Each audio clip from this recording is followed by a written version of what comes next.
Hey boys, regular LH reporting in. An hour ago, early access slash look for the Total War Pharaoh started. And this is what we have here. And what the hell is this? What is going on with Discord? I can't turn on Discord. Is anybody having this issue? So for anybody who purchased the game, you guys can install the early access thingy. It's gonna last for the next 4 days, and we're gonna be playing it. Oh my god! Have you seen that shit? Holy We haven't really played a historical Total War game since Thrones of Britannia. Thrones of Britannia, it was like... we barely even played that one, actually, because it was a saga game. That was 2018. We haven't played the historical war new ones in 5 years. I started the game and it put the default resolution to 1080p, so not a good sign. But there's options to fix everything. Let's check some of the options before we get in. This is going to be first look. I have not played the game, and I have not seen any of the gameplay, so it's going to be a learning experience.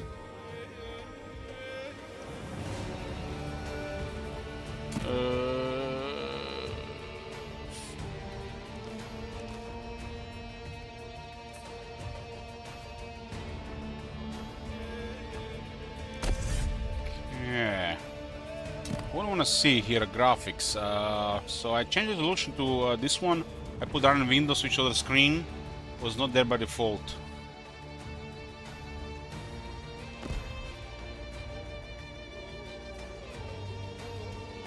Shows a notification when the frame rate is lower below 30. Interesting. Assassin's Creed. Yeah, Ubisoft is out of the shit list. Should visit.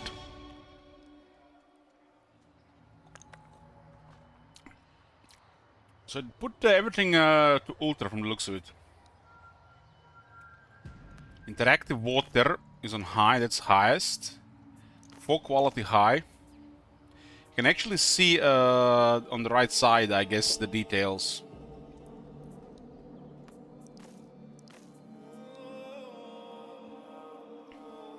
Interactive grass, cloud shadows, footprints.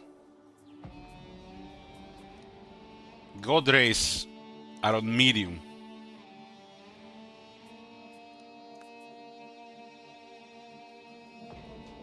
The arrow trails are interesting adjustment.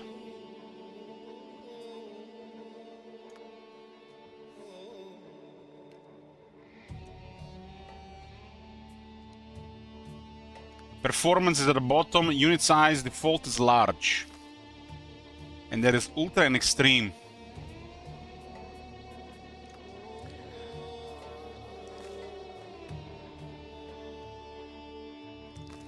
What do you go for, boys? We go on the standard ultra or go extreme for the first one? Wasn't extreme a thing in Three Kingdoms? I don't remember. I have not played it. Extreme.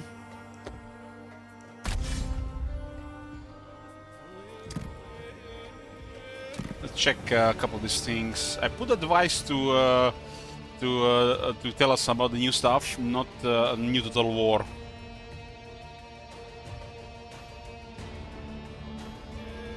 The full skirmish mode, no.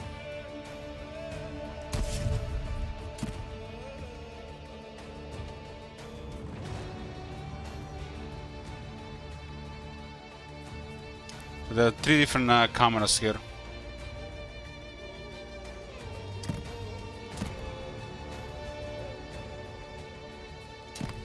Okay. So we'll be checking this for the next 4 days. Learning about the Pharaoh Total War.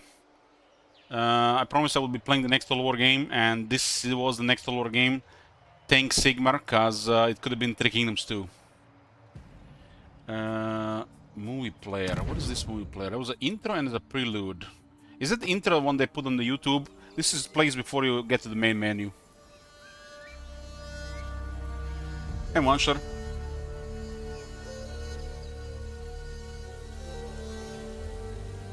I think this is the announcement video.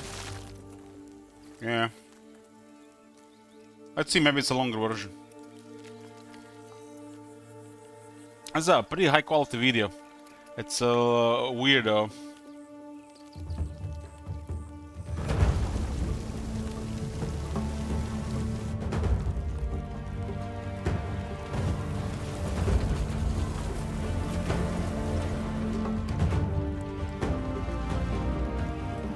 Full of shit. That could have been a good ad for a Pharaoh.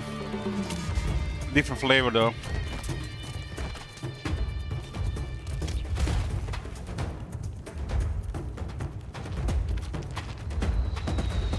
Now that ball was Hyenas and that arrow was Sega.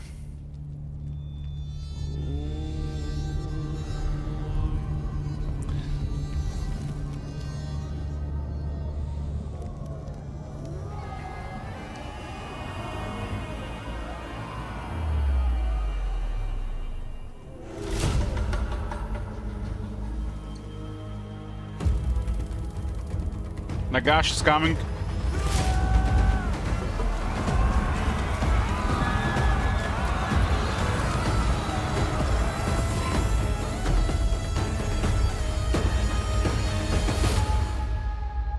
There was no artillery. How the hell did they manage to damage the pyramids?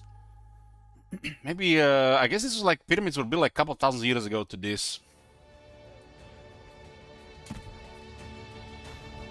Okay, so new. We can play as the Ramses, Seti, Tausret. We're gonna be butchering this shit here. The girl and a man Messi from the Egyptians.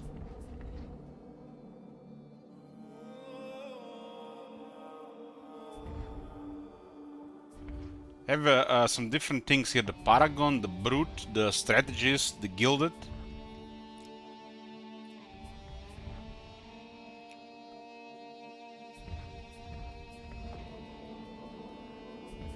There are Egyptians, there are Canaanites here as well.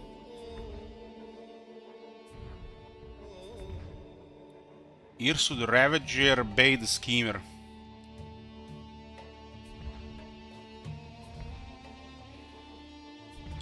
Irsu looks like Ilok. What are you talking about? I don't have such a big nose. They are Hittites. Hittites. I don't know how you're even supposed to read this. These are the ancient Anatolian people. People that lived here. They got wiped out or they died out or something.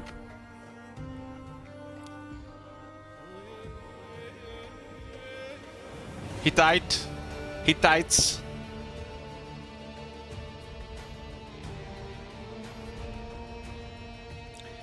Probably the Egyptians killed them, right? Or maybe the people that later came here in this area around Syria. There are definitely some brutal people living around. I don't think these guys went west enough. This was like this area was what's it called? Lydia, Kingdom of Lydia, something like that. And I don't think they went west further than west from this.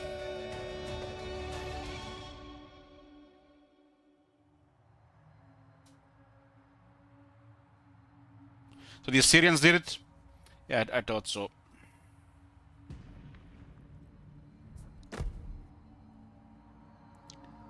Libya? No, Lydia.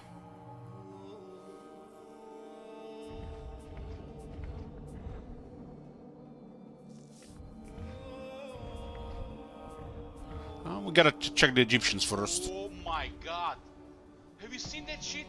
Holy shit. What the hell? Ramses.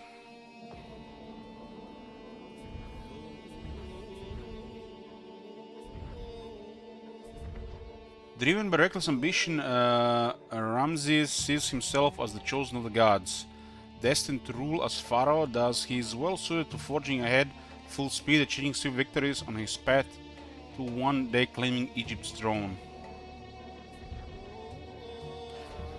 I don't think he was on the from the original line of family. There was like the line was broken, and then they created like the new succession, I think.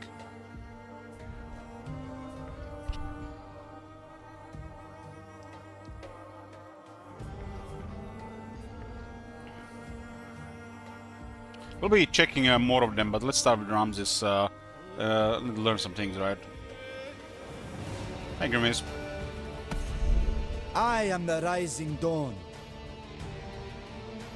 He is the rising dawn. Faction summary. Son of Setnakti, we're gonna be butchering these names, and protector of Egypt and Sinai. Strengths and weaknesses unique to your faction. Faction buildings. Major source of happiness, major source of high tier units. Unique buildings only in province capitals. Settlement consists of buildings which grant resources to workforce units and other effects. Most buildings cost stone, wood, and workforce. So that's the resources. Just like in Troy. Unique to your faction. As Ramses, all of your unique buildings are available only in province capitals. Capture all regions in a single province so that you make the most of your buildings. Graveyards increase both happiness and influence. They help ease province management. Wineries increase happiness, workforce, and resource production. They help ease province management and amassing wealth. Military offices increase the starting rank for newly recruited units and generals. They help with hiring strong armies quickly.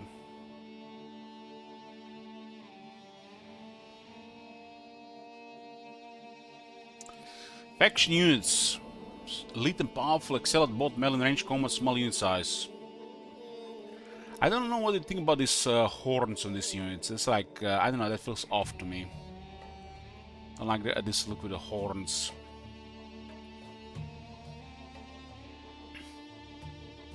A single organized body of troops armed and armored identically is known as a unit. In the campaign, units cost resources to recruit into armies and require upkeep each turn to maintain. Most units cost food and bronze.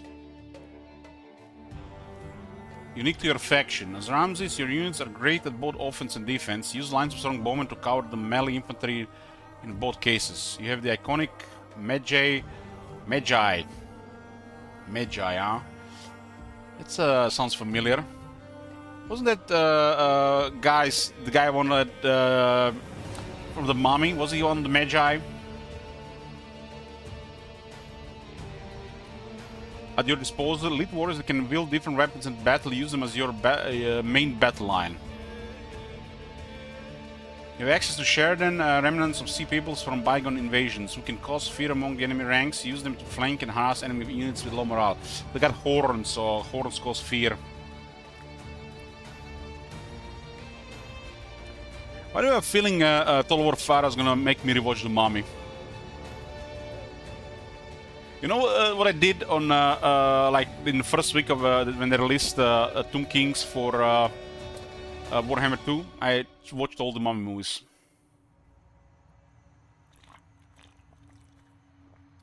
I seen the Mummy in the cinemas when I was young. That was an amazing experience. Watch Tom Cruise, man. What's wrong with you, man? Can't you be happy for one day?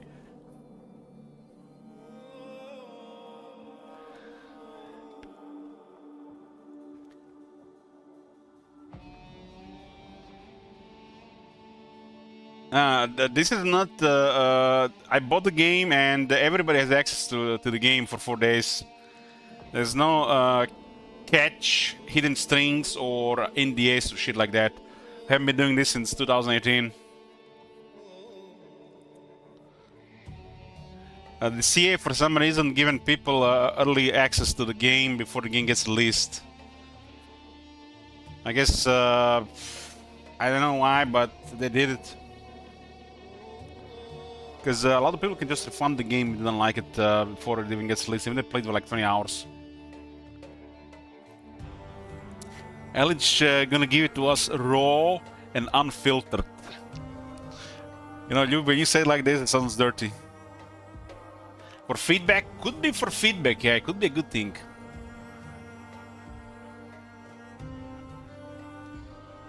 Okay, commands. Each faction has a unique action that can be used on the campaign map called a command. That presents the faction's unique way of ruling, their essential strength, which gives them an edge over the others.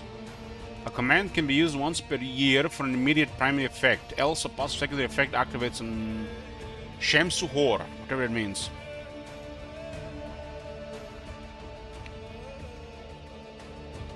Unique to your faction. As Ramses, you can command your armies to attack in march stance with no penalty to stamina. That's interesting.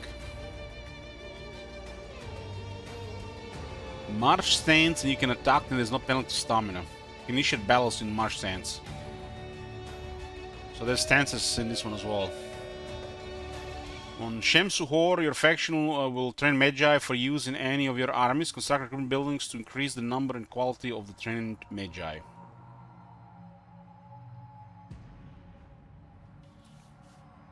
And there is Court. The Court is the most significant governing body in your land. It is headed by its supreme ruler, Pharaoh for Egypt, the Great King for Hatti.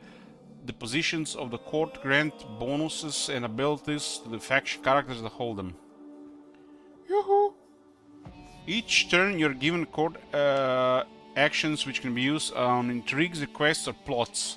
Use them to build up regard with position holders and to obtain a position for yourself. Some court actions cost gold. Unique to your faction. As Ramses, you have 2 court actions per turn, while other factions only have 1.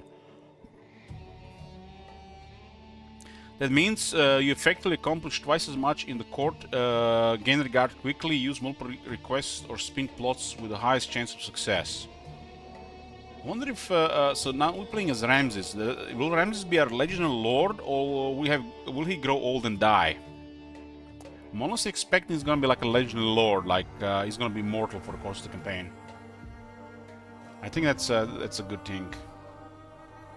Having more court actions also allows you to react to plots against you. If you learn about one, you can use gossip to find out who is plotting, then use this courage to remove the plot without paying gold.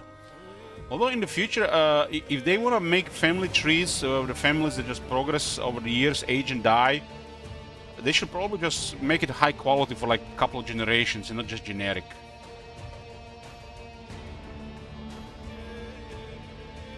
Because in the previous titles, these big characters get wounded. They're gonna get wounded a couple of times before they can get killed. So that's like a early versions of the Legendary Lords that were later put in the Warhammer.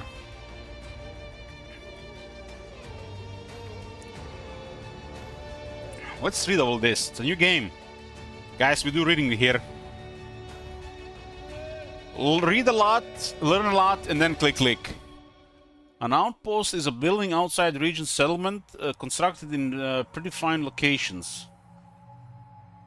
Your armies can visit your outpost to receive bonuses for a few turns. Enemy outposts can be sacked by your armies for resources.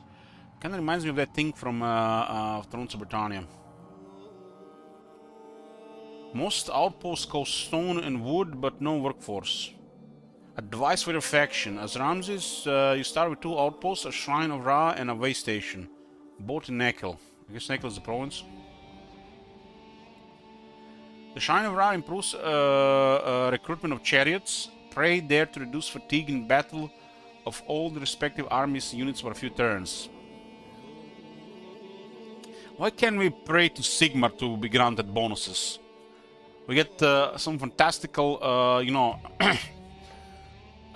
religious things here, but not in the Warhammer. When is we gonna get the religious part of the Empire? The way station prevents attrition and increases influence. Supply your army there to increase its movement for a few turns. So this is for the outposts. Worship, it says Ra. Divine worship is a source of powerful advantages. Choose a god to worship, then construct shrine outposts or temples in settlements to gain favor. Send armies to pray to your shrines to receive bonuses for a few turns. Select a general to devote to to the god and receive permanent boons. Higher tiers of favor provide more powerful bonuses. Advice for your faction. Exalted beings, your skin ripples with light, your souls clear as the winding waterway where Ra sails. As Ramses, you can construct shrines for all Egyptian gods more easily. Shrines of Ra improve chariot recruitment and increase workforce for their province. Place them somewhere you can recruit chariots. Ra's prayer reduces fatigue for the army's units. The devoted general's army has higher armor and their chariots have more powerful charge.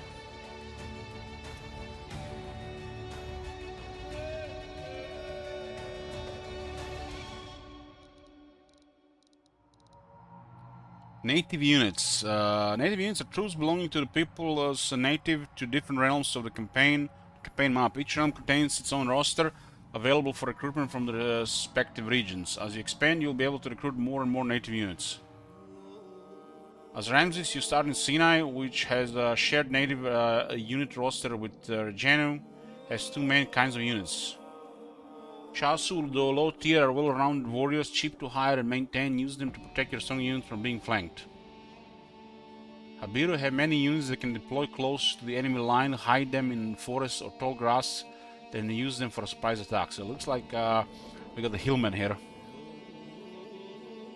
This is the concept I've really never understood, because there's a unit limit in the army. Don't make a weak flank, or don't make units exposed to flanking. Just make a longer flank, or just close the flank with something. Maybe a unit actually has a bonus that gives them better stats in that role.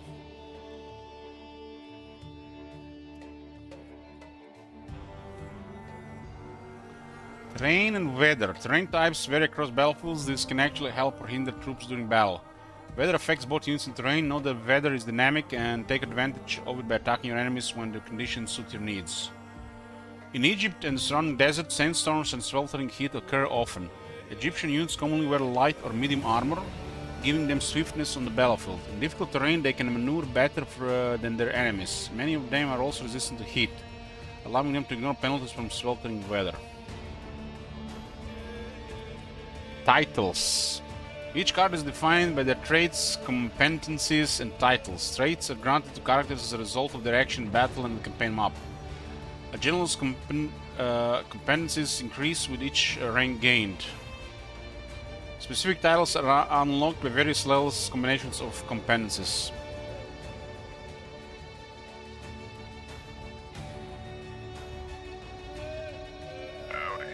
Howdy. My name is Caravan boss for the Happy Trails Caravan Company. If you're hearing this, I have a job offer for you.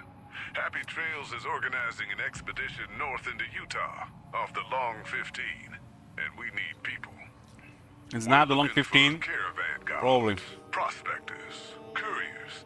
If you're used to humping it across the waste, straight toward trouble, we want you. If you got a pit boy, we definitely want you. On the other hand, if you're a greenhorn or a city slicker spinning tales about your skills, you can kindly go hang. If we like your gumption, we'll pay you square and treat you fair. Find me, Jed Masterson, at the Northern Passage if you're interested. Luck to you. As Ramses, your selection titles allows your generals to specialize in various types of units, such as Magi, Sheridan, or Chariots. Bird Teeth says, I'm going to be honest, I think I'm just a city slicker spinning tails. Well, most people are city slickers. Nothing to be ashamed of. Not everybody can be special.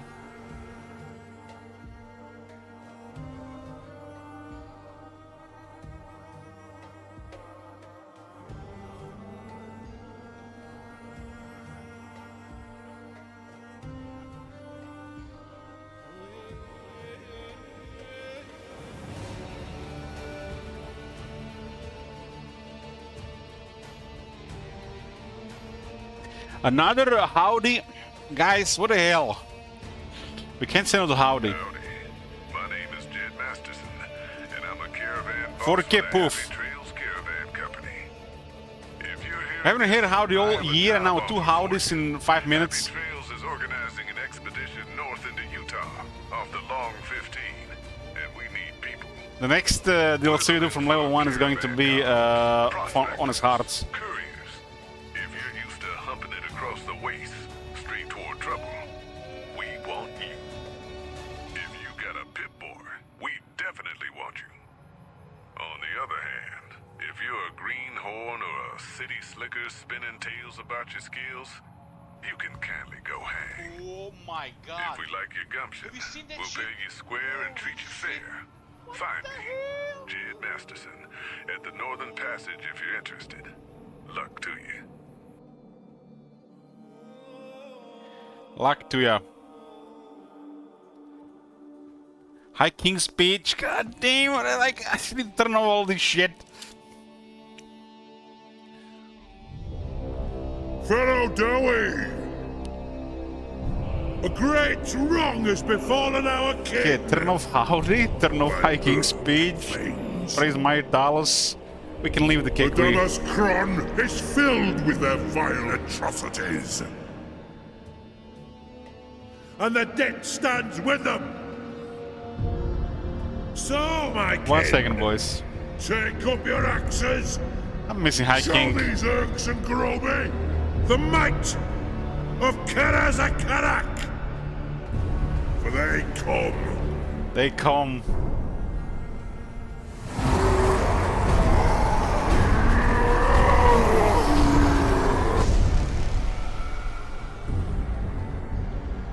Ready axes.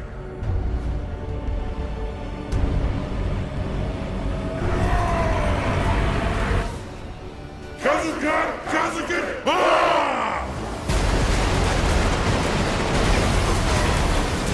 Take back every grudge! This is my edict as High King! Ah! Kazu! Kazu! Ah! We will repulse these vile creatures with our dying breath and renew the Karazhan Core. No, that's enough. That's enough. We're gonna have just timeout and Kekwi available. Kekwi when the game crashes today, okay? Because I'm pretty sure we're gonna have at least one crash today. So we were reading titles. As Ramses, your selection of titles also allows the general special various types units as major Sharon chariots, and there's equipment here.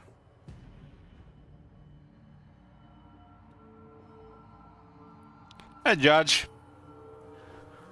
Equipment. Army selected by generals who enter battle with bodyguard unit. Its type depends on the general's equipment, weapon, armor, shield, and mount. For instance, if you equip a sword and heavy armor, the bodyguard unit will carry such weapons into battle. That sounds pretty cool. Equipment ancillaries are gained as battle rewards. They can only be equipped or re-equipped outside of battle.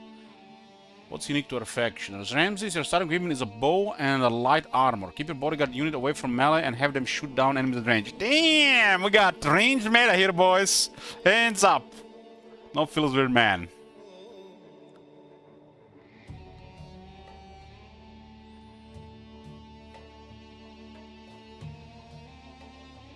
Okay.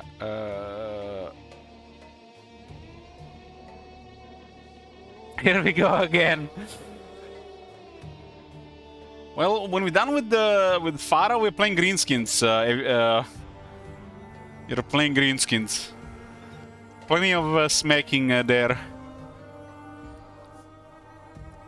Pharaoh is not released for another 2 weeks, so we get played for like 4 days, and then back to Warhammer 3. Wasn't like the first goal. We're gonna do Grimgo request first and then the Lord Mazdamundi. I'm not gonna be coming back to Warhammer 3 after 6 weeks and play Lord Mazdamundi, aka no unique mechanics and no interface on the top as my first campaign. Get out of here, man. I've been sober for way too long to go Lord Mazdamundi first. Gonna have to buy copious amounts of alcohol for that campaign.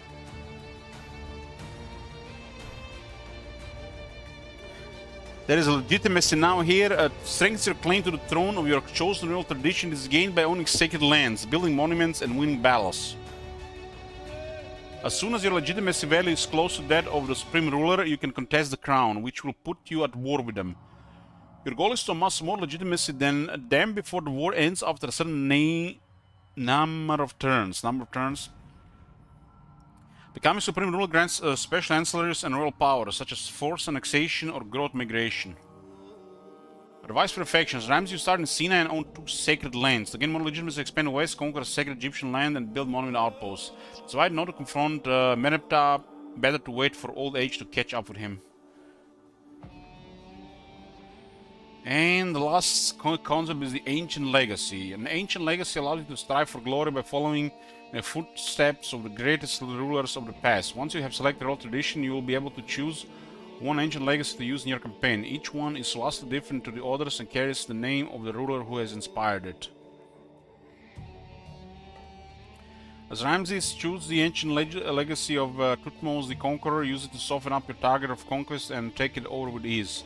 They strengthen your reputation in legend and fulfill your destiny.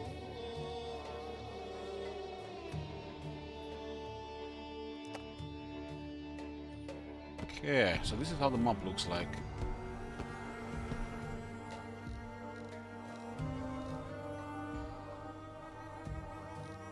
Start like in the middle of things.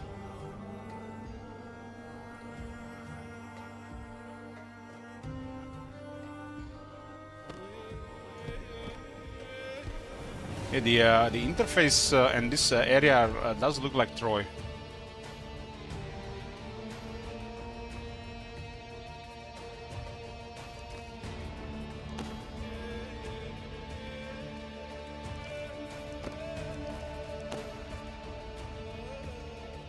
On easy difficulty, you will gain happiness and army upkeep bonuses, and enemy armies may attack rashly when you outnumber them. Battle. Enemy forces have lower morale and combat stats, making them easy to defeat. Normally, enemy factions are not affected by significant penalties or bonuses and plan their moves with greater care. Battle. Enemy forces receive no penalties, offering a reasonable level of challenge.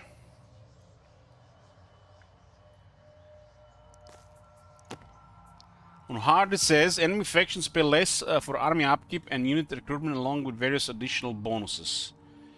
Battle enemy forces are smarter, tougher, and with higher morale. Good tactics are essential.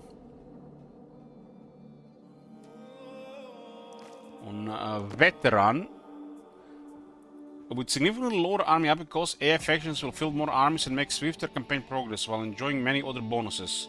Battle. Even the lowest enemy soldier is formidable. Prepare for the fight of your life. Legendary. So legendary is like veteran, just you can't save things. And issue orders.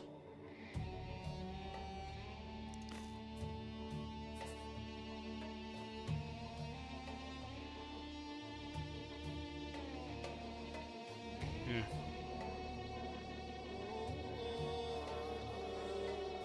Starting situations as local deities, Ra. The campaign customization. Interesting.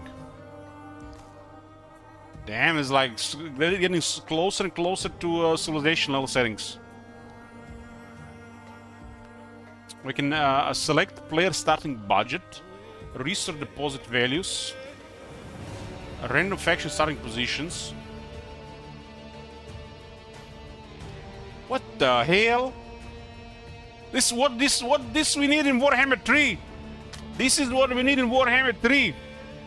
Make it happen. Next miracle page, deliver this shit.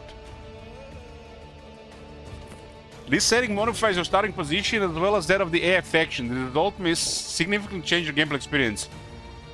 I bet they put this shit into here because there's literally no replay value otherwise. Once you play a couple of campaigns, it's gonna be all the same. We need shit like this in Warhammer 3.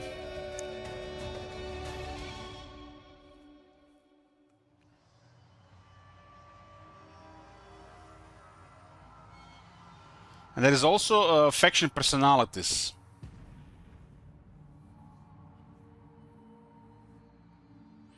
Shit Wizard, if anybody mentions there is a mod for that, just time them out. 2 weeks for all I care. This campaign modifies that each AI's faction personality at the beginning of the campaign. I mean, any mod here. But I see Shit Wizard here. The AI faction personalities are consistent between campaigns. This is the default option. The AI faction personalities are randomized for each new campaign you start. Stuff like this should be in every Total War. Stuff like this should be in every Total War. This is the Total War going in a good direction when we can customize campaign settings. We used to do shit like this back in the day with house rules. We would enforce different house rules on the stream and then just like play like that. Or, you know, you could also, you know, download the mods for stuff like this.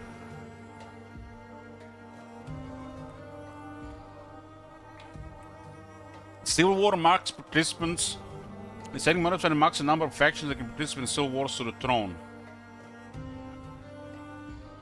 Default, there are no restrictions how many factions can participate in a civil war. This is the full option. That's a strange setting, I guess we don't know what's going on here.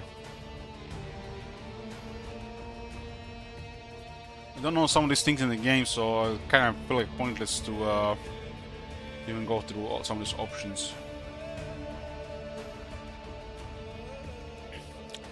So there's the diplomacy deals thingy.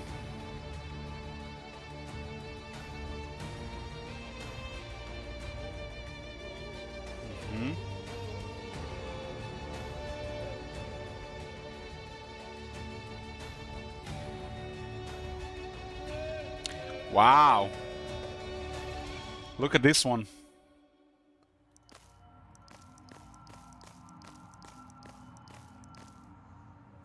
There's actually people been asking for this feature for it has to be for over 10 years.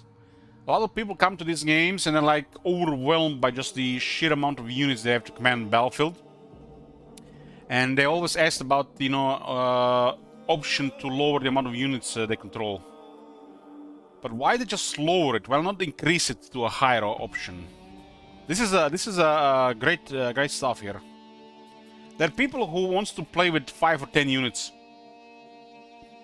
People have asked for this option for years, like for at least 10 years.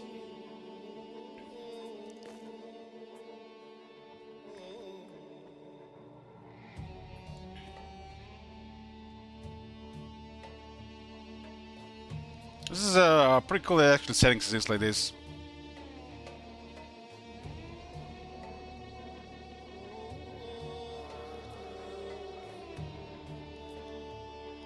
We're gonna learn a lot of this stuff while just playing the game, right? But goddamn, they went like extra with these settings. I didn't even expect so much settings. So look at this shit.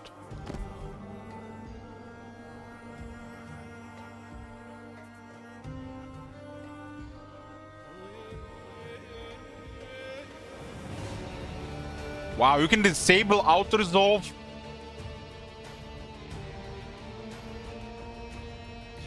Where's the option to disable auto resolve unless certain conditions are met? Now that would be cool.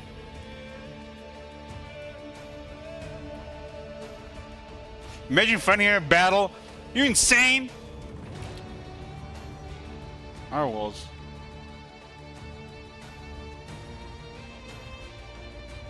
God damn, this is the like they bet delivered this shit to Warhammer, man. Like this is the great stuff.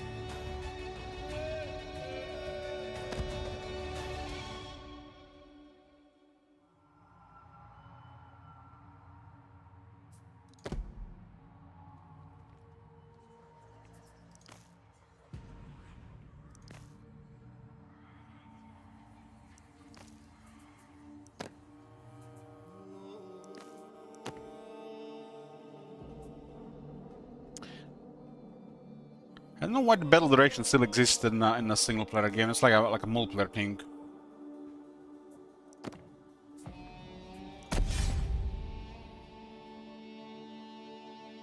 My new city. So we're gonna put the, like I said, this is playing this game for the first time. I have not seen any of the gameplay, so gonna be a learning experience, and we're gonna be playing on Legendary.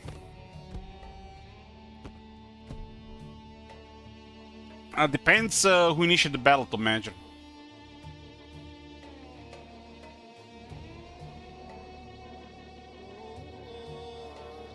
We put the extreme unit size, right? Please don't show this shit.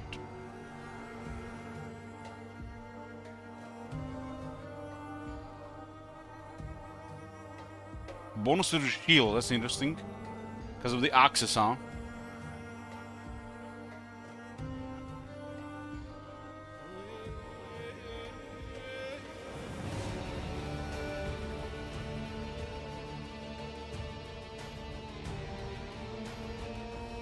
The speed seems high. Bold semi-peaked ball cutter. This hairstyle is amazing. That's an amazing hairstyle. It's just jelly.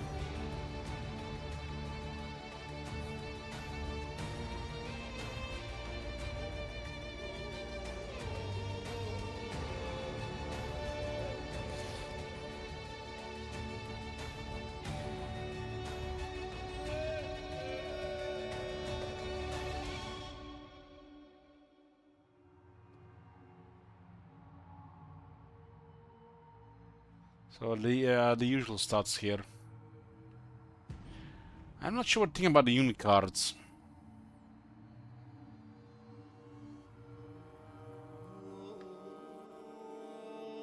They kind of look all samey, but they have to be all same because from the same faction, just showing different weapon.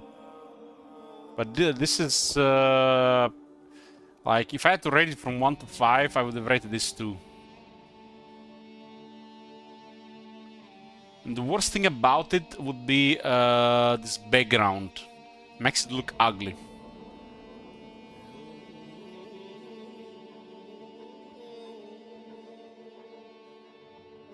The background makes it look really bad.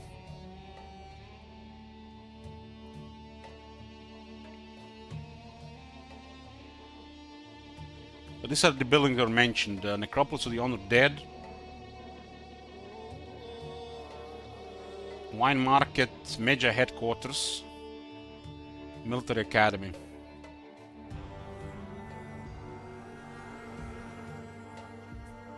So we click here to fulfill our destiny.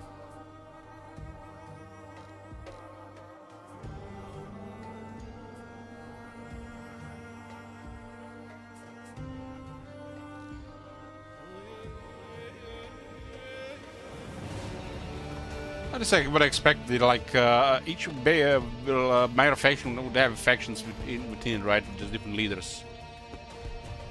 For Fear Destiny, let's go.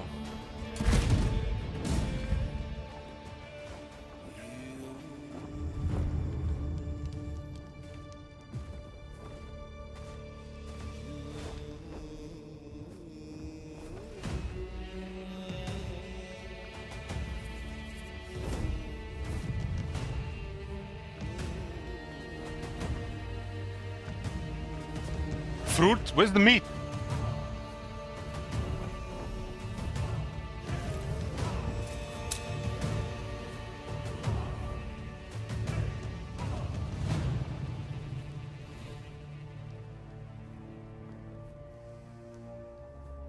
I am Meneptah.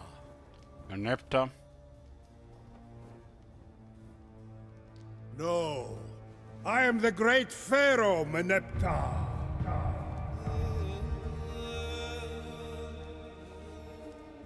10 years ago, I inherited the throne in the shadow of my father. Mention shadows, Total War currently.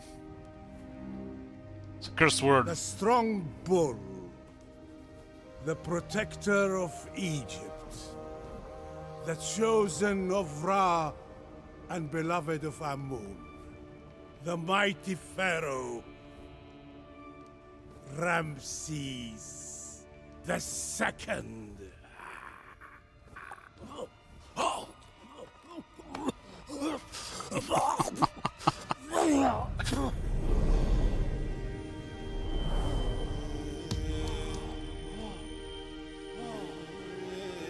Sacrilege!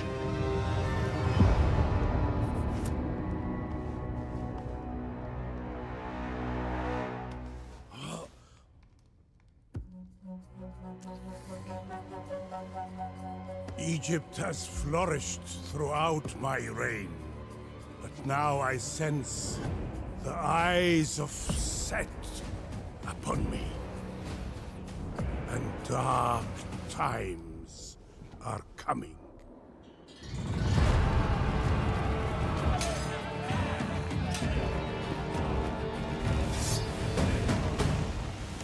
What's up with the horns?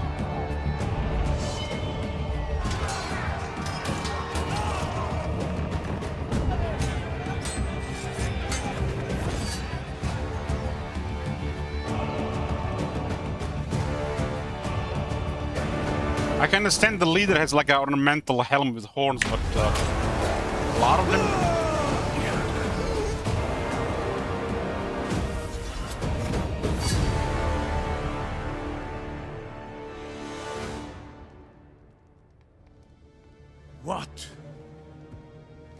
What will happen to my kingdom after my soul slips into the eternal lands of the afterlife?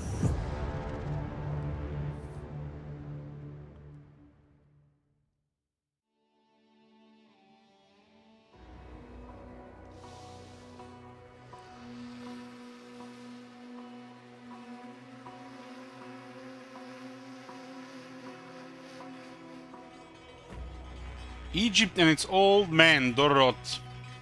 Their fingertips are cold with sluggish blood. Their coal cannot hide their lines. My father tells me to honor their bloodline, respect the rules of succession. Seti, ha. Oh my god. Have you seen that shit? I miss Cedar, English cake. Shit. The Nile ebbs and flows, dynasties end, others begin. This one is spent. The world needs another.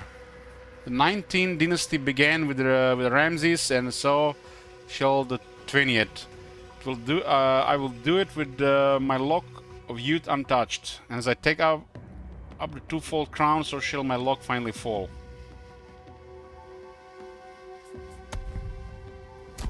When my father Ramses II reconquered the Sinai Peninsula, he made two things clear.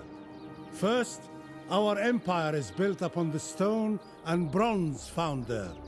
And second, we must never let it slip from our grasp again.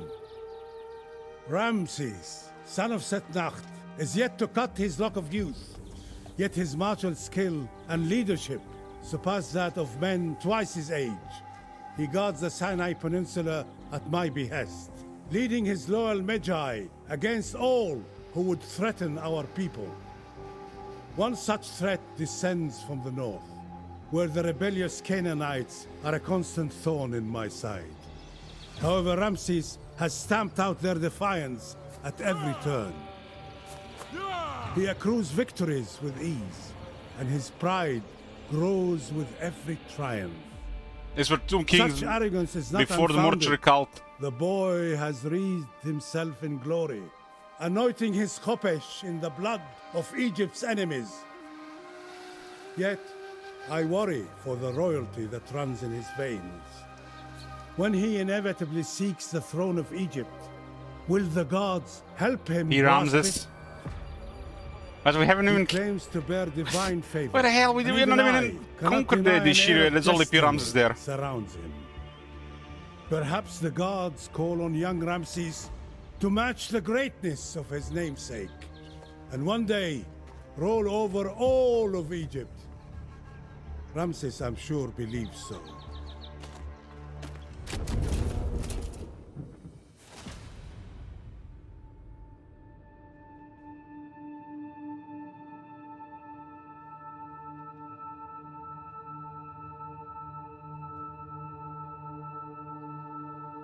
We get to see Factory Summon again, huh? Destiny calls me, and I am So let's see how compelled this looks to like. answer. This it looks pretty good, the campaign. Came up. It's gotta be one of the best one looking yet. glory I and like this fortune this abound. transition between the 3D.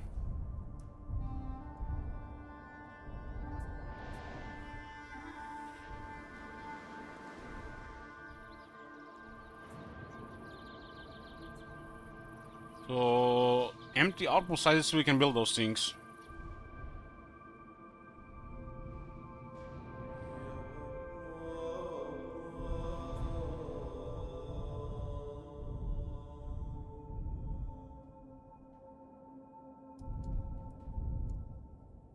Huh.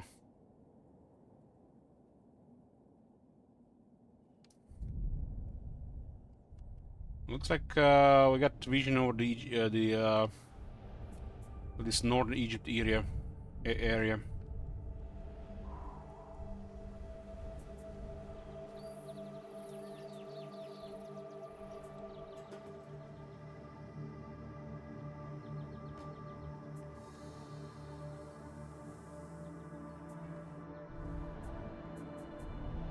And the campaign maps looks good.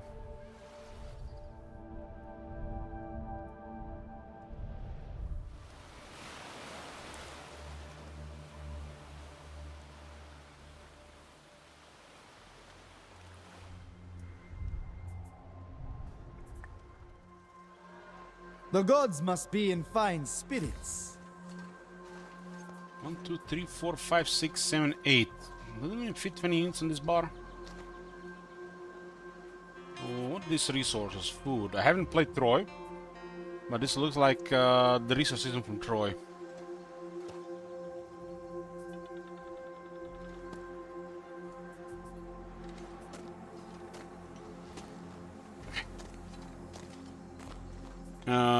Mega Shamara says, I will only buy this game. It has an approval rating of 90% from LH. Oh boy. Well, I don't think this game will get a 90%, but we'll see.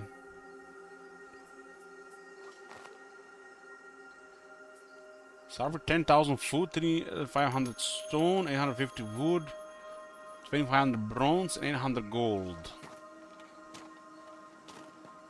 There's no change for the gold. Bronze.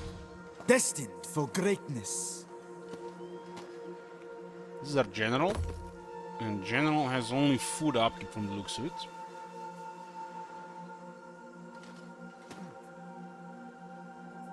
Magi swordsmen, Magi archers. 160 I'll find range, a way pretty to standard prove myself. range. Accuracy is actually stat in this bar.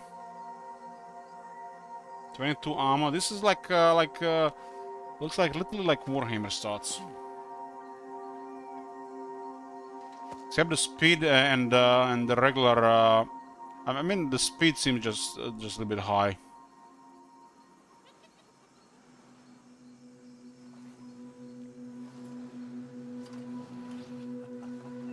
This icon here is hide. What does this icon even look like? It looks like peons, pawns, and there's like an eye.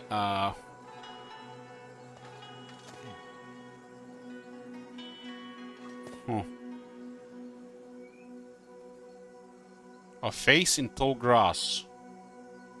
Flaming shot, so they can fire flaming ammunition. It lowers morale by 8. Also has less range and less damage, so it's against morale. His stance is hold. And stance is high, give ground.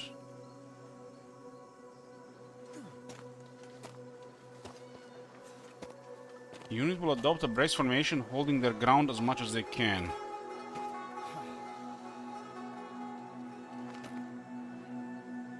We live in an age of prosperity. And this guy's gonna wait a while before we get him.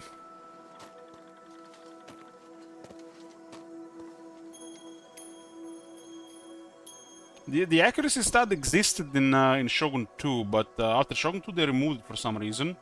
But it still exists, you just couldn't see it.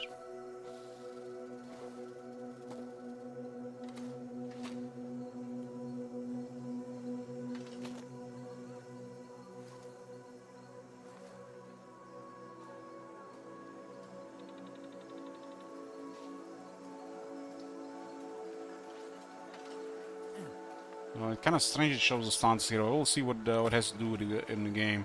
So if you're playing on My dynasty will be eternal. extreme unit size, I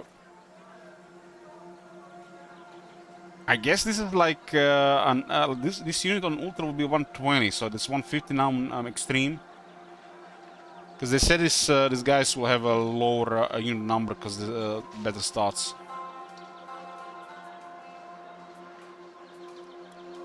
Lower Egyptian militia. They got 36 morale with 240 men in the unit.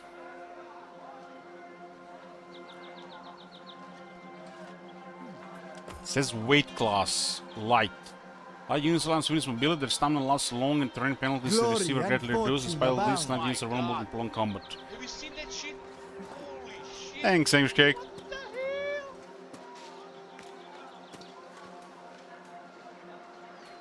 They have like 4 times more HP than Warhammer units. It's not 4 types, it's about double.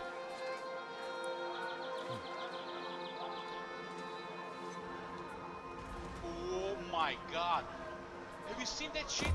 Holy shit. What the hell? The general has 120 shooters with 190 range.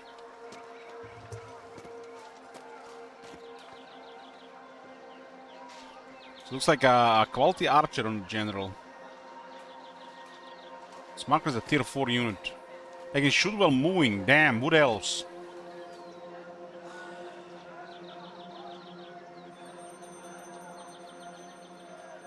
.42 speed.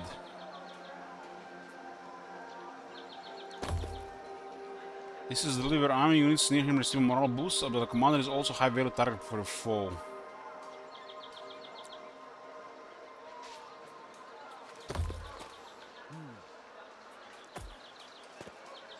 So this guy has 40 armor with no shield, and this guy has 40 what 15 shield. I was trying to see what's supposed to be the really good stats.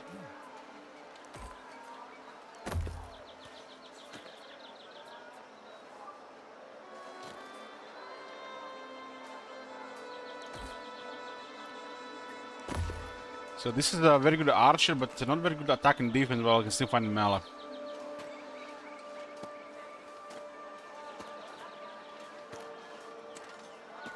The regular units have upkeep of food and bronze.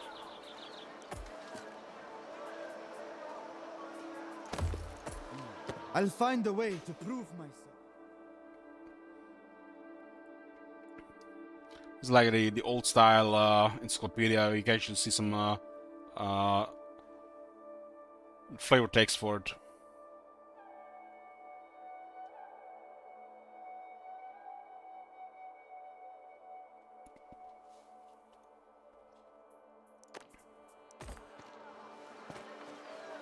I did mention that other units will have a bit light. This one is medium.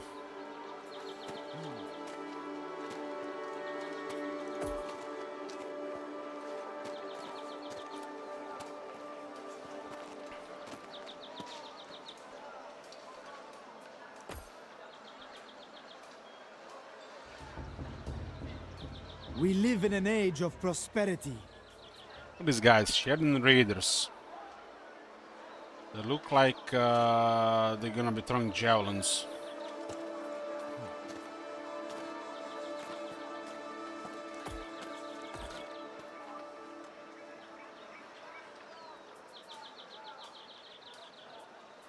So these are basically just a regular unit.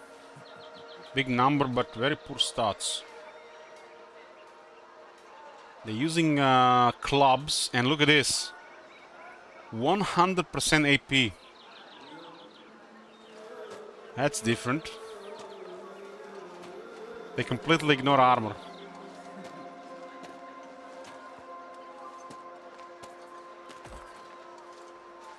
While the javelin does not completely ignore armor.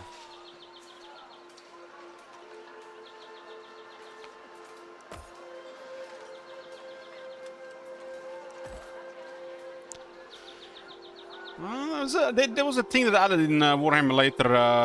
They made the ghosts do full AP damage.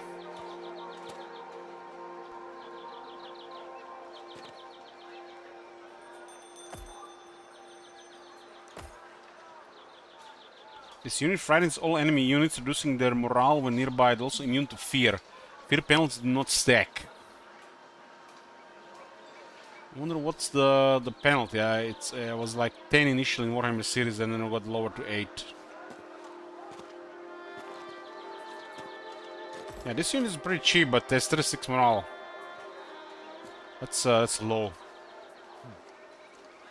Those units a little need to be close to general.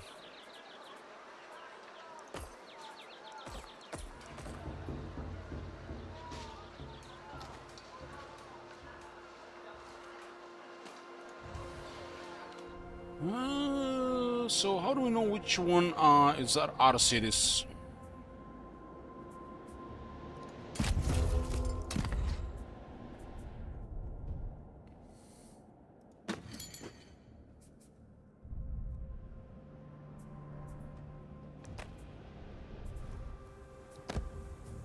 So North Sinai province, look at this, it has the 4 settlements and has outposts.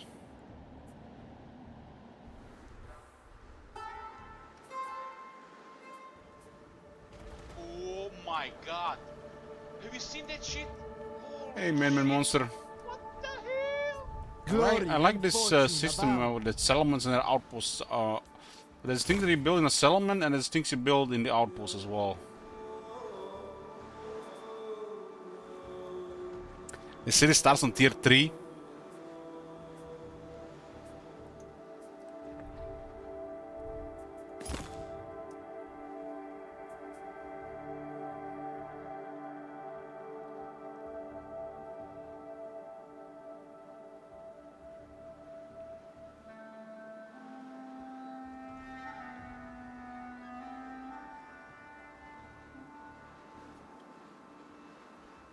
Egyptian influence.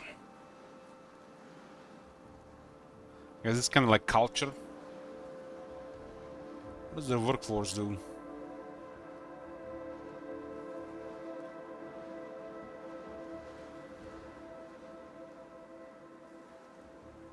Idle workforce increases happiness, but if we put them to work, the happiness goes down.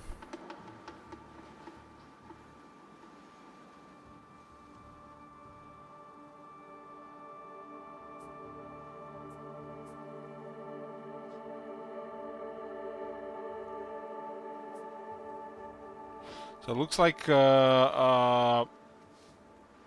we use the workforce and the happiness decreases if they have to work. The gods must be in fine spirits.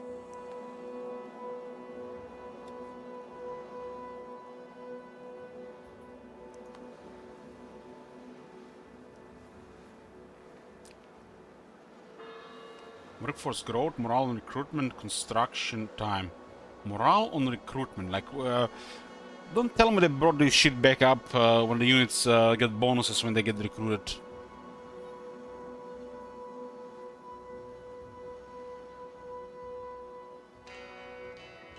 It's like one of the worst stats from Rome 2.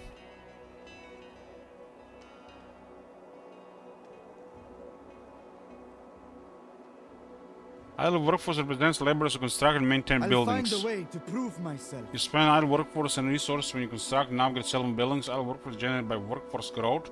Idle workforce reduce your provincial happiness, but increase recruitment slots.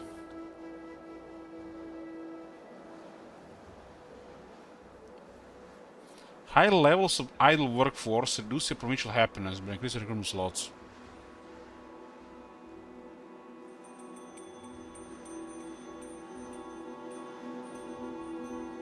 This is actually goes up, not the other way around.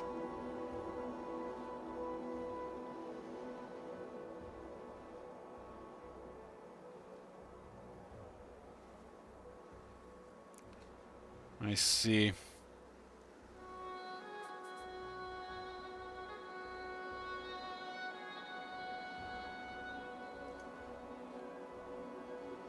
Nothing happens when you click it. Hey, Fork. We live in an age of prosperity. That's kind of weird that we suffered a tier 3 building.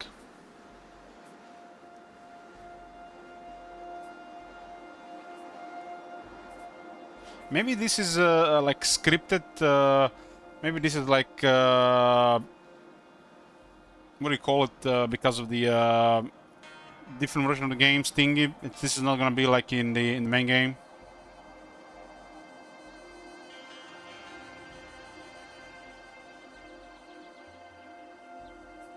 Or maybe it's this is one for Ramses.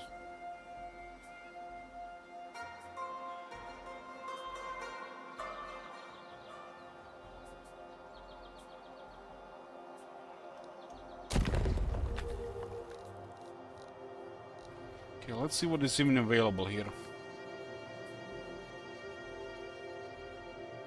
So it's just a basic one. It's administration center, My and it dynasty increases will be eternal. growth.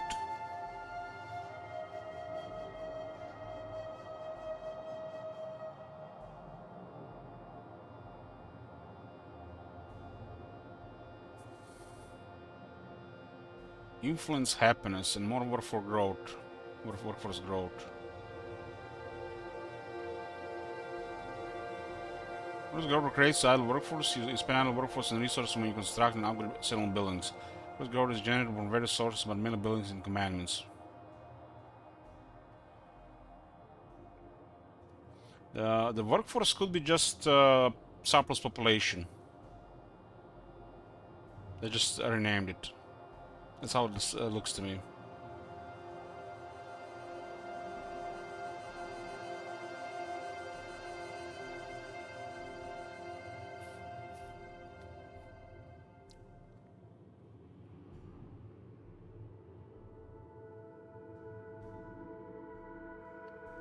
Influence actually increases production on all resources. Glory and fortune abound.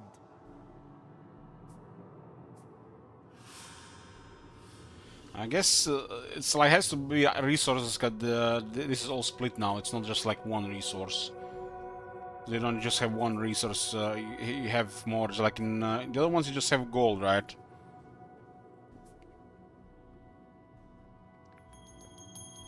What is generating these basic resources? Royal Tax Administration. Another buff to the resources. I guess every area is gonna have a different thing for it. There's a wheat field, wheat mill. So this is where we get food. Food and the workforce growth. It's kind of like a farm thing.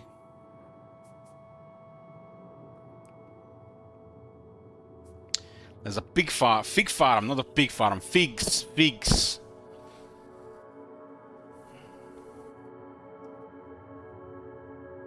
So we got wheat, figs. The gods must be in fine Wood. spirits. Dried figs. That's a nice treat.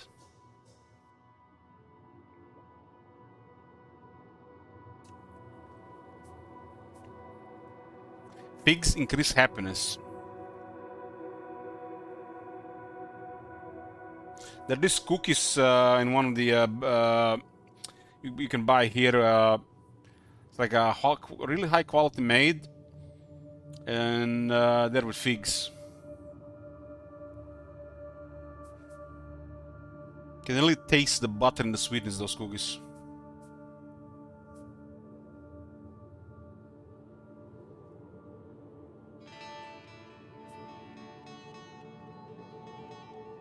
So we start with this wheat mill. This is a tier 3 food income. I just want to get familiar with the hell with this we start with.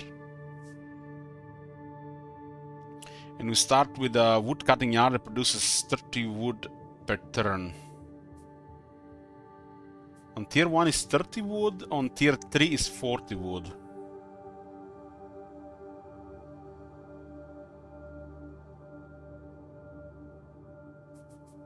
And this is this building I'll here. find a way to prove myself. Okay, so these are 2 resource buildings in the capital. What is this other building here? Magi Office. Magi Office, that's a recruitment building. Unlocks magic units for your command. +1 magic units gained from command. So it's not tier 3. It's tier 3 building, but it's just the first one.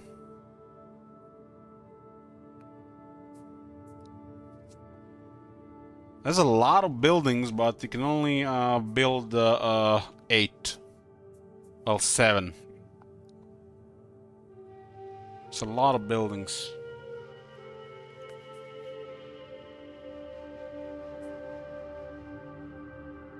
It looks like the garrison building is quite poor. We live in an age of prosperity.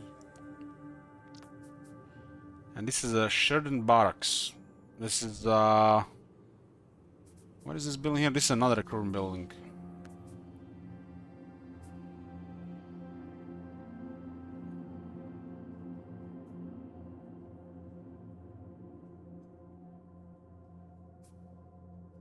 You see, this is a little bit weird. I mean, look at this.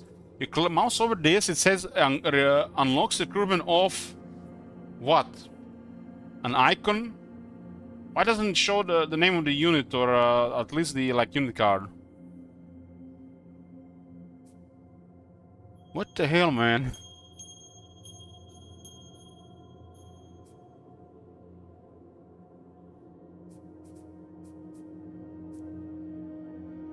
You have to mouse it over.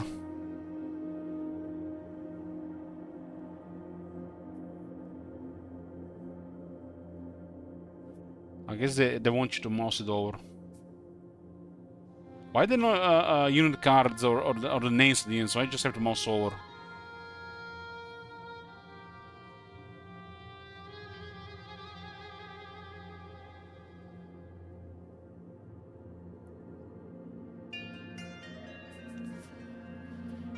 And we have one construction slot here, one available. That's our province capital Nebge has. When do we even see the royal faction thingy? Faction summary. Oh, this is just this thing here, status. This is our capital, Nebge has. We got 2 settlements and 1 army.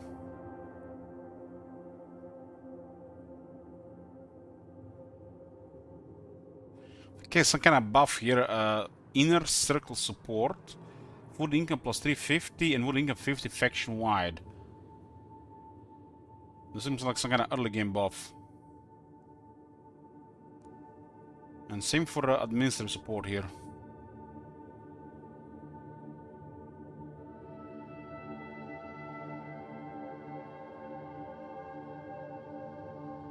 So we got bonus replenishment for the first turn, which doesn't seem much, only 2%, but there's some big buffs here for quite a bit of turns. We are at war with these Sukkot people.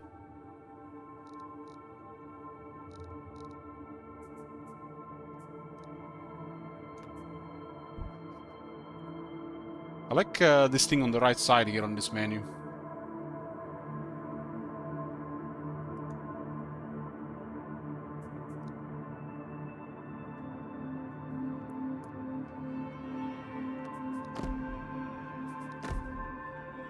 So they put this thing on the right side. Yeah, because there's no picture of the leader in the middle, right? Like in Warhammer.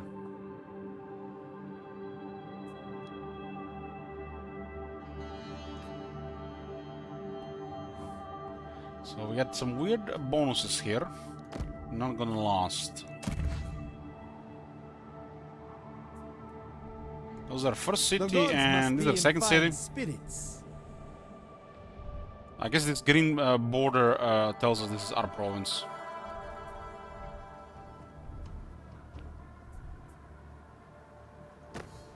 Settlements are not the only points of influence and culture in the world.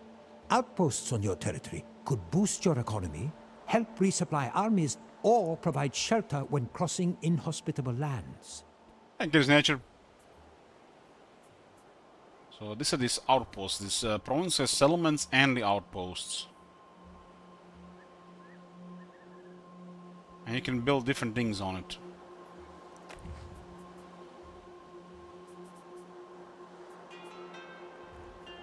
acquire resources, and they provide various things.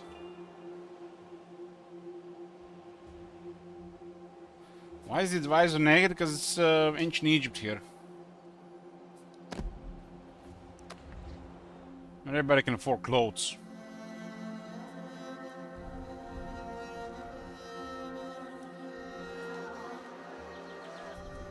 So did they mention we had a couple of these? This is a Shrine of Ra. We have a oh, it's like, I want to see the second city first. What is the second city? This one was the first, this one was the second city. So this is a much smaller place compared to the capital, yeah. I'll find a way to prove myself.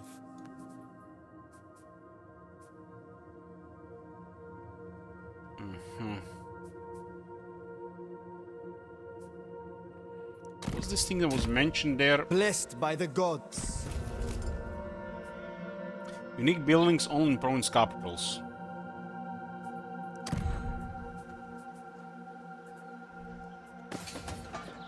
The regular settlement some way smaller.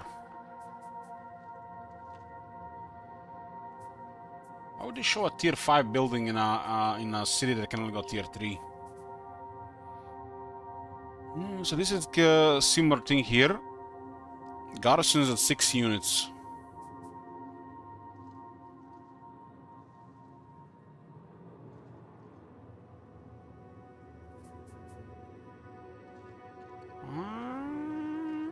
We live in an age of prosperity. But it's an outside area here. That says 5 idle workforce, yeah. Maybe we can still build it. 155 bronze, it seems a lot. For one city. So pretty much standard garrisons on the base.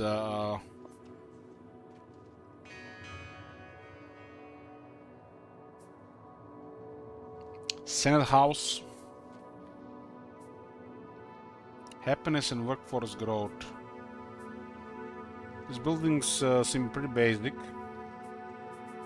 And what do we even have here? We got the Bronze Brewing Hall. Provides bronze plus 5% in this province. My dynasty will be eternal.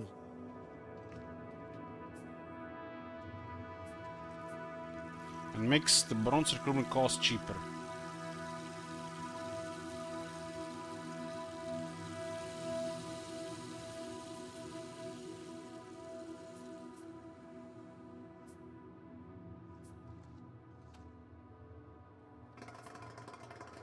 This place is making bronze and has another building to go with, like a flavor building for bronze. So we got a bronze building, we got a wood building, and we got a food building. But we have no stone or gold. And we have learned that we got some bonuses because the campaign just started. Chosen of Ra.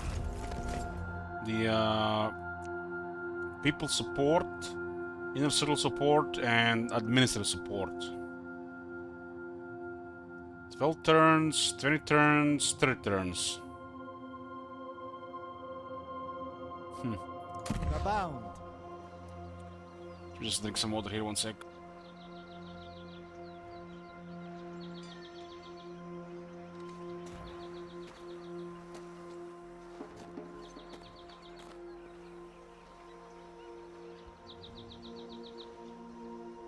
The advisor doesn't have clothes, not because it's hot. It's actually, if you're not wearing any clothes and it's really hot, it's actually a little bad for you. It's even worse then. I probably can't afford clothes or doesn't own clothes.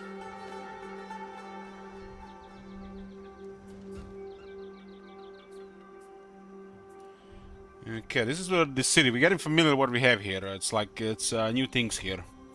And they mentioned we got 2 outposts, right? The Shrine of Ra, which grants favor, Melee defense on recruitment. I don't like these things on recruitment. These are bonuses from Rome 2. It's like the most ridiculous shit. It makes you wanna recruit things there and not even bother recruiting elsewhere, or just wait for these things to get built before you start recruiting stuff. The gods must be in fine spirits. You know, like the barbarian hall, warriors lodge. If you recruit units there, they get you know, stronger than recruited somewhere else.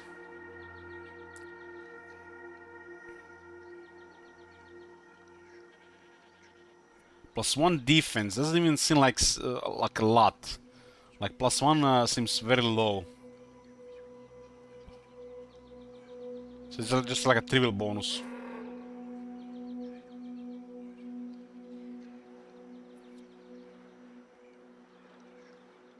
Interacting with an outpost will refund 30% of the movement spent to reach it. That's interesting. I'll find a way to prove myself. If we get to this place, the entire army will get 12 morale, 12% damage versus missiles for all units for 4 turns. That's sick. And then the unit that had the largest number of men has a low morale, which will definitely get use this. This is actually looks like a good bonus.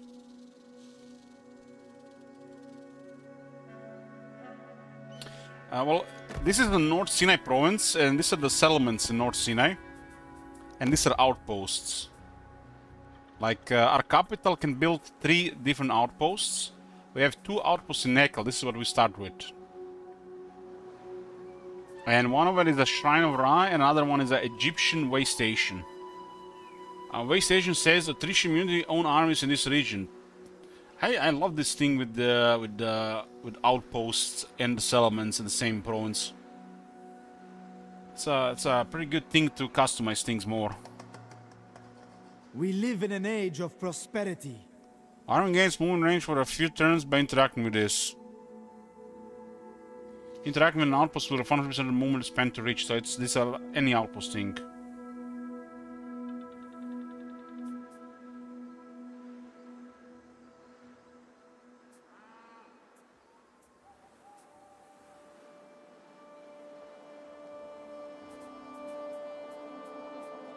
Yeah, you can build a Shrine of Ra in every settlement. So in this province, your melee infantry will start with +4 defense. That's okay bonus, especially on the lower troops.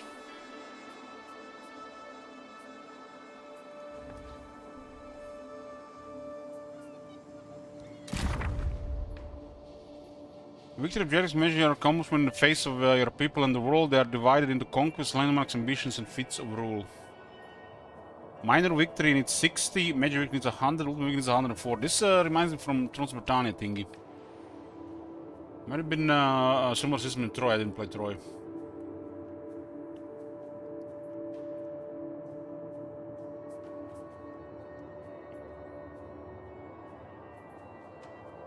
Victory points.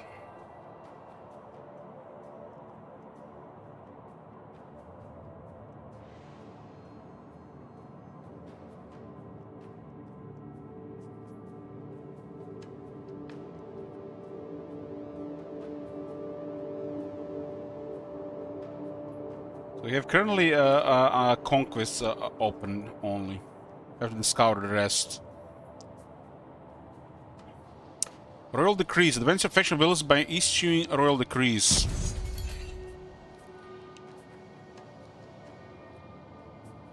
These are like technologies. Use this bar to search for a particular word or a royal decree. For example, writing stone will highlight all decrees that mention stone.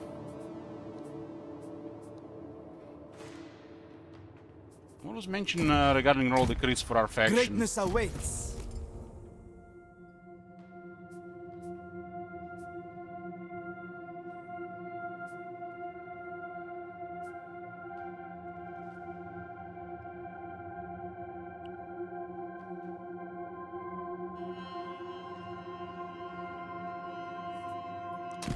Something else.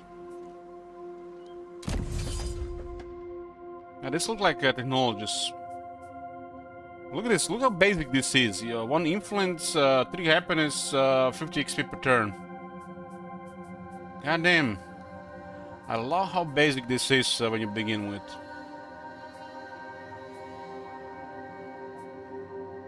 There are like 3 different areas to go. Pretty straightforward.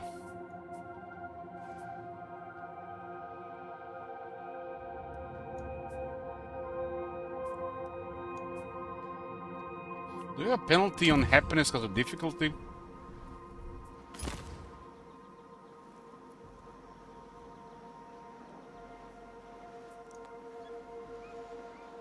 Difficulty does not give us penalty to public order.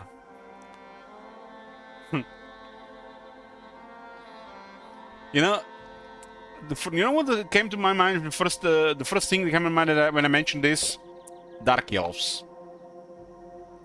They did a decent job changing the slaves mechanics, but they forgot about the high difficulty. Find a way to prove myself. They forgot about the high difficulty. They could have at least improved the technologies for control, for public order. So, pretty straightforward here. +1 control, take the lead. One day those will be +3.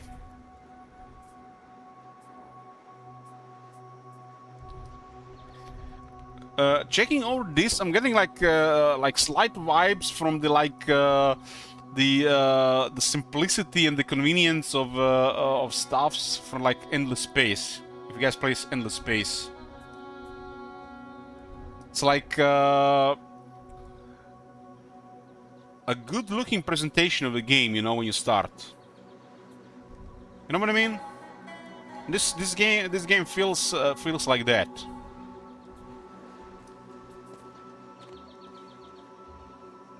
Endless sleep. We live in an age of prosperity. I mean, the representation of the game is great. Like the other things is different, right?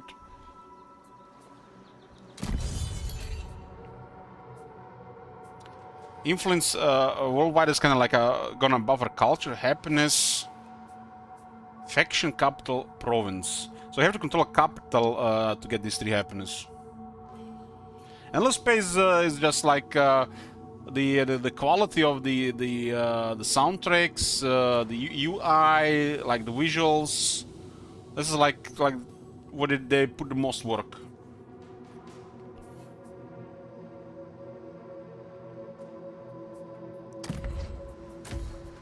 Ramesses the Bold. Let's see how much here.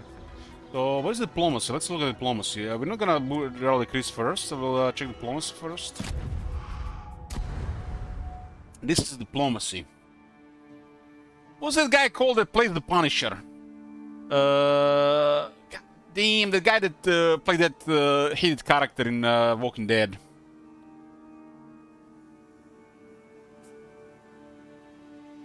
John Berntal, that's him. He's SETI.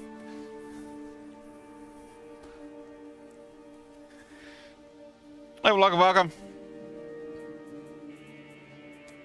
Okay, let's see what's going on here.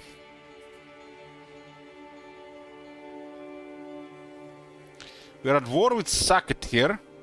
These guys are at war with Ubat Duat.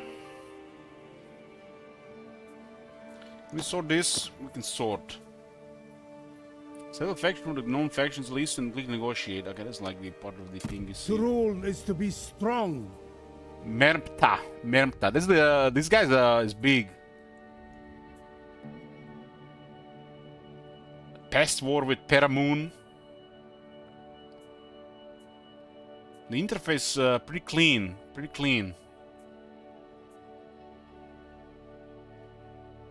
The values remind me of Warhammer 3. At least the initial ones. What the hell? There's 68 factions? How big is this map? It's like, doesn't look like it's like much to cover. I guess there's a lot of regions. Is this all map or this is like Terra Incognita here? It's like Trans-Britannia. Every village is a faction.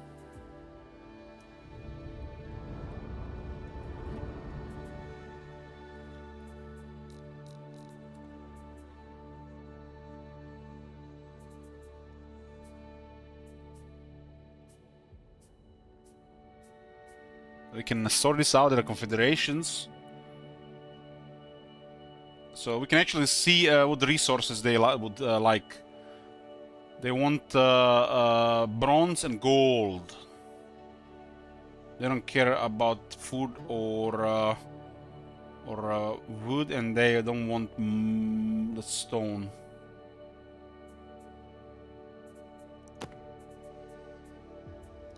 Burning for battle.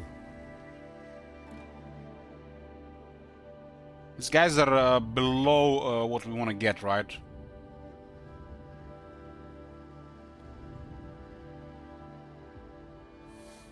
So our faction is called Ramses, and their faction is called Seti. That's a little bit strange.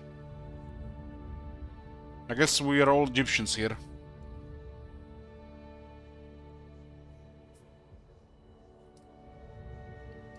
Remember, Empire, friends being one region and crossing a turn.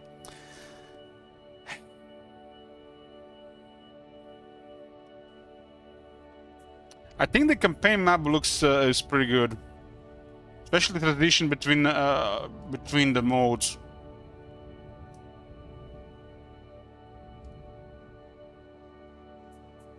We live in an Egyptian society. Let's see what we can do with here diplomacy. Negotiate. So why is it deteriorating? We are faction affinity 20, I guess, because we're the same people. Group by culture. Okay, we are under Egyptians. They're nomadic Canaanites, Seleucid Canaanites. All this mention of Canaanites is gonna make me do that honest heart from level 1 sooner. So there's a lot of Seleucid Canaanites around.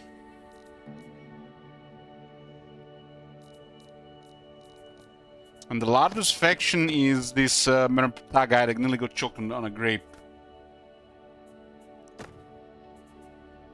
Okay, let's negotiate. To rule is to be cunning. The game kind of told us not to fight this guy, but to use like some kind of mechanic in the game to bring him down. I speak for the gods. They offer you their blessings. That's like something Cedar would say.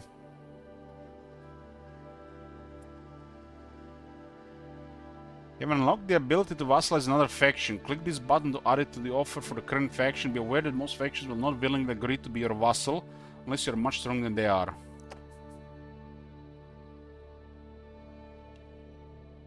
Offer this faction to become their vassal. If they accept your offer, you will gain the protection, but will have to provide military support for their wars. You will also supply them with courtesy gifts every few turns. You can become a vassal of another faction. Are the battles good and fun? Battles? What battles? This is just like... there's no battles in this game. We haven't gotten to battles yet. This is my first time playing the game, and we're checking everything. Become a vassal.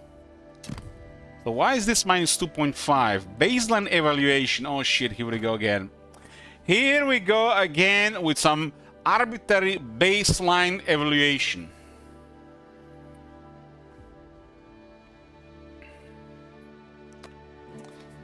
Okay. What about trade?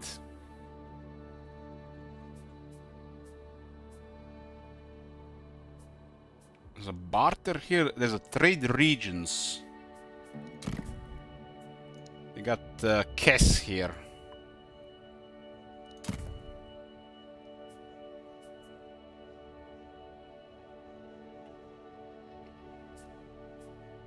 Offer an exchange of resources for a fixed number of turns.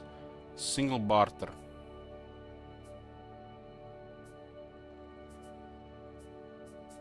Make it work.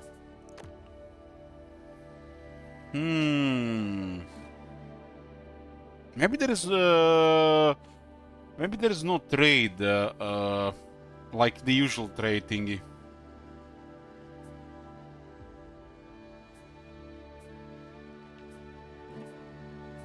Okay, this guy, he's kind of like the current Pharaoh, right? But it's in decline. Let's talk to John here. mightiest of princes. Speak then, friend, if you have something to say. Baseline relation 7.5 and it's a minus 2.1. Make the other faction make additional requests so that the current deal is accepted. So what would happen if we click make it work? He would want 24 gold and 525 stone, and these are the resources that we have currently no income of.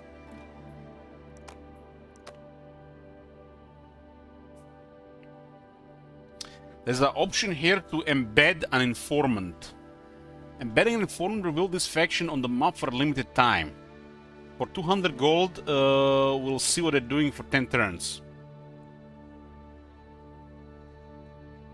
I guess kind of like an agent action.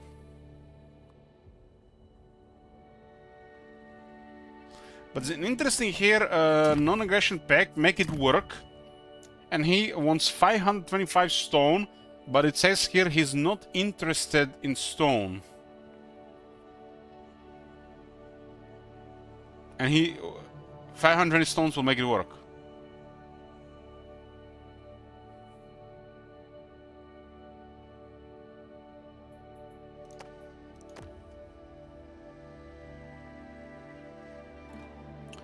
But why then is the automated stone and not something else that could be higher value to her, to them? I mean.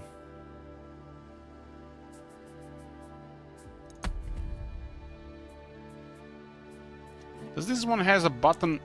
I fight for Egypt! Okay, so there's a sword here. What the hell? How do you even read this shit? Where the hell is this guy? He's closer to Delta.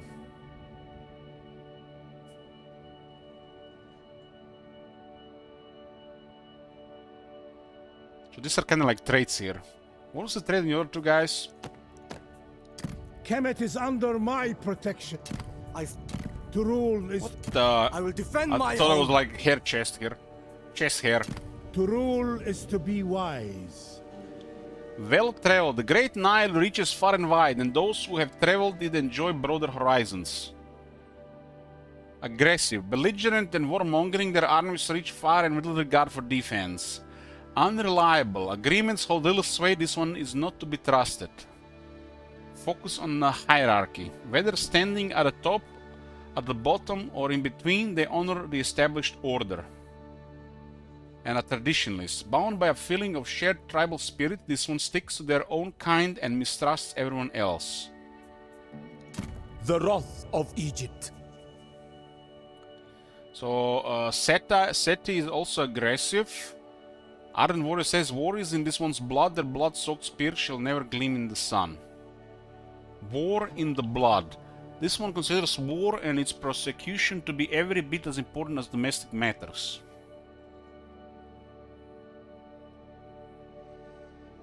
So Seti wants to do the genocide south and Ramses the genocide north. And somehow we get this thing in the middle.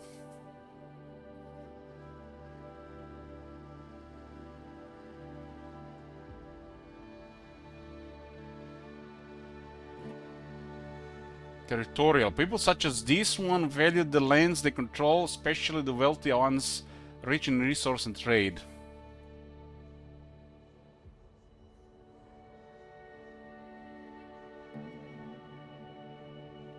His predecessor prudent investment in Egypt's military machine will surely pay dividends in the future. Strength is birthright. Like his father before him, this one will wage war in defense of the kingdom.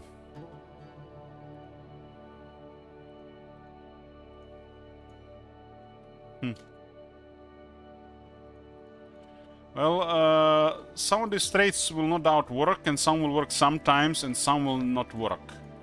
That's the usual stuff. Which ones will be which? Time and experience in the game will tell. Just one moment, boys.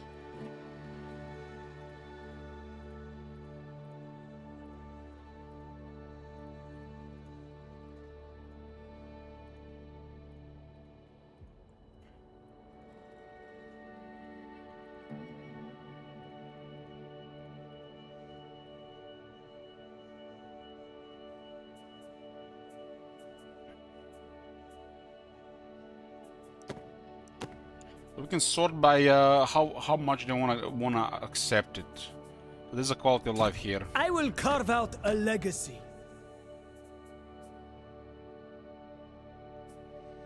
The way to start diplomacy is with a non-aggression pact.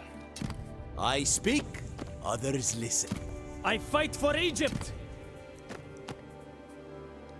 I will carve out a legacy. So there's a pretty generic guy here with a I feather. stand strong. Who are these people? All will remember me. They literally look like all the same model, just different color feather. Warrior of Egypt. I fight for Egypt. For Pharaoh's glory. All will I will carve out a legacy.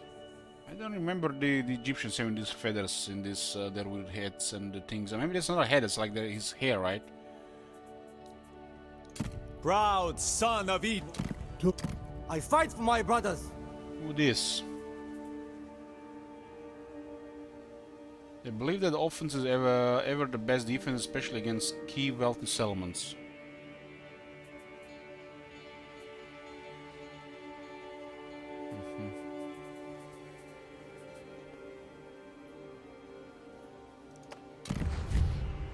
Okay, we see some diplomacy. This is court, power of the crown, ancient legacy. The role decrease, diplomacy, loyal deities. This is where you actually see the event buffs there on the right side.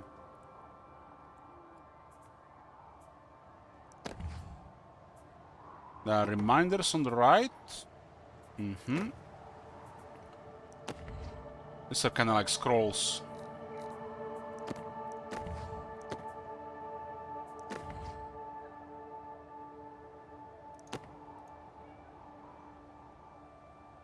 The gods must be in fine spirits. Let's go into battle, see how the battle is. Ramesses. Ramesses. Oh, stances.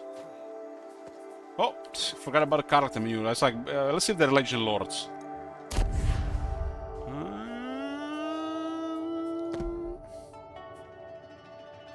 Character can assume a title. Yeah. Well, there's actually items and stuff here, huh? Honestly, stuff like this, like what the Warhammer introduced with the inventory, where you equip items and the ancillary system and the skills, this was literally my favorite thing to arrive into Total War games. I don't know why, but I feel like that adds so much to the game. Like, before that, the character systems were just, like, too random and weren't doing that much. So, the fact you can equip some stuff on your characters and build the skills differently, and you actually have time during their character's lifetime, like in Rome 2. It's like, I think adds to the game. Is there a turn limit on the previous 6 turns? We can lose 60 turns. But there's a lot of factions to check. Or should I say just 3 factions with a lot of sub-factions.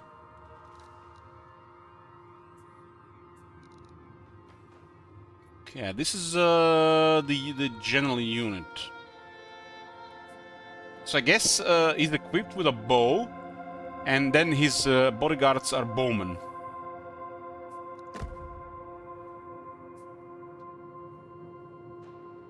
And if you have a bow equipped, you cannot have a shield equipped. Magian bow. Reload speed plus 15%. Grants attribute shoot while moving. It does look like a low reload time, but they don't have much ammunition. Common light armor. Fatigue buildup minus 5%. There's a trait, ambitious/content. Trait pair. Gain by spending the turn in march stance or suffering attrition casualties. Your general is predisposed to this trait.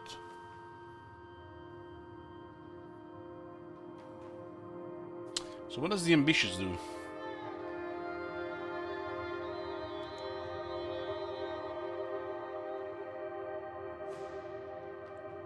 So if we are in a march stance, we get ambitious. If we are in camp stance, we get content.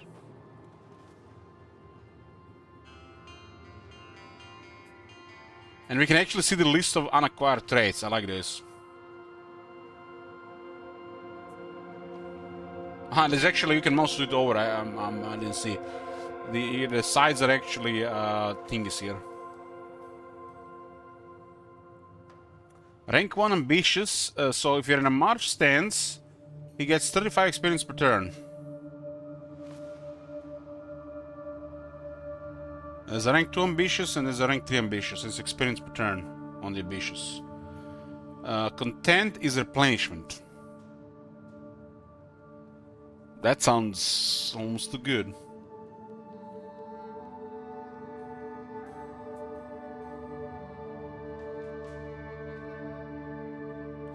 So it basically tells you that there are two sides to it. Like, there's a brave and there is cowardly.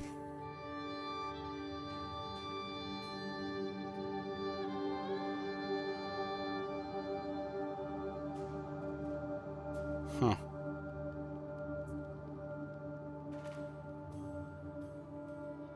I really like the fact you can see a list of traits and they tell you how they are acquired.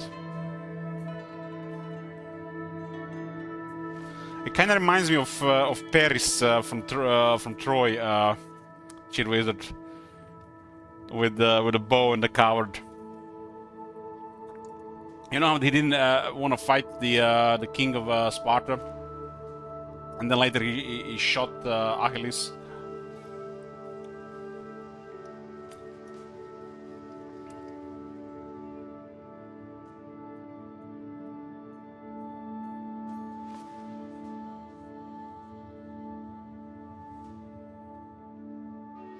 Paris played by Legolas. Well, they needed a beautiful man playing Paris. How else are he gonna get Helen?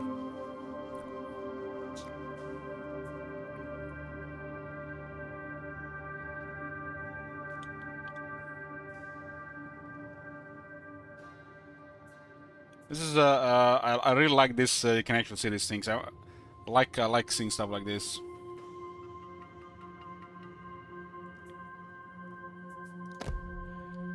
And these are titles. There's actually the whole list of them.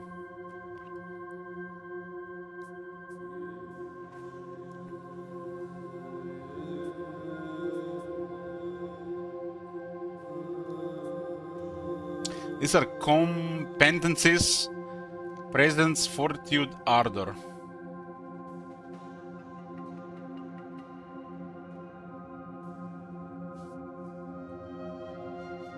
And to assign these things here, we have to increase these things, skill points.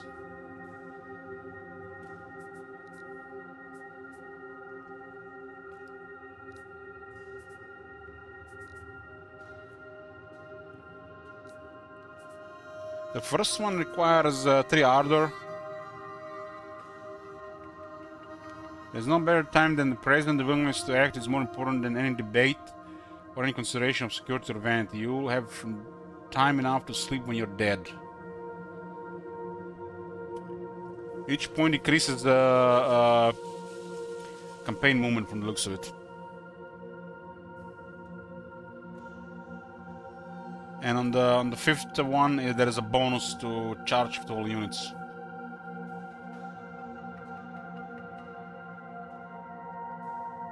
I guess they you have this thing with authority, zeal, and cunning, except they do something in this game.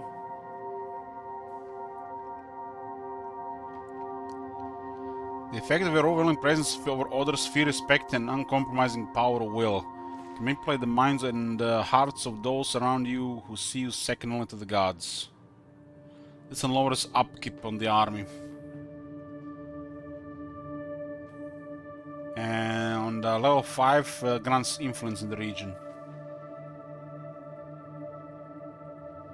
On level, this is level 10. It grants morale, even more influence, and ability. Do you know who you are fighting? It lowers morale of nearby enemies.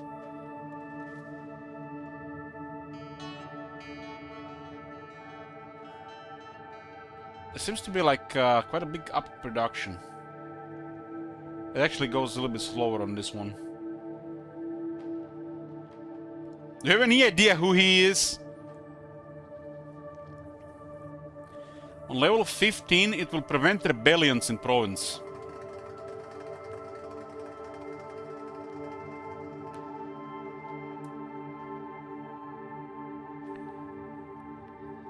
Man, we could have used that in Warhammer 1. Heck, even some Warhammer 2. Instead of just killing rebellions every single turn. Because, you know, the rebellions are hard and they've been difficult in the game instead of just making the games easier. Why can't we just kill rebellion and it says like 10 turns prevents rebellions in the province?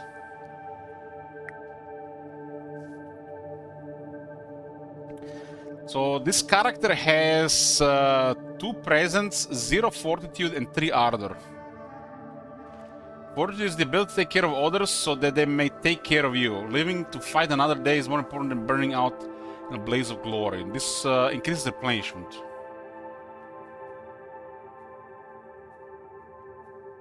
Defense for the entire army on this one. There's actually a lot of defense for the army. Holy shit. So we can build 4 of those outposts to grant recruitments, melee infantry recruit plus 4 defense in this province. And we can max this thing as well to grant them additional 6 defense.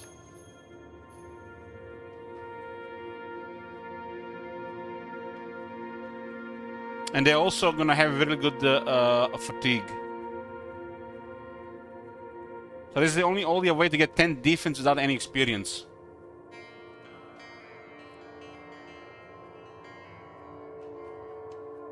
Ardor is the charge and speed.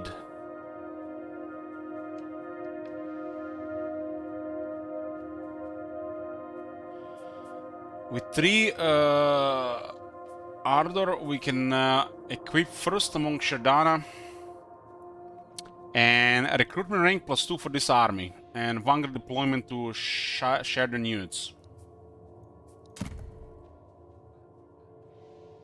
Plus 2 ranks for new recruits, like all new recruits.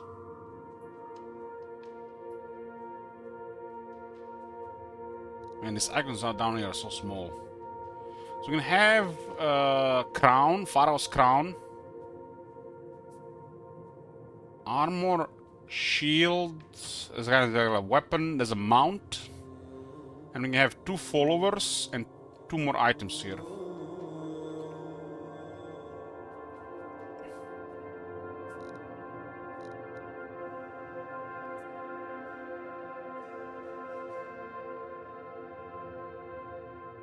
So as we get the rank, we need 500 experience. Look at this, on rank 1, we actually, on turn 1, start with 35 experience. What? How do we get 35 experience?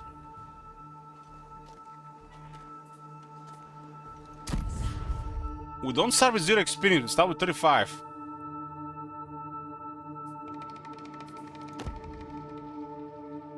I guess ambitious already triggered the turn 1 experience.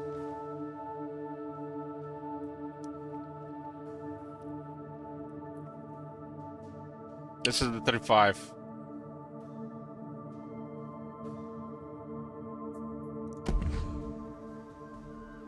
Okay.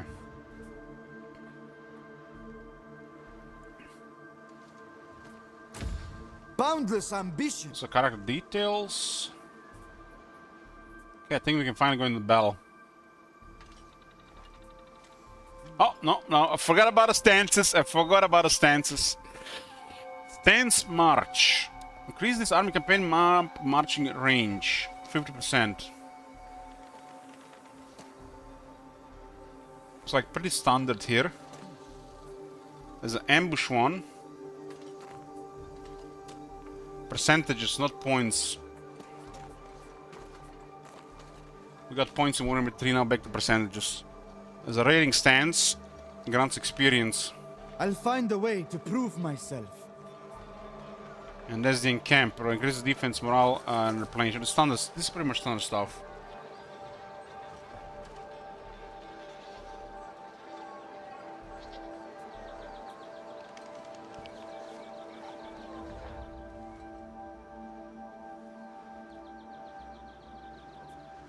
We're actually next to the outpost.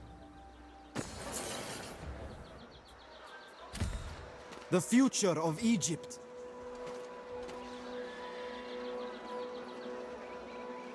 For 4 turns, we'll get 30% movement buffs. I guess we go to the outpost first, and then we go north. Because if we go attack this one, we have to go back. Outpost is closer. The outpost seems to be like a things you want to visit if you can, if it's in the way.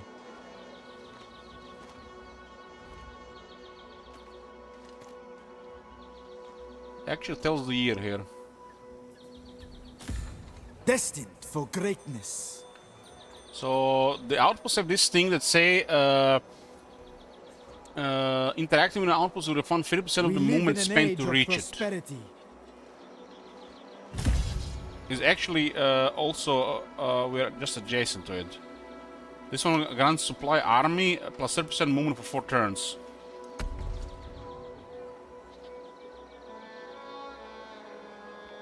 This is a little was 25%. And where do we see this buff now? Blessed by the gods. Chosen of Ra. Can you actually see this buff somewhere? Ramesses the Bold.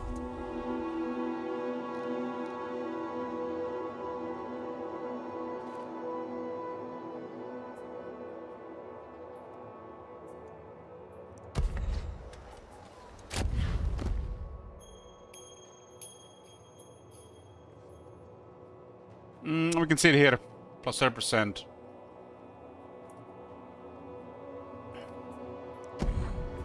Okay. Forging my fate. The enemy has 5 units and we have 8. Effects on top left of the character screen.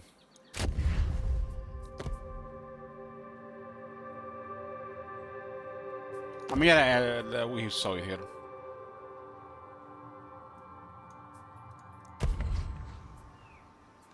Oh yeah, there is supply army. The big foot here. There's an icon here. Okay. The future of Egypt. What did it even say for that thing where the stance for this faction? Me. Armies attack in march stance. Train magic units quickly. As Rams, you command your armies to attack in march stance with no penalty to stamina. But does this mean if we get attacked, do we still get the penalty for this? Maybe it's just working in attack and not the defense. My army will be elite. This is the recruitment thing. Didn't we say we would recruit units on +2 ranks? Blessed by the gods. Recruitment rank +2 this army.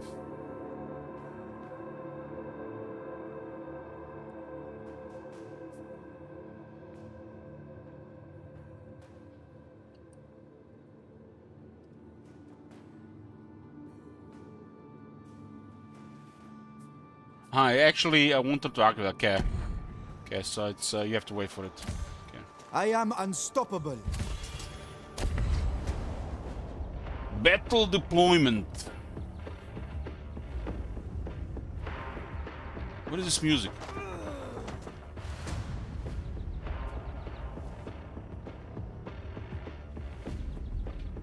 What the hell, man? It feels like we're playing Wasteland, and we're about to fight some raiders and some shit.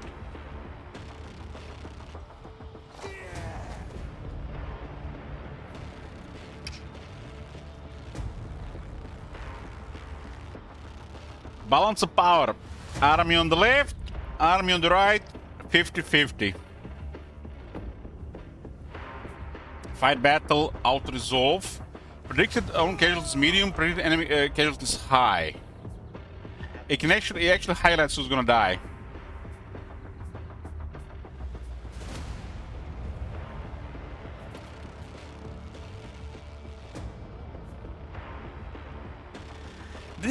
Couldn't they not be influenced by the soundtracks from the Tomb Kings? Why didn't they hire the guy that made the music for Tomb Kings? Those soundtracks on the Tomb Kings are like perfection. Habiru Militia, that's their militia guy.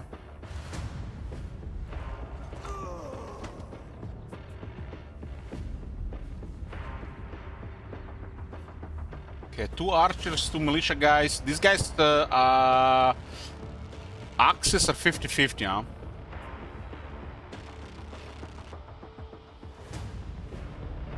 Okay. Bye, battle.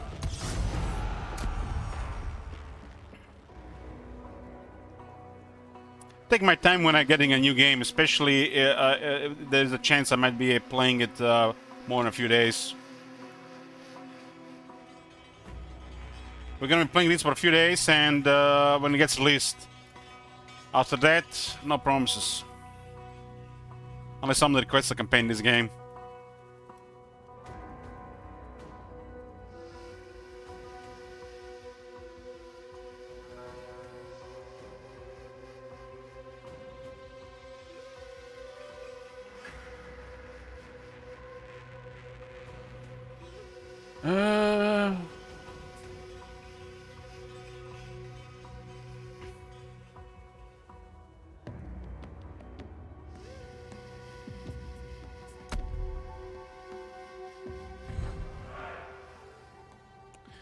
I changed my mind with Pharaoh? What do you mean change my mind with Pharaoh?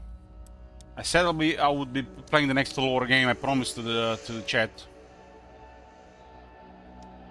Because we didn't play Troy.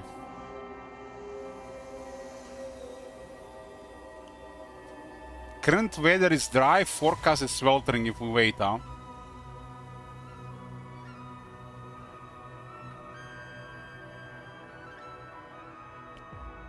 I don't remember saying that talk. I had literally radio silence for weeks when they announced this shit.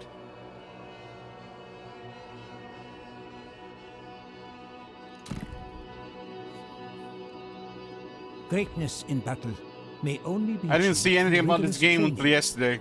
Even the most skillful general must practice. We were their seeing the craft. announcement thing yesterday. They left their javelins at home. And the camera moves really slowly.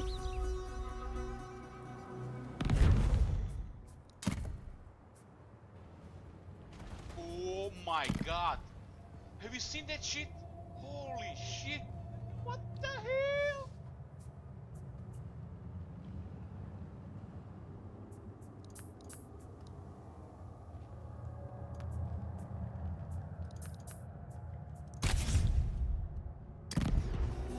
Those savages have no discipline! Clubs!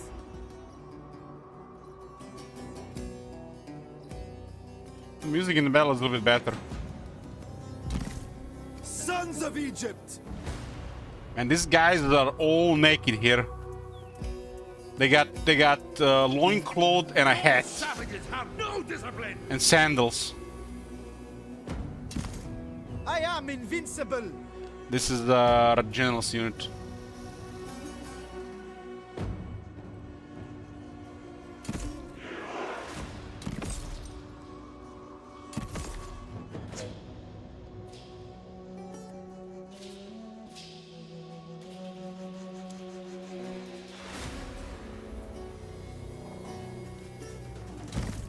Never back down. What is this 450 and 100?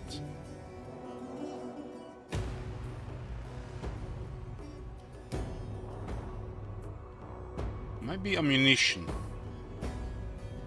These guys have ammo?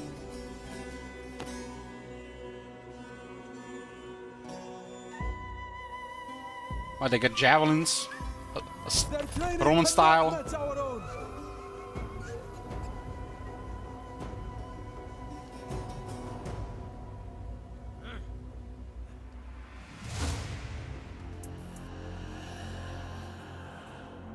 So this second number is ammunition. The third armor, I'm not sure it is 100%.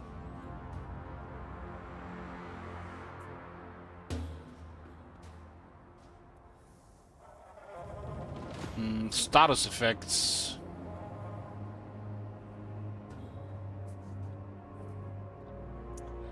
Bye, cookies. Put the quality guy with the rest of them. Handle a few barbarians. Okay, at least remember what it is.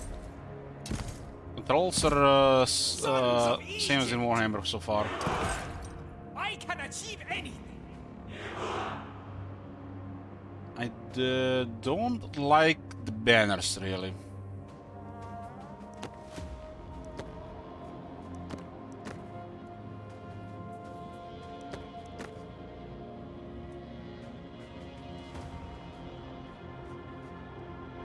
We'll bring Canaan to heel. I think the banners just add clutter and the icons are always just better to see what is what.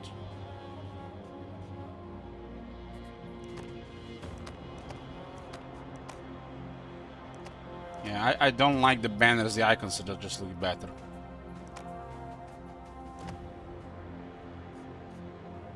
Because there's no reason to use the banner if the icon does the work.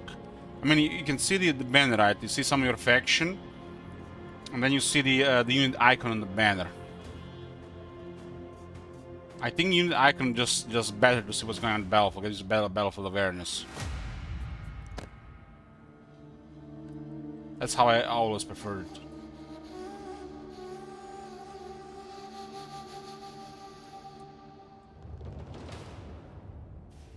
What else is here?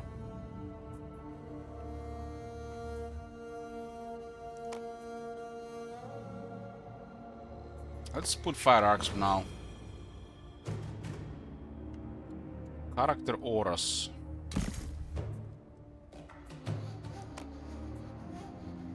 Okay, it's not very intrusive when it's not selected.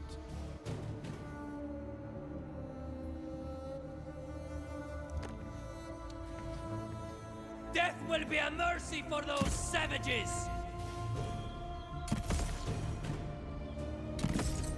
I This can is achieve the... anything. How do we see unit... Aha, this is on the left. Holy shit, man, this feels like it's like half the screen.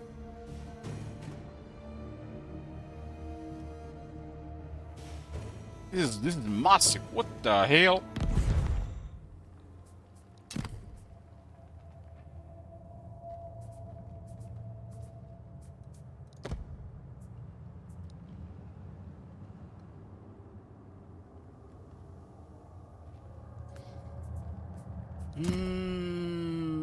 US kill 200%.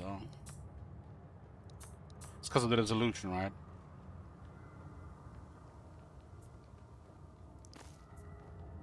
Ooh, where were you hiding?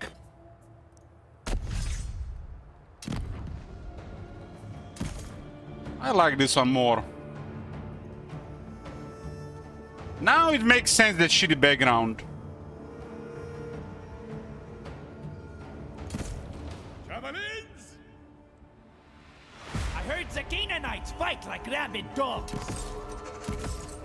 These are javelins, but they still have different different performance. They just don't have a big number. They could actually good armor. This looks better than Roma, if you ask me. Maybe this is like a little bit too small now. What did we put it at? 150? Let's see, 160.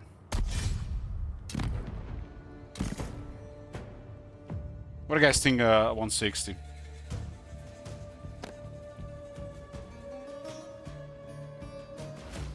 Looks good. War is my calling. Bigger. For glory. Can you see the We have more Ramsden lineup? slingers. Let's see. There he is. Fight for Pharaoh.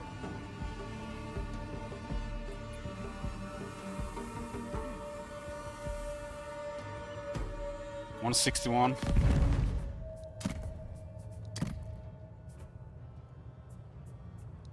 What is that? 50%. Holy fuck me, man! I don't have 20/20 vision. What the hell?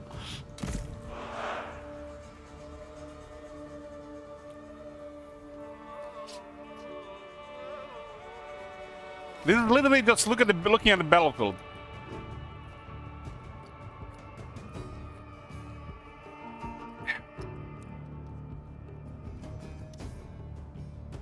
Bring. Oh boy, where is it? Options, interface. Okay, let's see 170.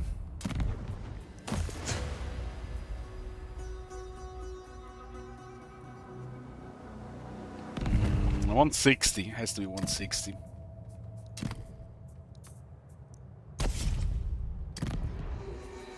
Okay. Okay, let's fight. Our general is a range guy. Range better for win.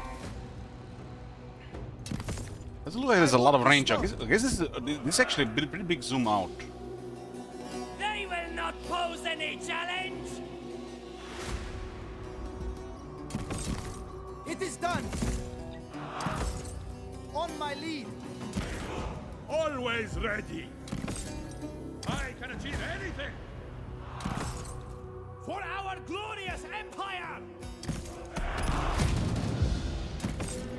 Every general takes to the field alongside a unit of bodyguards. As the general gains experience, so too will they. A formidable force that can control the tide of battle. Oh my god. Hey, it's high grade. Shit. Holy shit. Never back down!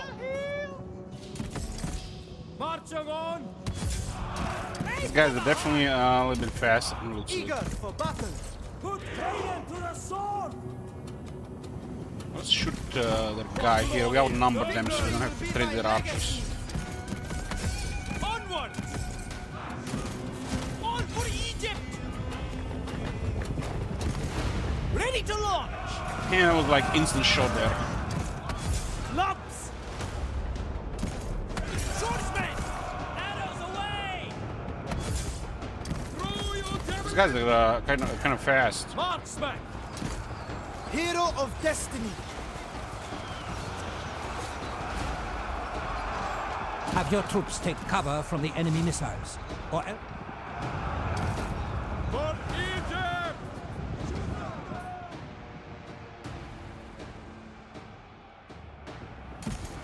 Clubs!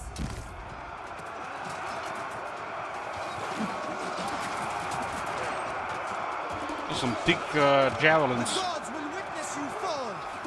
I will kill you for that! I will kill you for that! See the enemy break like reeds before the storm. We didn't disengage Them properly. down as they flee. Strength is power! Marching on! Sons of Egypt! They have a lot of javelins, these guys. Onward! Shoot them down! These guys are almost out of armor. They're shooting really fast. The enemy leader flees. Now is the time to press home your attack. Marching on! I love that our general is an archer. Prodigy of war!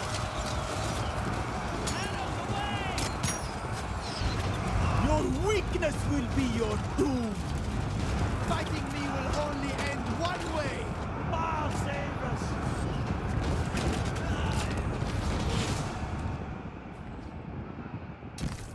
Swordsmen! Our might is unassailable!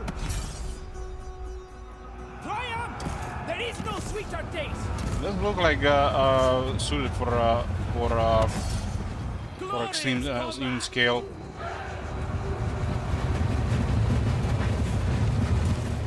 I feel like the units, some of these units are running a little bit fast. Maybe because of their armor. We will fight another day!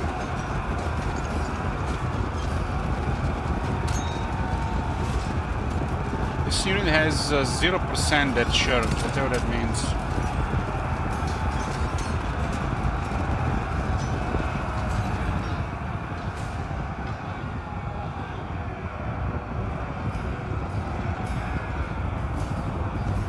There is no hope!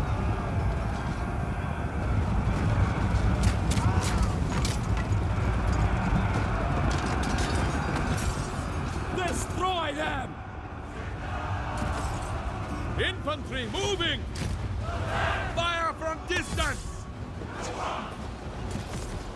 Marching on!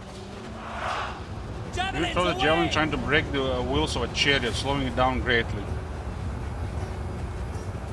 These guys have 27 speed. Javelins ready! God save us! It's even the pretty good speed. I guess the other one is getting outrun because they have armor. This one has light armor. This one's at medium armor. Such fragile instruments of war! This is impossible! Class! So the kills. Damage caused 18,834. And 70 kills. We were shooting the general for the most part.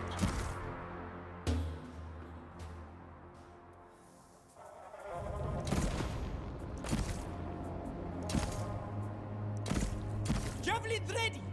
22,000 damage in this one.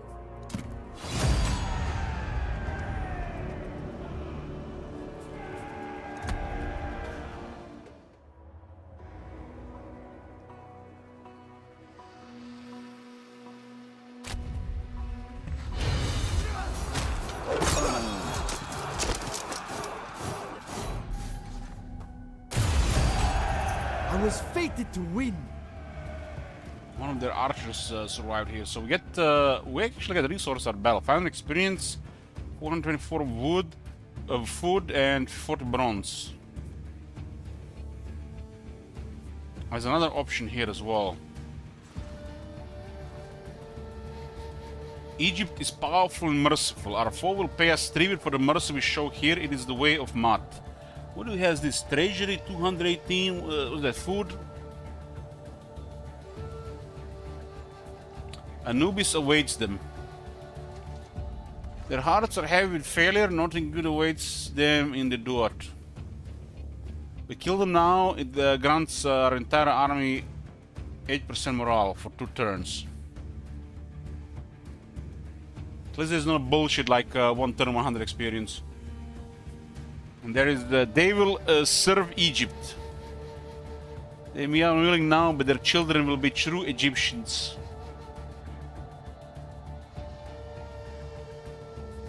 Yeah, Anubis obeys them should be like 5 morale for 2 turns.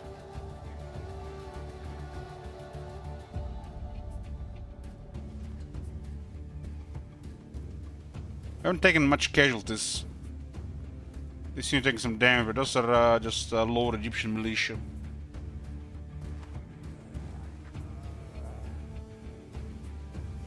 We'll go Egypt is powerful and merciful for food. Spread word of my might. I grow stronger each day.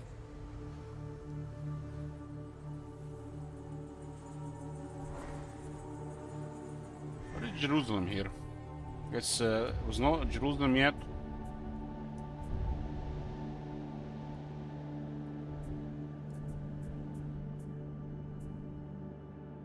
Did this build Jerusalem, a place of Jerusalem here?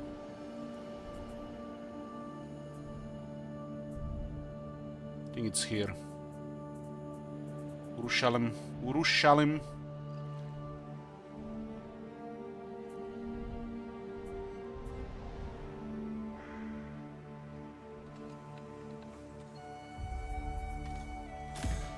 Destiny We have calls me, and I Sukkot am in compelled range. to answer.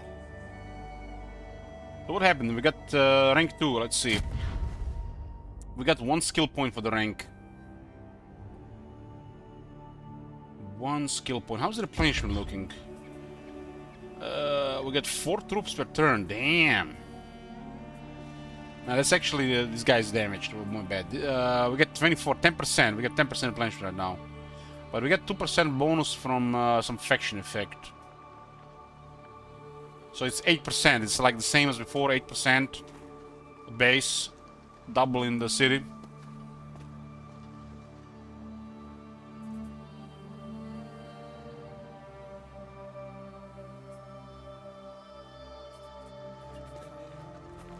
This one is kind of hard to really say how this is going to work regarding new armies. Are we supposed to be in the negative?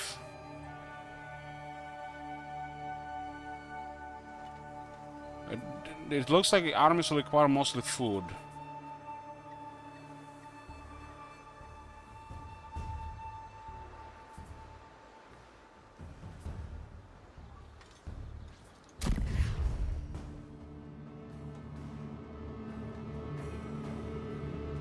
We already have 2 in presence and 3 in ardor, so this 2 gives it a little bit edge.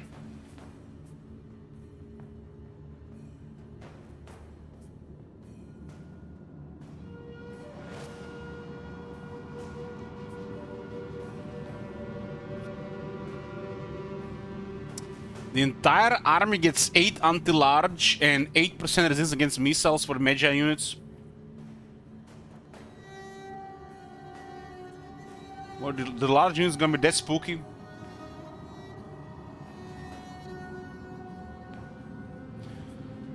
Rank 8 for the next title. The rank 30 might be max.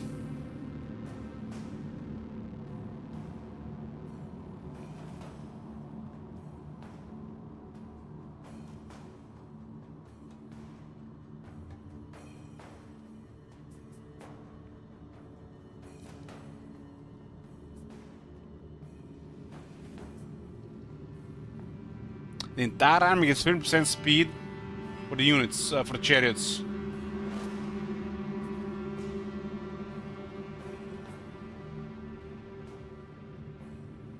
You can even get more replenishment if you want. 30% more movement.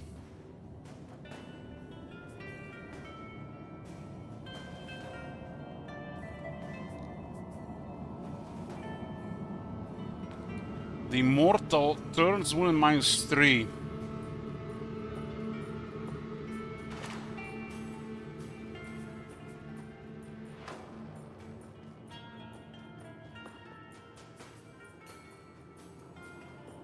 There's actually a rampage effect. Requires 8 ardor. We'll get 20% movement restore after battle.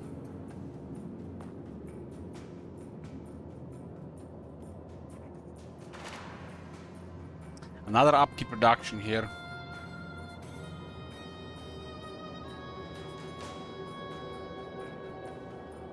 I like that 6 defense for the entire army.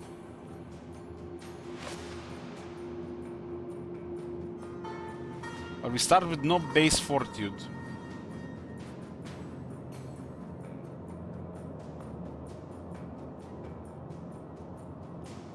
I mean, to overcome the lack of knowledge of the game and the difficulty in combination, the safest bet is replenishment.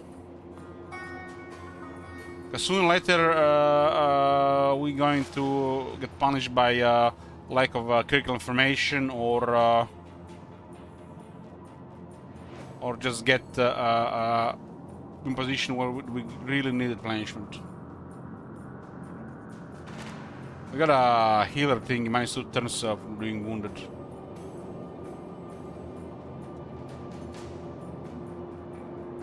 I think replenishment is a safe bet here. Even if we have it at 0 right now.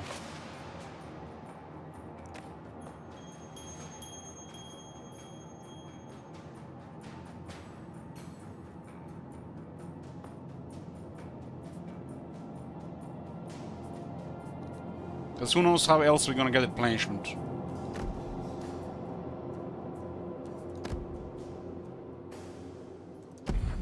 High difficulty, since they introduced replenishment, replenishment is probably one of the most powerful things in high difficulty. After replenishment, then there's the economy, like upkeep production, stuff like that. The replenishment was introduced, if I'm not mistaken, Napoleon. Although I didn't play Napoleon, so Shogun 2 was the first one with replenishment that I played.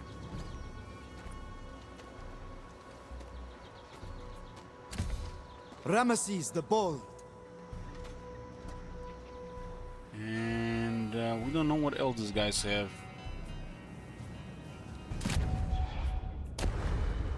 These guys have nothing, so they're just waiting to die.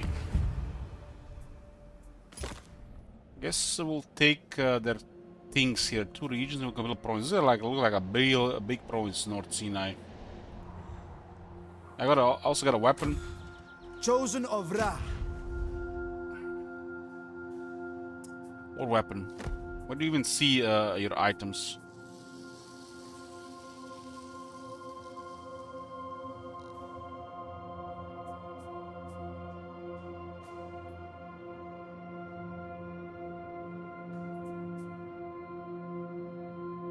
Yeah, we had the bow. Let's see, events. We got a common spear. Bodyguards get spears and damage is large.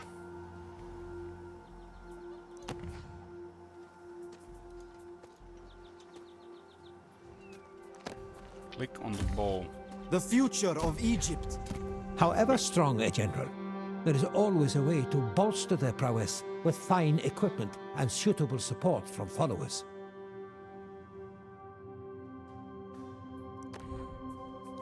An army is nothing without a general, and a general is nothing without a trusted band of warriors by their side. These elite bodyguards wade into battle and protect their leader at all costs. And his stats actually improved quite a bit in the other areas.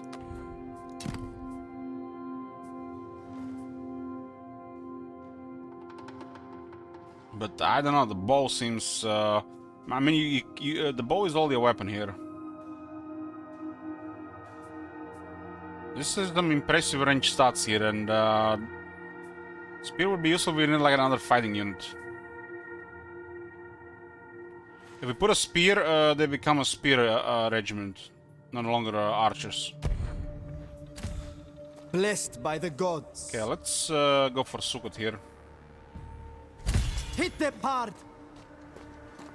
There's some garrison here, I think. 5 units. Strike hard. Balhano.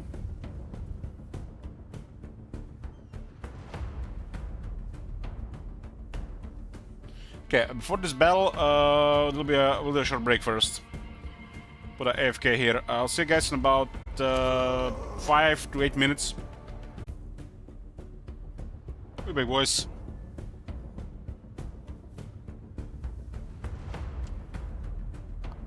Habiru archers. Before this, Habiru militia, and these are Habiru raiders, two-handed ox infantry.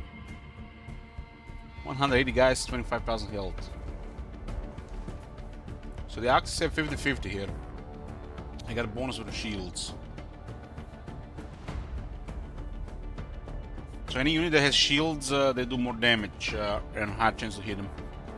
This unit has 3 attack with 8 in defense. They have 41 charge bonus. Damn, this one seems pretty high damage for melee combat.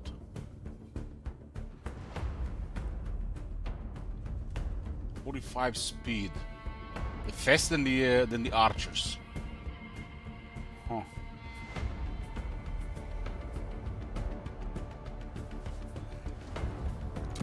There's a scout terrain here to see the settlement. Let's see what this guy be our first settlement battle.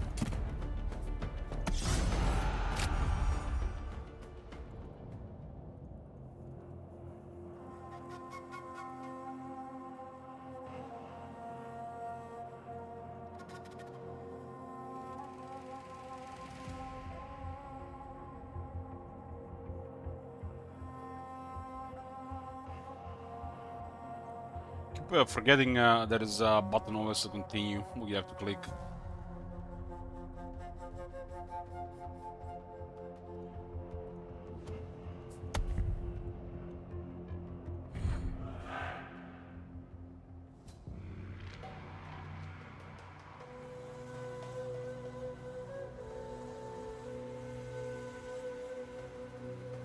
Wasn't this supposed to be like a port?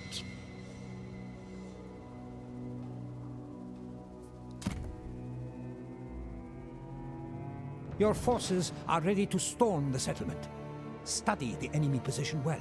for they may concentrate their defenses among the narrow streets. Sea is Be from our wary. side.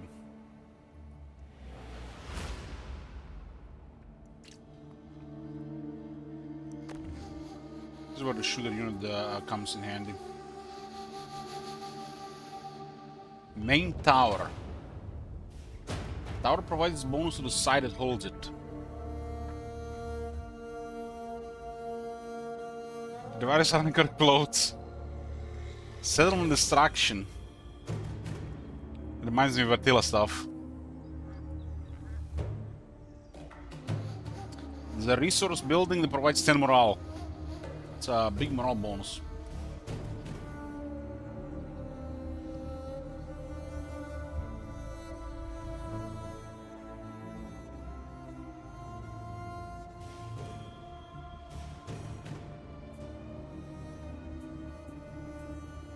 All units have shields, so their axes could do pretty high damage, but we can shoot them. Why don't they make us like men? Can we actually... The gods chose we it. have to go around. For glory eternal! Hero of destiny. Your generals have their own unique skills and advantages. Pay close attention to them, and be ready to unleash their abilities on the enemy at an opportune time. They cannot keep us out!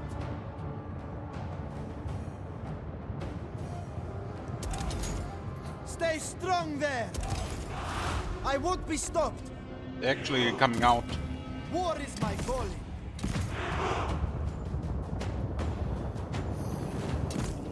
I am invincible. These guys are fast, man. Like, what the hell?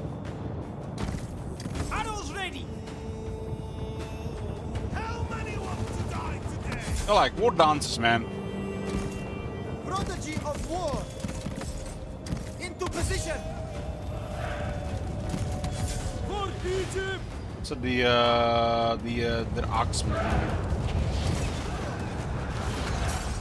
Bows. Release. Onwards!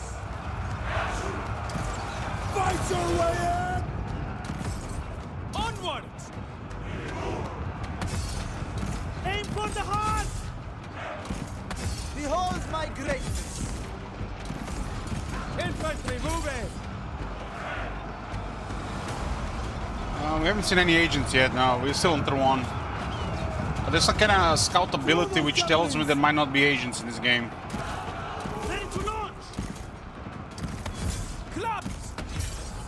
Aim for the heart! Right round! Your foe Launch attacks your flank. Drive them off. You are destined to die. Force them away!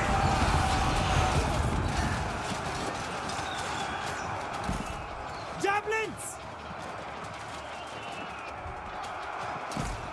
Sons of Egypt! We aim through! Keep pushing through! Well, this guy's catching him. This guy's for the same speed. These guys are slower. Sons of Egypt! The gods will witness you fall. Nothing you say will stop me! They're disengaging.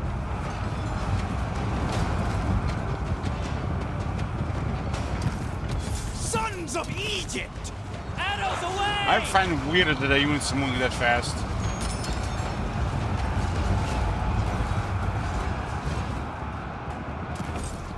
On the march! Eager for battle.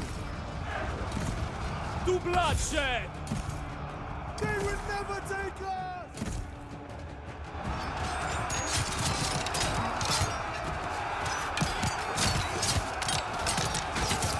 Looks like you hold civilization back.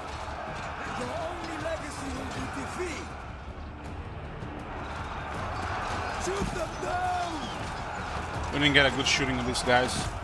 Archers! This guy unit got slaughtered by these two-handed axes.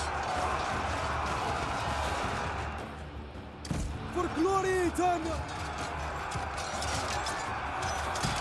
Is it me or these archers are actually winning against our guys? I guess they're routed now. But, it looked like they were winning. swordsman! Armeja source gonna murder those Soldiers, axes. move! I fear nothing!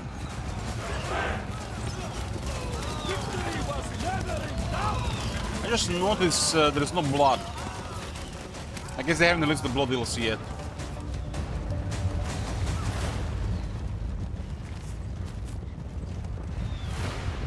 What do you guys think with the price increasing with the blood DLC will be like €5 now? All this will be ours.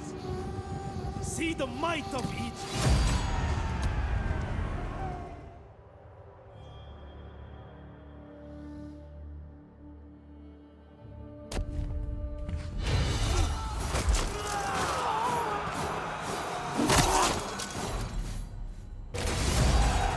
I was fated to win. One of these raiders did so much damage. Look at that, 22,000 damage.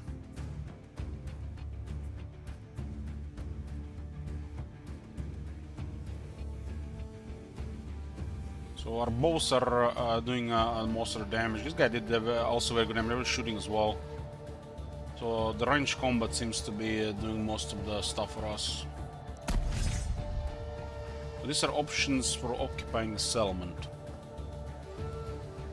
If we occupy, we get a conquest penalty. Next turn only. This is over 5 turns, and we got 2 idle workforce. If we loot and occupy, we get some food, wood, gold. Only 4 gold. 20 conquest penalty instead of 15, and 12 to prevent instability. We'll also get replenishment if we loot and occupy, and only 1 idle workforce. SEC provides resources and replenishment.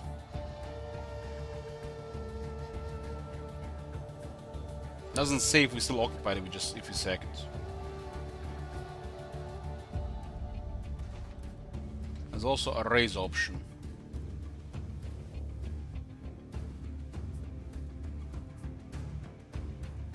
I'm just gonna assume it's like in Warhammer. And not like in Rome 2.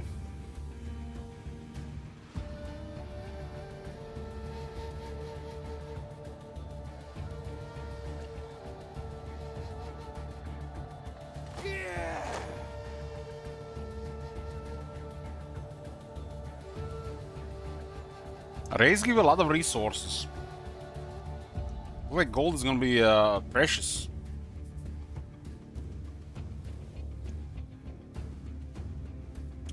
Wood is the basic resource required to train and support units against the different settlements. Stone is a resource required to construct all types of buildings and get in stone quarter settlements. Doesn't look like there's a cap on resources. Wood is a basic resource required to construct buildings and is especially important for food buildings. Have you seen that shit? Thanks, Edge Cake. Shit. Wood is gathered in the forests of Canaan and the Hatti Empire. Wood can be gained from settlements with ports along the Nile and in the oases. Bronze is a resource required to equip and support advanced units. It is gathered in bronze forged settlements. And gold is the resource more suitable for trade. Gold has the best exchange rate versus any other resource. It is required to construct high-level buildings or train the best troops. Be aware, the gold loses its trade value if too much of it is accumulated in your treasury. It is gathered in gold mine settlements.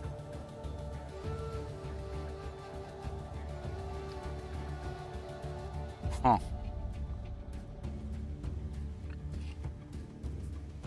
Well, occupied since this is a capital province.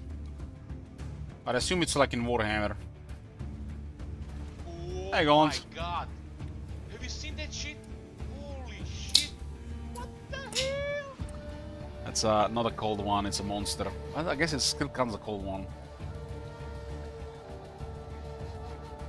Weird looking Total War Troy patch. We had a lot of people off today.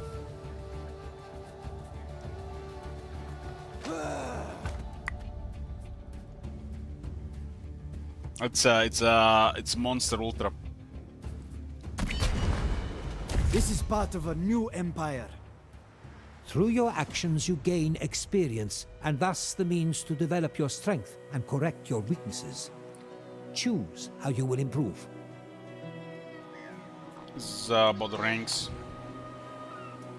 Sacred land occupied, Sukkot, North Sinai. Ramses conquered the sacred land of our ancestors, North Sinai.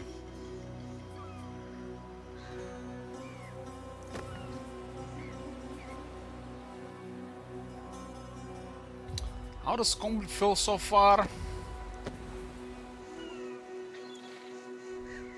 It feels better than Rome 2. It feels like I improved Attila combat. But doesn't feel like the same like the Warhammer.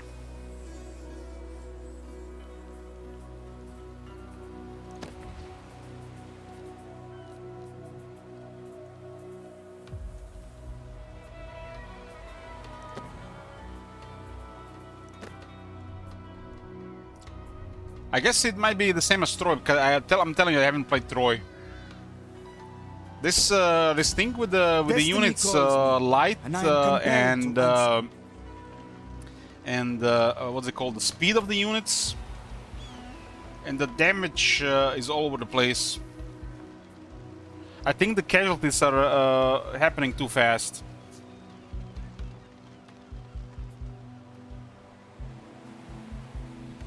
Way too fast casualties. And we're also playing on an extreme scale, which is, I guess, a little bit slower than the scale before, because there is more health and more men. Because only the front can fight.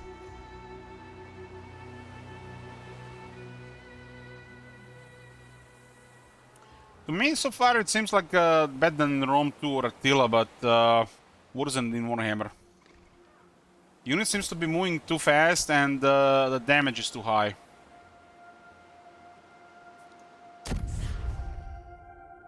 That's at least for my preference.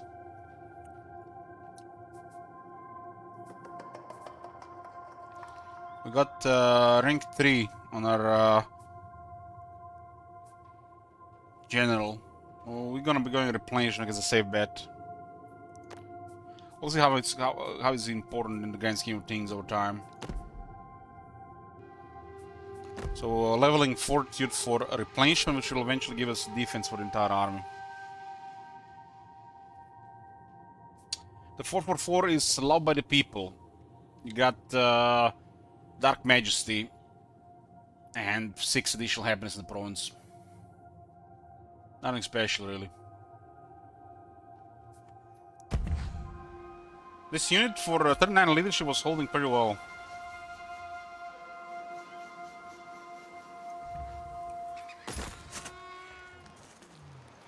We captured the basic settlement here as a port. Let's see what does it say here. So a basic settlement is called barracks in an administration. Is a little bit is that odd?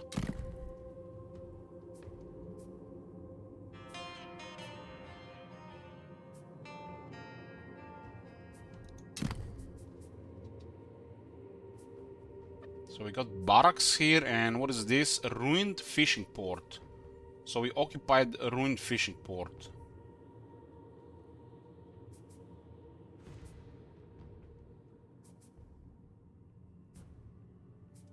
$190 food from the fishing grounds.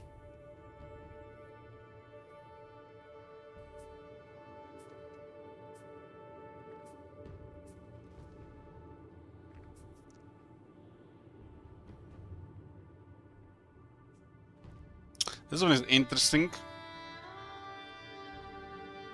Regarding the food stuff, collapse, crisis, prosperity.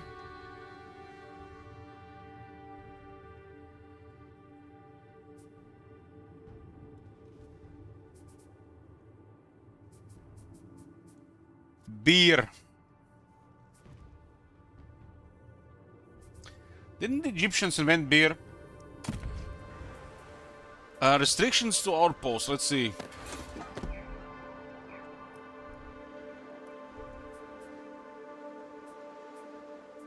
I think it's just one pair and then the resource costs.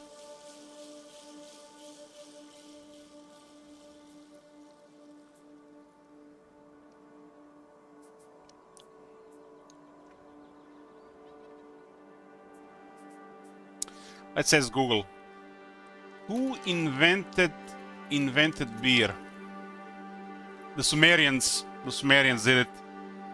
8000 BC.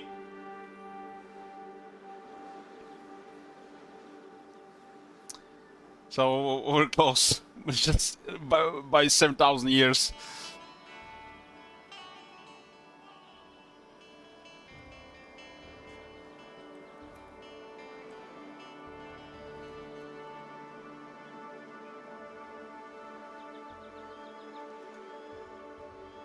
Yeah, this is basically a lot of civilization started here. Civilization stuff. The first empire as well. It is no longer BC. That's actually this is not the right thing to say. You see this BC thing? That's they changed this. Now it's called before Common Era and the Common Era. Because of the they want it to be what's it called when they want to be it's a thing that what do you call it? No, it's no longer this thing here.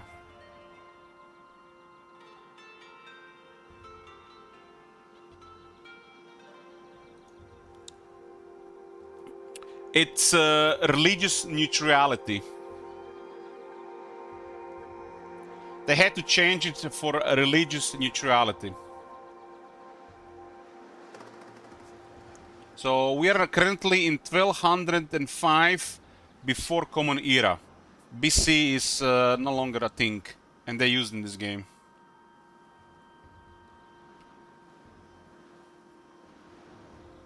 What English said.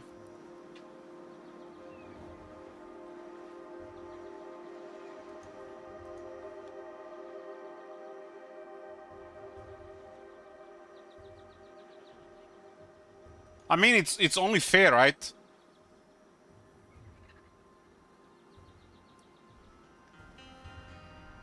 It was the right thing to do.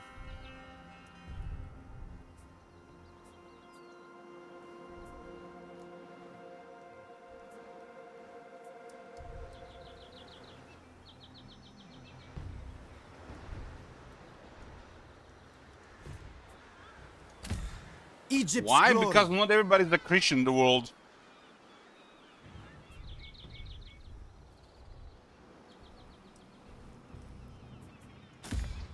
The future of Egypt.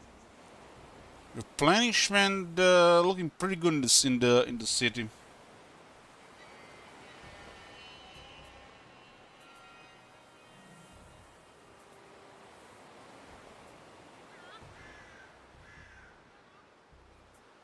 I think Common Era and before Common Era is the right way to go. Unless we play Medieval 3, then it's better to say BC and AD. Otherwise, I'm not playing.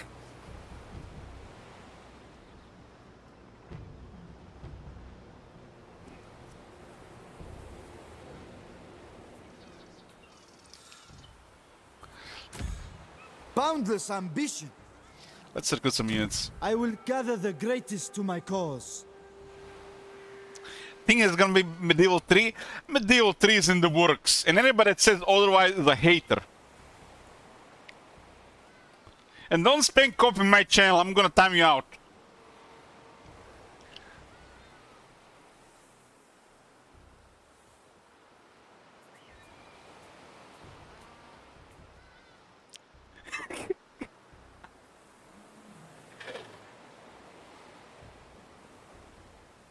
Bring it on, old man. What do you mean, old man? I'm 35. What the hell?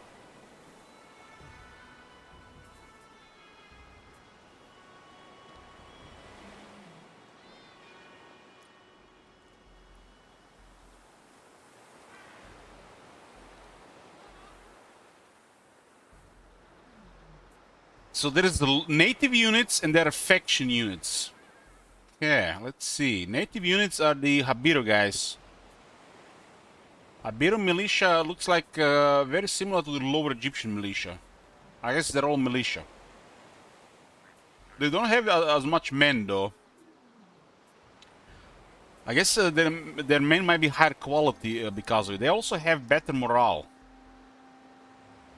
These guys actually look better than the lower Egyptian militia. 31,000. I guess its number of men is still the same, just they have better stats.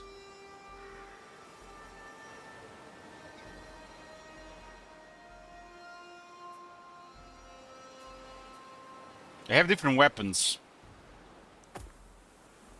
The axes are 50-50, while the maces are pure AP. We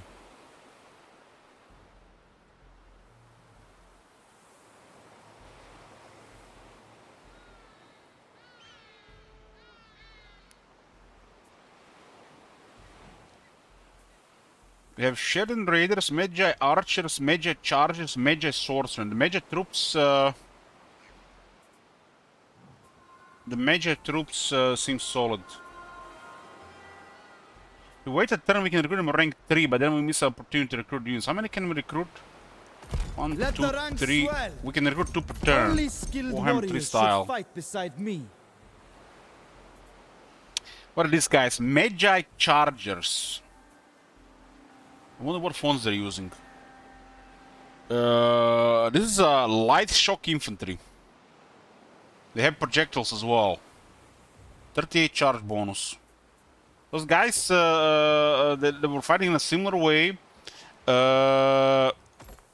a lot of damage.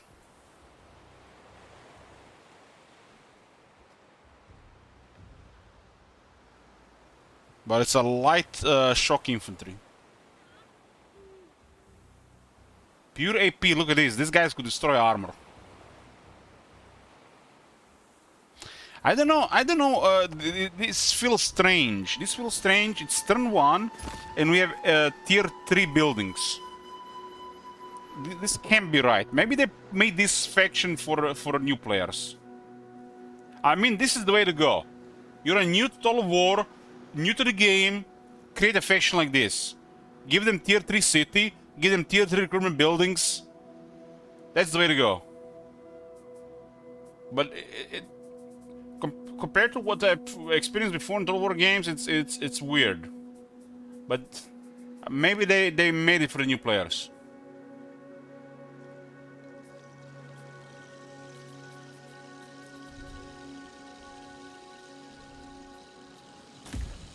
Chosen of Ra.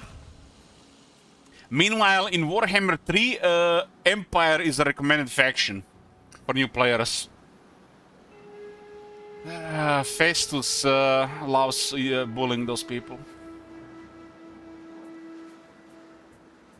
Do you think they made this on purpose because it's Ramses and or they made this because it's Oh my preview? God. Have you seen that shit? Holy shit! What the hell? Because you only have access to mid-tier troops. It says easy in the selection screen. It was saying easy for factions that were brutally hard in previous games.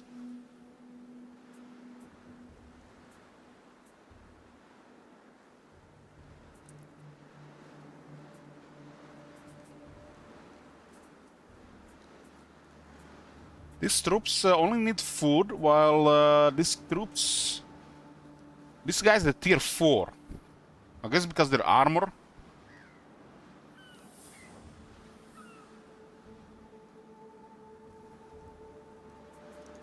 Answer the call of fate. Become part of my legend. In historical games, I like distinct the local troops and the faction troops.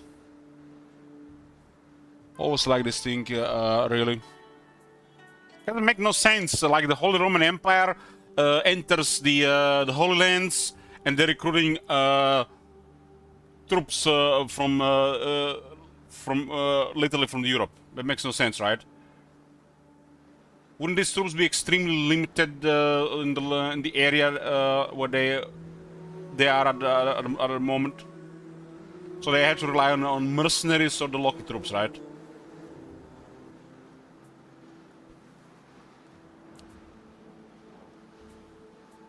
I mean, this is our province, but this is still a different area here for the native troops. The swordsmen did get murdered by the other units, but doesn't mean they're gonna get murdered all the time.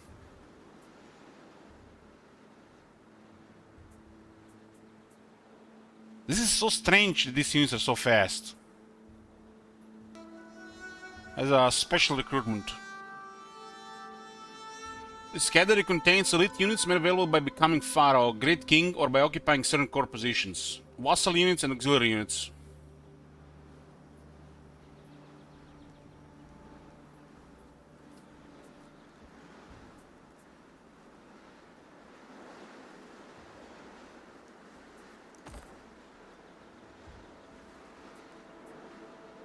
This unit looks solid because of its armor, but these seem kind of like pricey for what we need right now.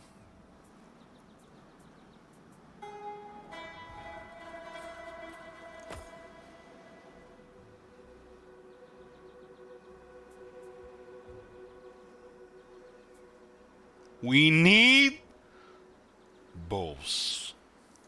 I summon the elite.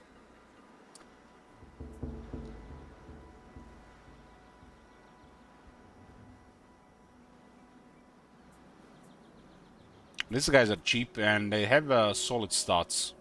This Habiro militia. You can only recruit 2 units per turn. My army will be elite. This general is 20. What happens if we recruit like another general?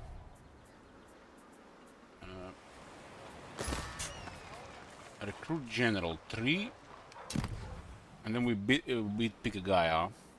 So we can see his starting attributes. 300 food to recruit, 300 food to upkeep.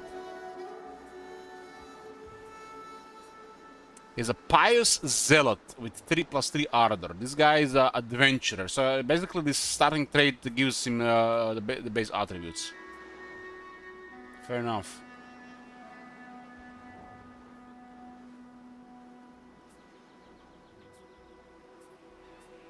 We have currently 2 slots limit. Okay, so this is it for the fighting this turn. Who the hell is on this border here? P. Ramses. That's my city. In control by who?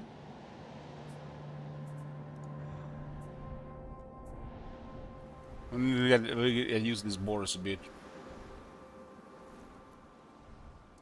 There's a border here. How do you know who this is? I will carve out a legacy. What can I do for you? Paramoon. Ooh, these guys looks like this is where we go next, huh? They are in cahoots with the Sakit here, and we are conquering these people. So I guess this is our next target.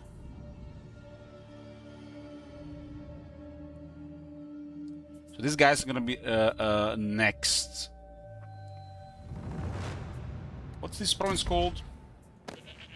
P. Ramses province. 3 regions. But there are some other factions controlling P. Ramses here. I look forward to our talks. So I guess this is next.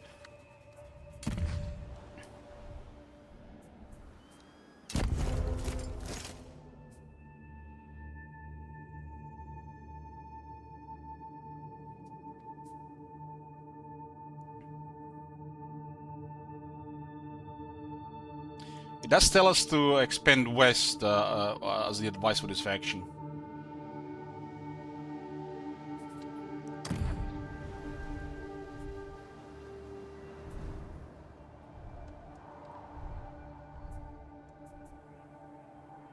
This is the fog of war. It looks like the surface of the moon.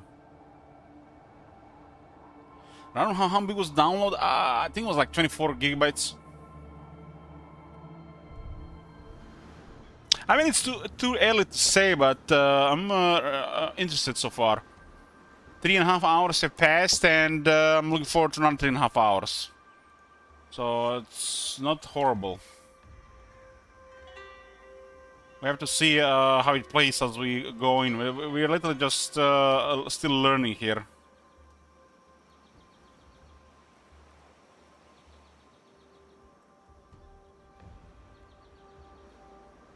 I fear for the replay value, but it is what it is.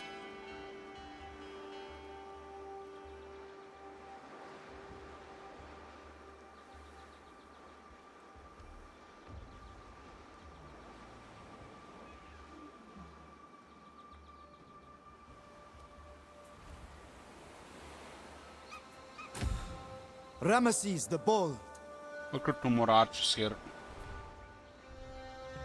So what do we do here? How this looks like? We have a lot of options here to build. I can immediately build a tier 4 here. I guess we can the workforce when we occupy that place. I don't think this game is a 90% game. So far, it looks like a solid 7 out of 10. You know, if it was like it was like 2 years ago, probably like 8 out of 10. I've become more critical of everything. Solid 7 out of 10 so far.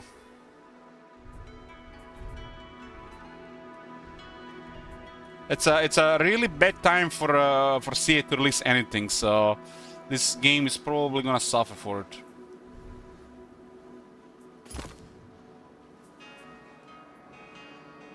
A lot of people have bought everything these days. Baldur's Gate 3, Starfield, a couple of other games. This game will be at the bottom of selling lists. Strategy game doesn't have a big crowd. The crowd exists, but people are spent already, and the CA is currently also has a dark cloud over them as well. So this is going to hurt the game a lot. Even if a good game overall, it's gonna be hurt a lot by this.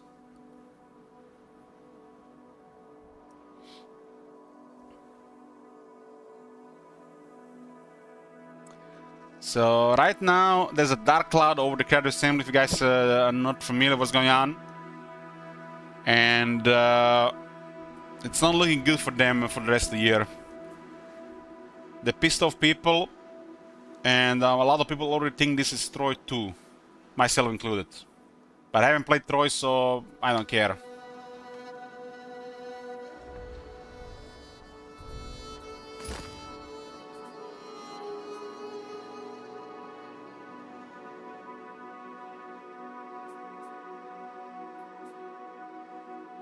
What are we gonna build here?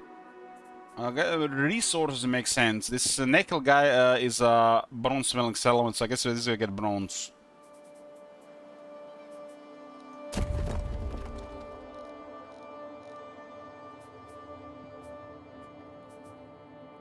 This game has a very stiff competition right now. And people, money, wallets are limited more than ever. Especially in this day and age where the games are getting more expensive.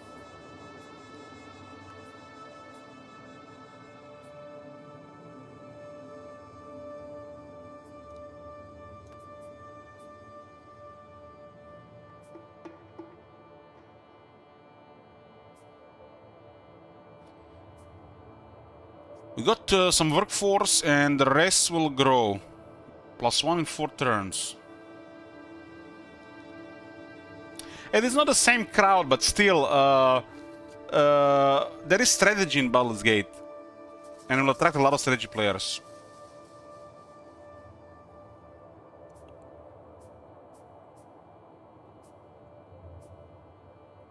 Warhammer crowd is already decided, and I'm pretty sure most of the people that came to the Warhammer series don't really care about the rest of Total Wars. But if every 5th goes for it, it's still a win for them. So it's a tall order charging €60 for something that might interest people. For €40 would have been an easier swallow. Gotcha, please. We don't want this one until everything's developed. This one is for influence, and the influence is high here, so we don't care.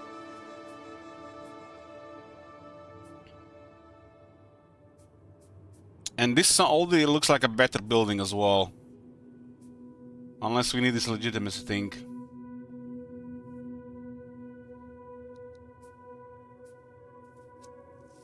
There's more movement here and cheaper construction. It's for the outposts.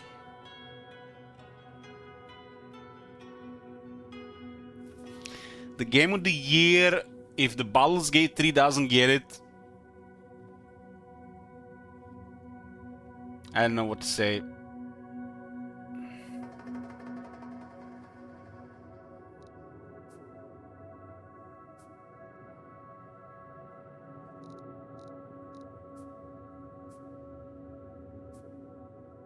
Ooh, we can actually get another tier 3 recruitment building. I guess the city kind of wants recruitment buildings because all the tier 3 unlocked. We only have access to troops that we don't even... they're already more than enough. But we could also try a chariot, right? Archer chariots and what are these? Sanity chariots are different chariot.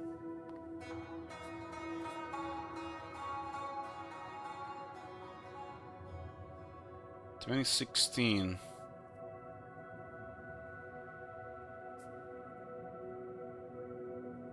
It just looks like a better archer chariot.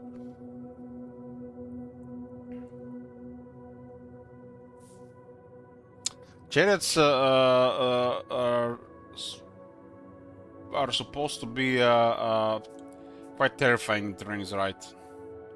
At least in this period.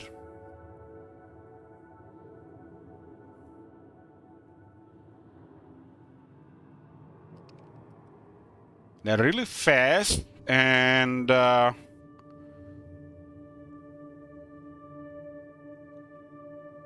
many are there in the unit? I can't say. There's no way there's 42 chariots.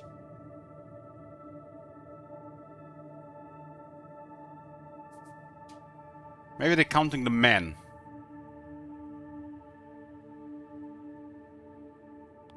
You think it's 42 chariots in the unit?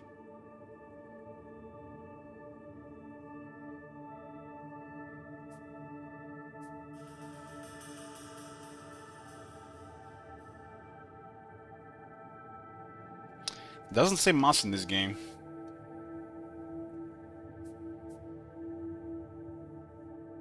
So this tier 5 is just better.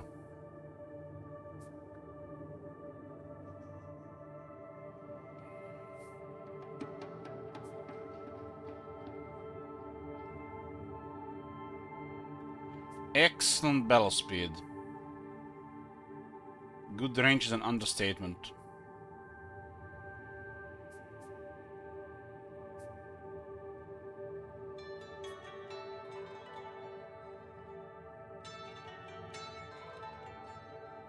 This one is a light chariot and this is a medium chariot.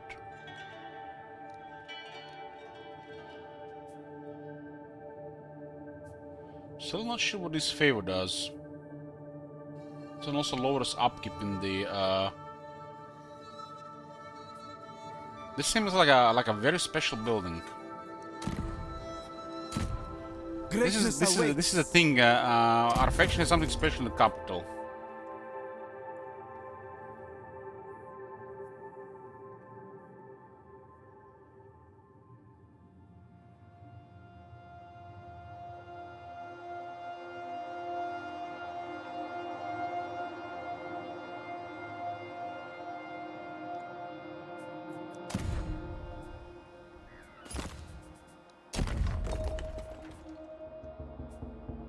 Feels like this building is wasted here. It's like it's a really bad one for the capital considering the limitations. This is looks like just a horrible building here. Which means it's not the end of the world until we get more territories.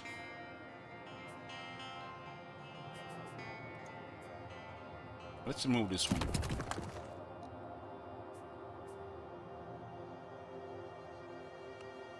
I mean, look at this one. Like, this is just a generic poor building. This province is not even supposed to have stuff like this. It's just so you have some bare minimum so it actually works for you.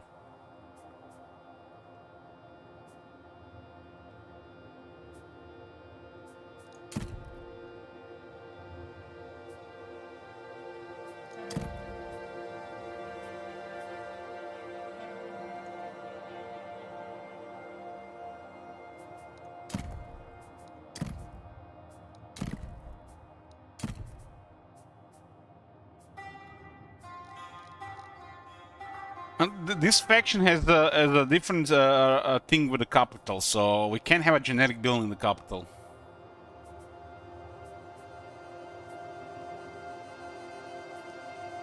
I mean, at best, if we generic one, this one, you see, this one is only on tier 3. This tells you something.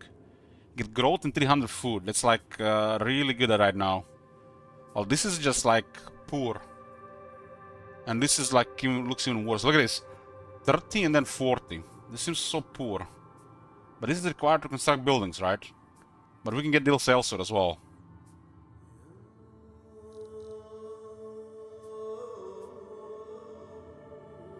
I'm not sure what the favor does.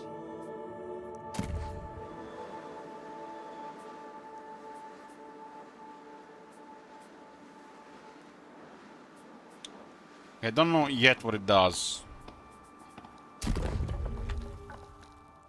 There's so many options in the capital, but so this is why we can't have generic buildings.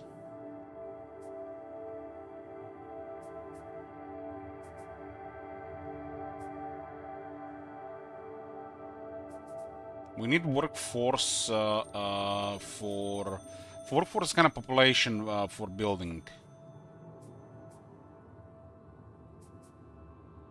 This one also might be the unique one.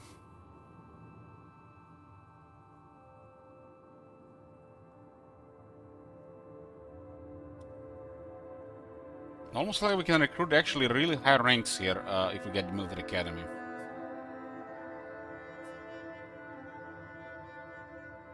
Without this, there's gonna be no garrison in the capital.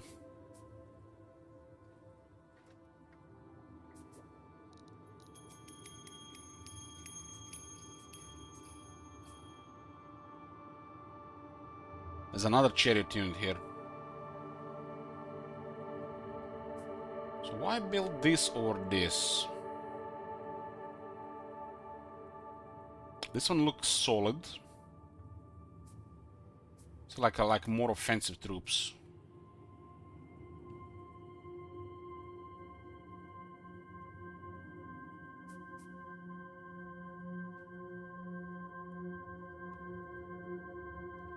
Slingers have 230 range.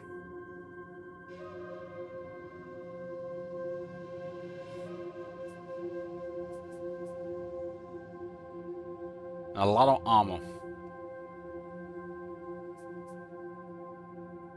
I like it how this one provides units, and then the last one is actually on the top here, provides even more stuff. I wish this was a garrison as well. Another garrison is a separate building.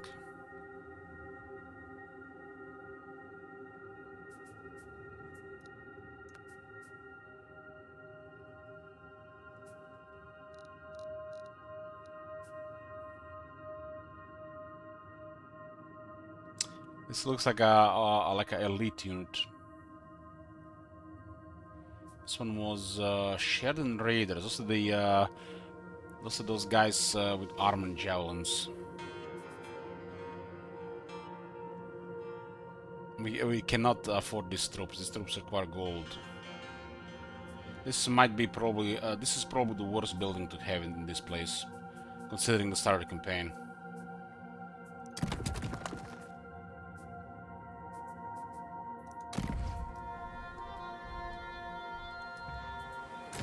We don't need those guys.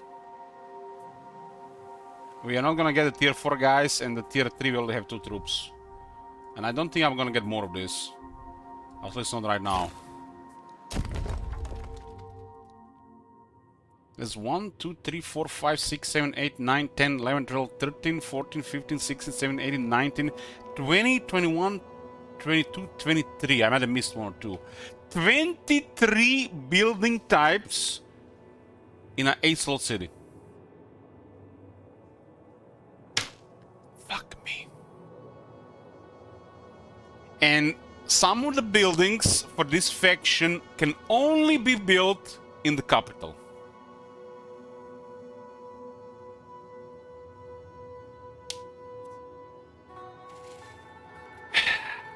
It's like, what would be the end of the world if the cities were 10 or 12 slot?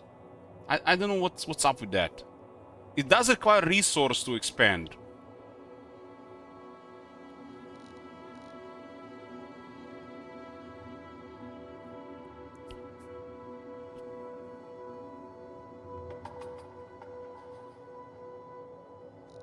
There's no choice here. You literally can't build half the buildings. So there's gonna be no variety, especially when it comes to military. It's a old shit system.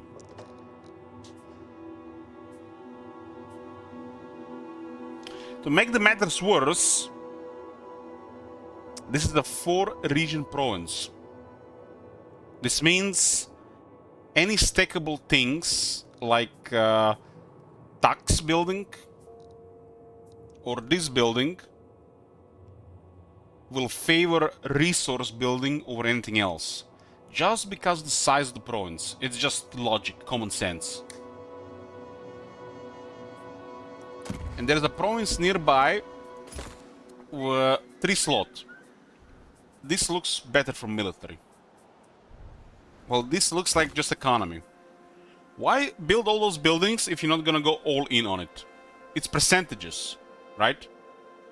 If you go plus 10 here, plus 20 there, it makes sense that every single building in that province is going to be generating resources, if it's a big province. But it's a small province like this one, then you can consider military. It's a not good system, because there's no options really. It's just you have to do it that way. Otherwise, what the hell is the point of all this?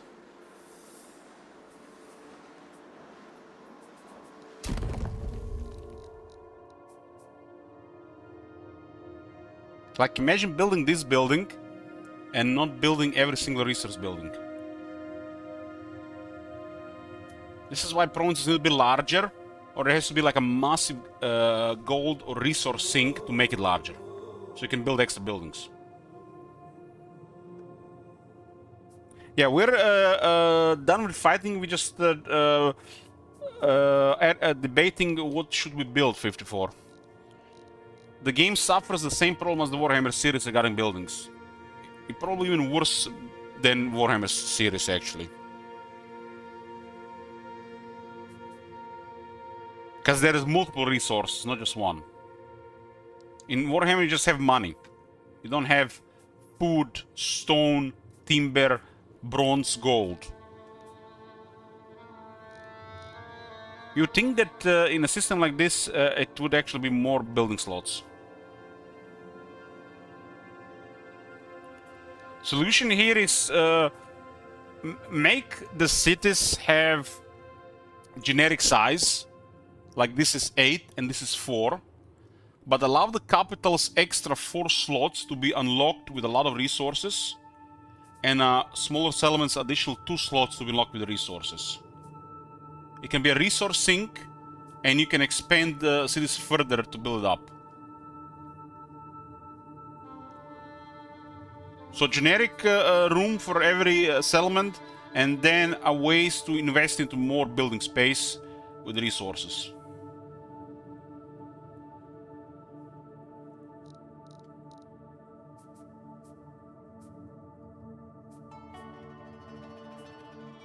I mean, look at this recruitment here.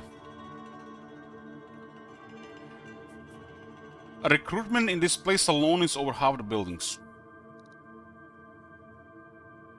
And this is not even one of the special buildings for this faction, which are 3 available from the looks of it.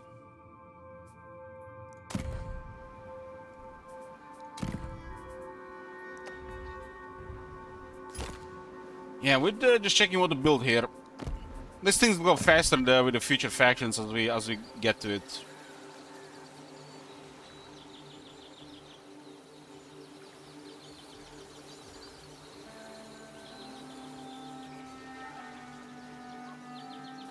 The military outpost has an Egyptian fort.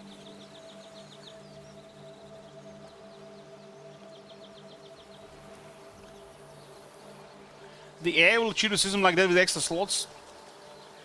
This is like the most straightforward thing for 2. Turn 20, auto unlock 1 slot for the AI. Turn 40, auto unlock 2 slots for the AI. Turn 60, 3 slots. Turn 80, all slots. That's like perfect.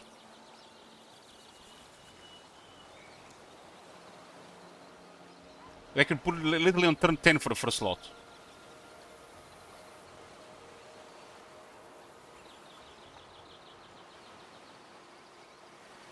If a settlement gets raised, the slots could go down by 1 or just clear.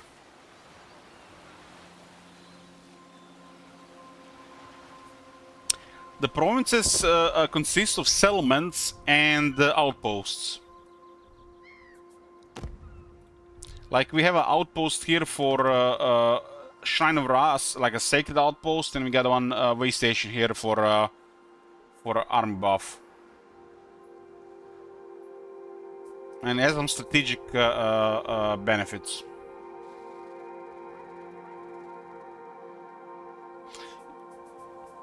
I think this is great. I think this is great. This is the way to go.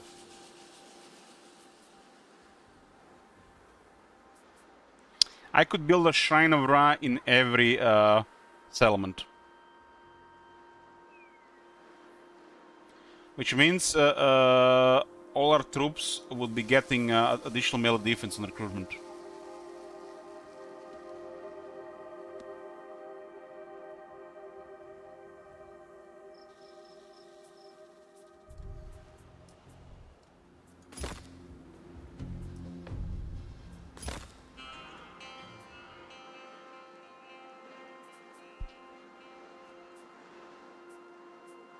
I'm just trying to figure out what to do here.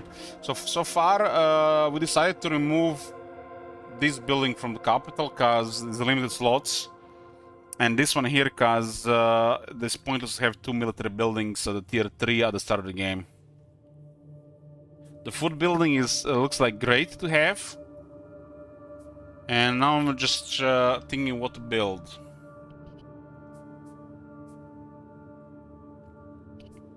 We do need wood for building buildings, but not as much as stone from the looks of it.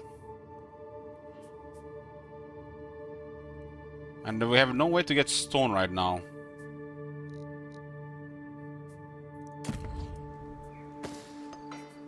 There is a stone quarry settlement in the adjacent province. So I guess the west and south is the option to expand. Forging my fate. Akatama, I removed the one that recruits the javelins. That building doesn't do much. I kept the Meja building, which is our core troops. So these are the Meja ones. And this is the other ones. This is kind of like a quality unit. But considering the start of the game, it's unnecessary. And it upgrades into a tier 4 that unlocks elite troops, but they require gold. It makes no sense to even consider these troops, because these troops are already decent enough.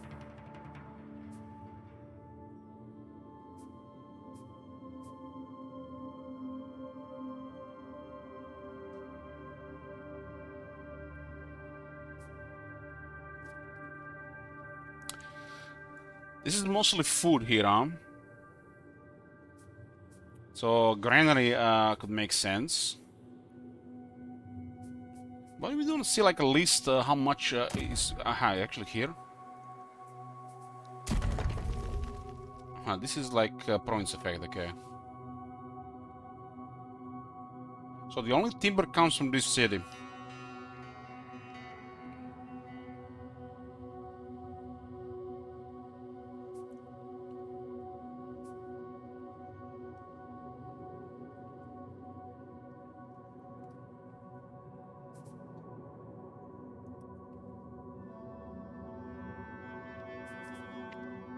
Food seems quite important if we're gonna get more military. Ramesses. Like, what's stopping us from just getting more food and just then getting more more of these troops that don't cost anything but food?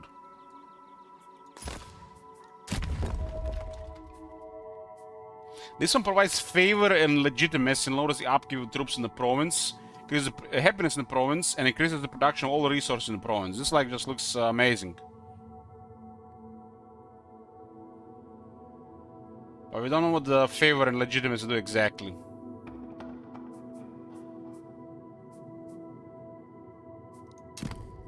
It does look like an excellent food province. This one is bronze.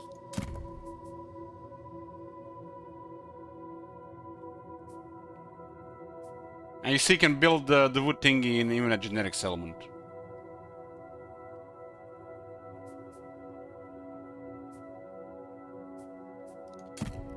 So this place is... This is where we get that unit recruitment rank. At this point in the game, this is pretty poor.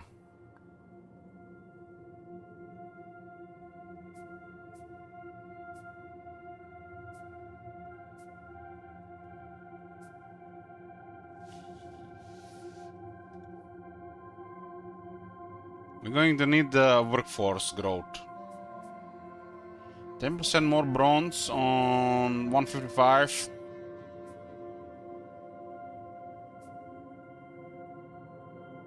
I mean, it's not horrible to get 2 ranks as well. So we don't need to waste extra resources here. This one seems like a no-brain to build, but it will require 2 workforce. Same with this one. This one requires only 1.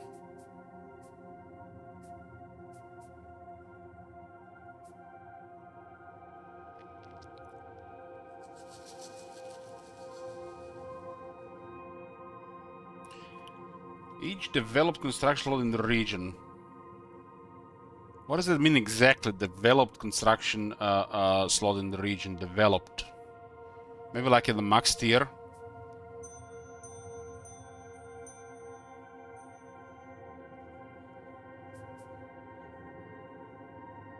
This one is great. This is a no-brain. More food, we get more armies.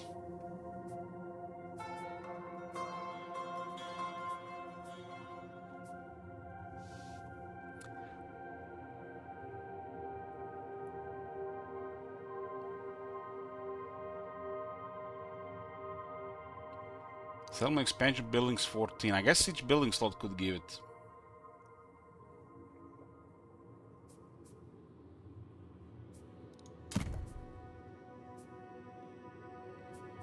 There's a lot of food potential here. And this could get us a second army sooner, I think. But this is a massive province. This can produce a lot of resources.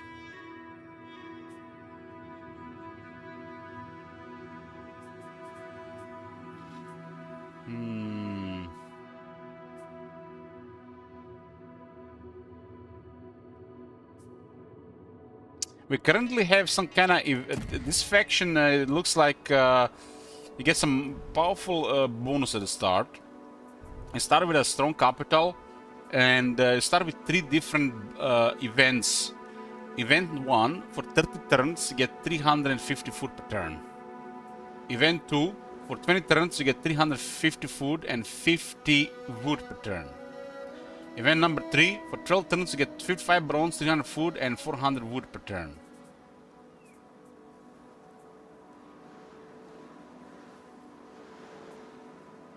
I'm not sure if every faction gets this, but we don't really have to worry about wood right now. For at least 12 turns, if not longer. And wood makes no sense in this capital. We could also build in a minor settlement. If we run out of wood, we can just put it in Neckel, for example. This is probably actually the way to go, just, you know, like, for the sake of the future. Because that percentage on the bronze does nothing right now. So in Neckel, we remove this and get wood here. Actually, this place cannot get wood because it has bronze. You can only get the generics element. So I guess wood goes here.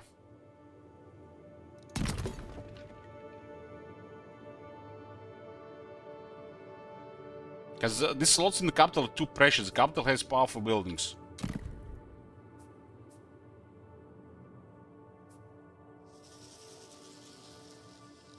There's literally 3 buildings just to increase resource production. And that's without buildings that produce resources.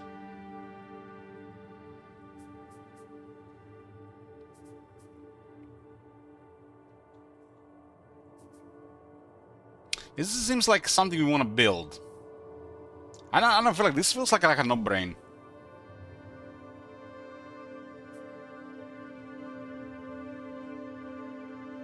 I mean, this one says food here, but we can also build timber. I haven't played Troy, so this is pretty new to me. But once we get to the bottom of this, how to proceed, turns will go fast in the future, especially in the other campaigns.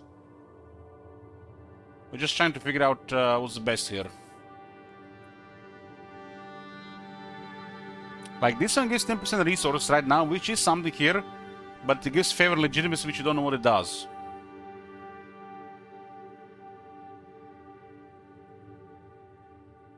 What you laughing at, Bloomcools?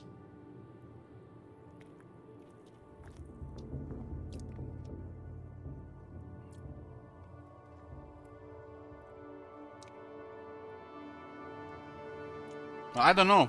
I don't know what this does.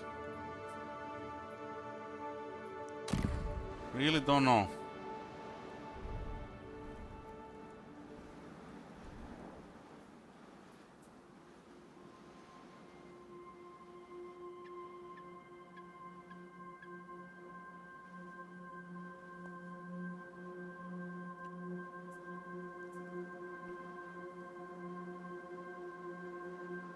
Go to the pyramids.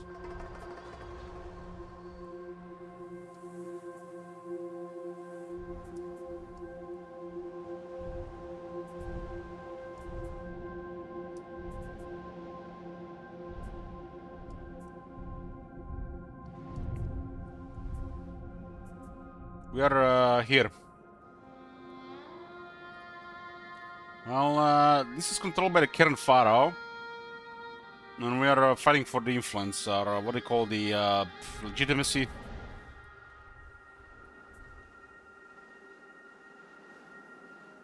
We have 4 buttons they haven't unlocked yet.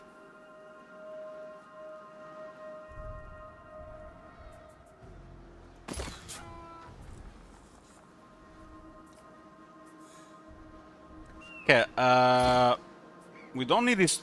Actually, we're gonna keep this one because I'm not sure what the hell is here. So we're just gonna remove this one. We're gonna play it safe. We're just going to remove this one because we don't need it. And we're probably gonna remove this one, but we have to decide what to build. But in the meantime, we can generate wood. I still have 3 workforce. Fig farm looks like something. Worst case scenario, I can just remove it later. That costs 265 resource. This could generate more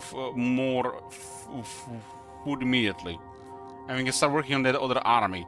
Once we stop recruiting on the Ramses, we can immediately start recruiting another guy. Then we can recruit a bunch of troops there just requiring food. And it seems to like be decent units.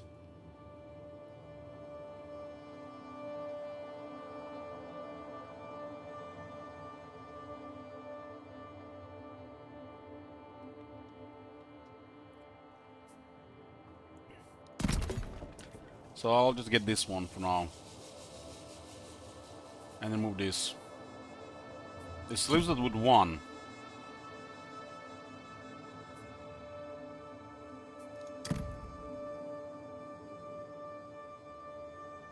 This looks like it for the building though. We have a lot of resources. Timber is probably going to be the first one to go. Because we need to get some basics up. Let's investigate these outposts. This is the capital. Egyptian fort lowers the upkeep of the station unit in the fort, allows an army to exchange units. Army units from fort will reinforce the region's settlement during siege. Sounds cool. How they handle ports? So this place has a port, and it's used for fishing.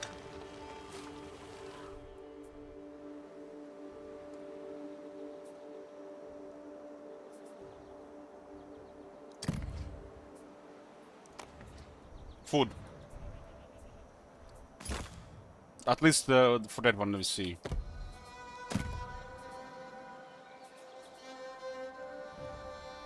I guess it's kind of like a strategic location here.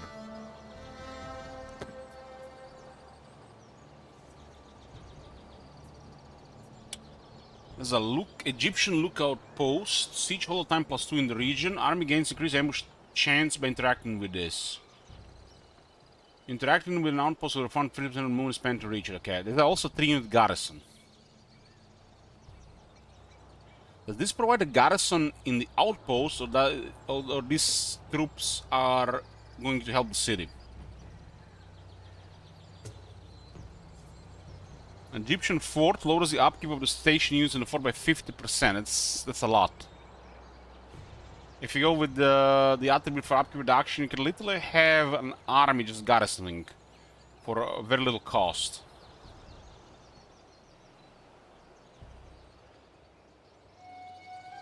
Army allows an army to exchange units. Army units from fort will reinforce the region's settlement during siege. This sounds amazing.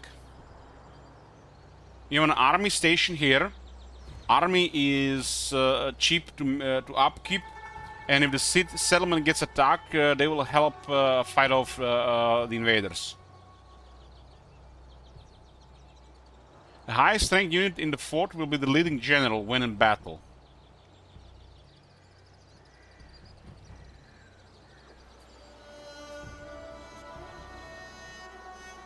These two seem incredible if we're under pressure.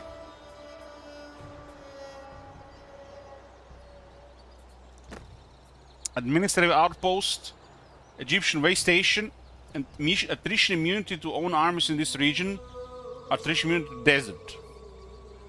2 influence. Our influence here is very high, so we don't really care about the influence here.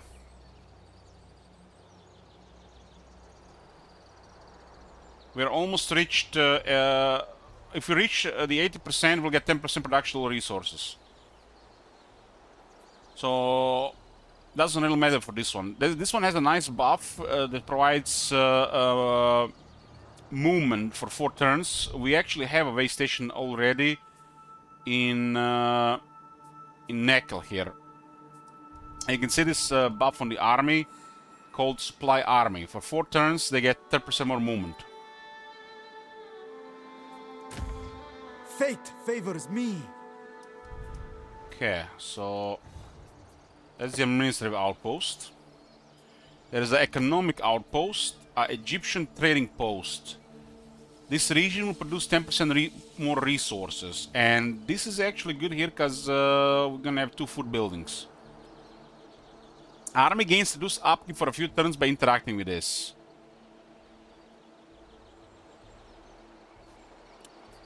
And in this region, we have 2 food buildings. So they're gonna give us over 50 food per turn, or about 50 food. There is a religious outpost, which is the Shrine of Ra. Grants us favor. We don't know what favor does yet. There's a workforce growth +5 in the entire province, and melee defense on recruitment +1. So troops recruited here will start with a higher melee defense. It's a thing that was from Rome 2. I don't like this, but it is what it is. This is also cheap to build. It looks like the cheapest to build. Egypt's finest. So these troops have 24 defense, Magi archers.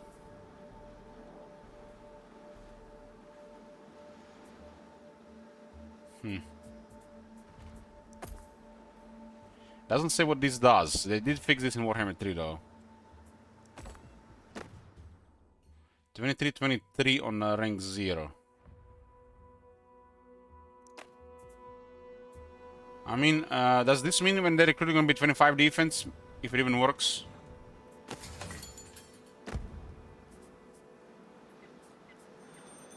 Melee defense on melee infantry, my bad, melee infantry. Destiny bound.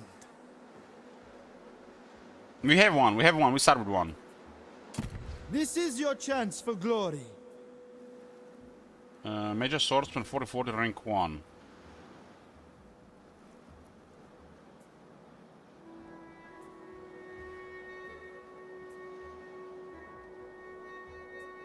Yeah, it gives them one more defense. It works.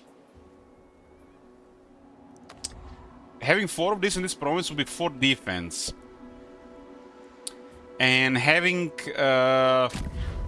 the fortitude will grant the entire army additional 6 defense. That's a lot. That's a lot. When you have to fight battles in real time with no pause, defense is king. Have more time for mistakes or just enjoying what's going on. If you care about such things. I am unstoppable. Our troops don't have a lot of armor, so defense is even better then. Yeah, there's something like that. There's a royal decrease. You start in the middle, there's longer festivals, Heart of Egypt, and the life of the soldier. It's pretty straightforward. I kind of want to go over all of it, but yeah, there's a lot of it. For some reason, there is no happiness penalty from legendary FJK, or at least currently. This left side looks great. We don't need influence right now. We have one province, and which is already a high influence.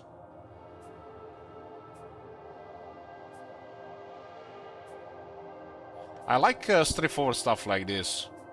Read all of them. Pepe gun. We're never gonna get to turn 2 54. What do you guys think? Do all factions have the same tree like this?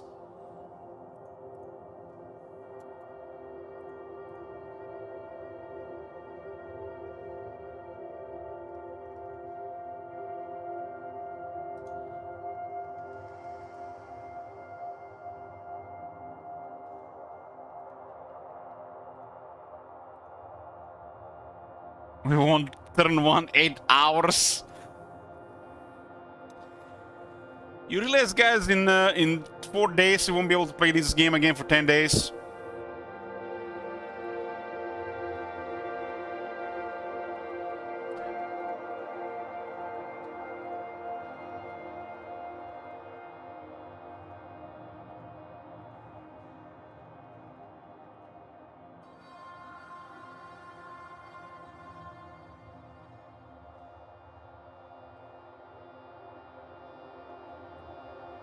Mostly the same. A lot of these things are probably gonna be mostly the same among the factions, with maybe slight changes.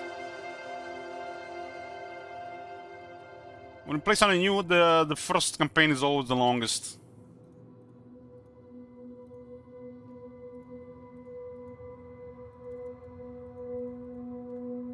And we can investigate, you know, what it is in case something is really good, but you have to start in one direction.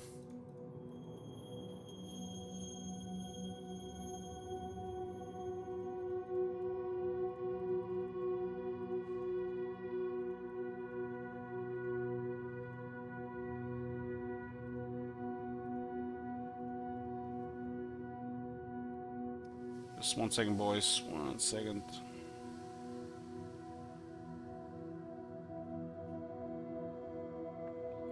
And the first one takes 3 turns. We can play what, 60 turns. So we won't be even able to see some of the later ones in the current campaign, at least.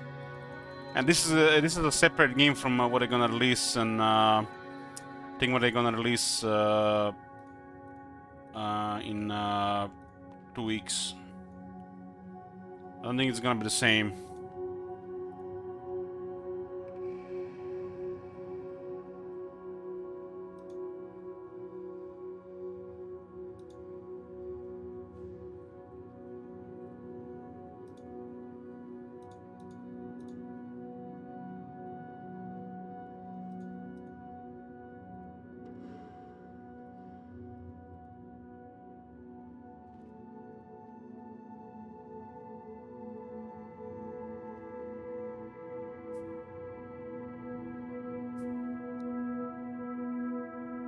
Ellie's doing the greatest work playing this game so we don't have to play it. What are your thoughts on the recent scene news? No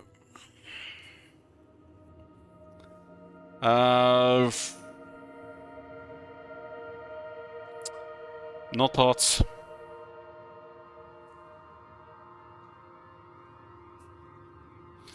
But yesterday, my leadership went up. I'm almost a Slayer again.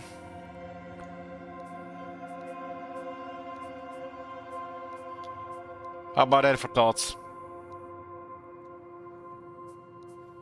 So the left side is longer festival gives 3 happiness. What does 3 happiness even do? If the happiness drops here, we're gonna drop growth. At some point, construction time will go up and lower morale on the recruitment. This is probably not gonna happen here. But if it's on max, the new recruit troops get more morale on recruitment. I find this strange to win with this thing here. So if I win the 1 billion lottery this weekend, should I buy CA? Why would you buy a headache, Marconos? Just retire and do whatever you want.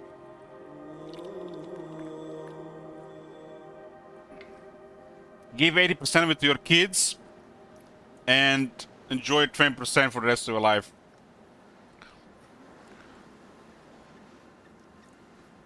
This is a public early access ham and pork. We don't do the influencer program thing.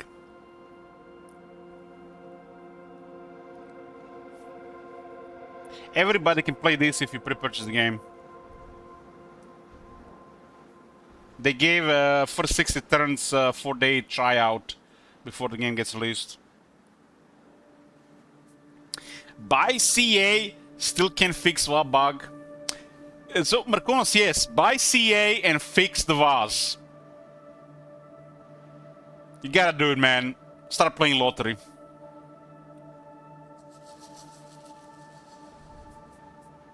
So this happiness thing doesn't really do much here at this point, but it's the base is 6 negative because of taxes. So we're gonna require a building and some base. So I guess 3 is good to begin Destined with. for greatness. So we start with 3 happiness. And then we have 10% gold. We currently have no gold, so this one is kind of like wasted for now. This makes cheap, faster construction on management administration buildings. Higher experience from battles for missile infantry. Faster construction time for recruitment and military support. More ammunition faction-wide. More AP missile damage faction-wide. For units that are rank 4 or higher. Interesting. Then we have wood income during different periods. We don't even know what these periods mean yet. But there are 3 of them from the looks of it. Which also leads to boundless ambition. Ambition choice slot +1. We don't know what this is. And then there is another one for ammunition. Another 20% ammunition. And 20% more armor-piercing missile damage for a rank 9 missile infantry. Holy shit, look at this. This is some crazy range buffs. I guess this is we're gonna get battle skills. 30% more ammo. The middle side goes to more stone from the buildings and the mines. Better diplomatic relations with all factions, +5. Then we get the same thing but for the food. Into even more diplomatic relations with nomadic Canaanites and the settler Canaanites, so the Canaanites. Leading into scouting for regular and uncommon ancillaries. So 20% higher chance to get them. The middle continues into additional 10 relations with Egyptians. The first one was with all factions, this one was with Canaanites, and this one was only with Egyptians. Followed into recruitment rank +2 for tier 4 and tier 5 units. We only have access to some tier 4 units, which are completely unnecessary, especially considering what else is available. And the same price to recruit as well. The next one goes with the diplomatic relations with the Hittite. This word, man. This word is funky. Hittites. And faster construction time for military outposts. Hittites.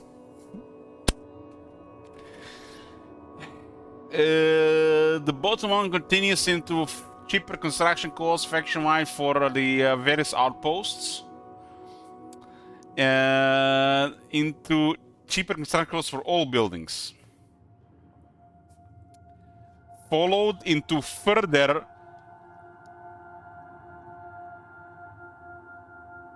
25% more ammunition faction-wide.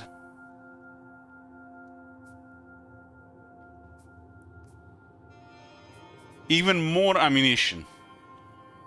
I mean, they're the Egyptians, right? They favor the bow.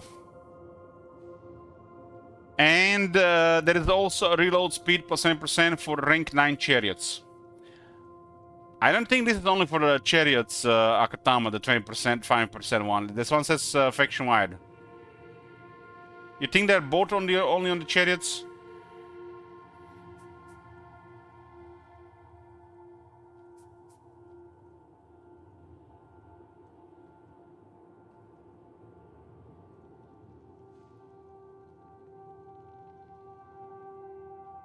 Both the chariots only. So this is a boat only for rank 4 missile infantry or higher. And then the rank 9 missile infantry. Or, I guess there's another pretty big restriction here. But it's still pretty important stuff. Makes me wonder how long it takes to get a rank 9 missile infantry without auto-resolve. This one is a pretty crazy buff.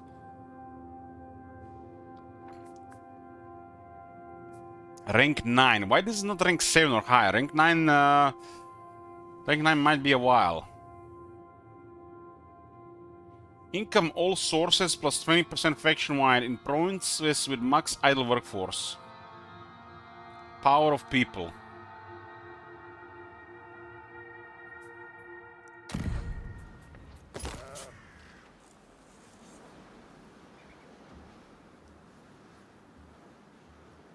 Which also gives -6 happiness.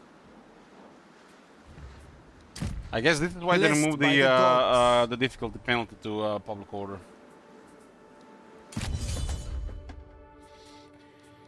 Okay, where are we here?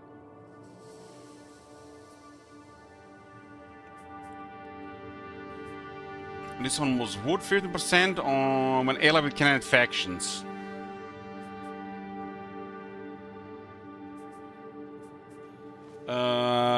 Oh shit, look at this, boys. Plus 20% raiding income. Finally. We can raid for more money.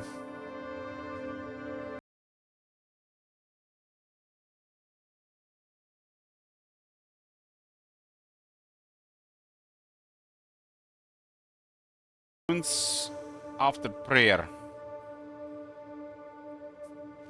Prayer. What do I mean by prayer?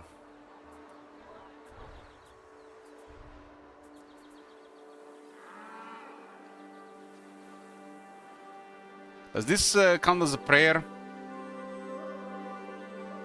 To get additional happiness?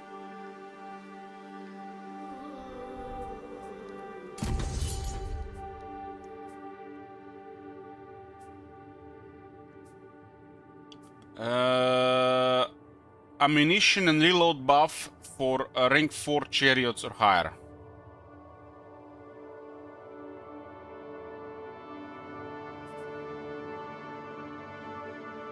Gonna be some deadly shooters. This one is wood from Heart of Egypt, which is influence. Into 3% more experience for chariots. This one was 3% more experience for missile infantry.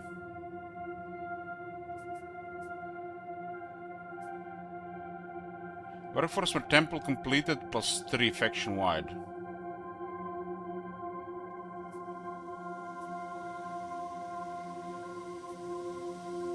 God education soul +1 faction wide. This will begin also could also be gained directly from this one. It almost seems like could be something important. We don't have information about this yet. The flight experience per turn leads into stone from the mines. Experience for native units from battles. All units experience for battles percentage. Workforce growth +2 per owned cult center settlement faction wide. Cult center settlement.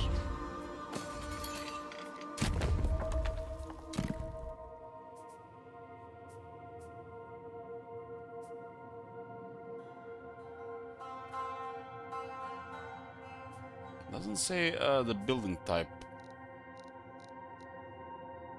Maybe it's a special settlement.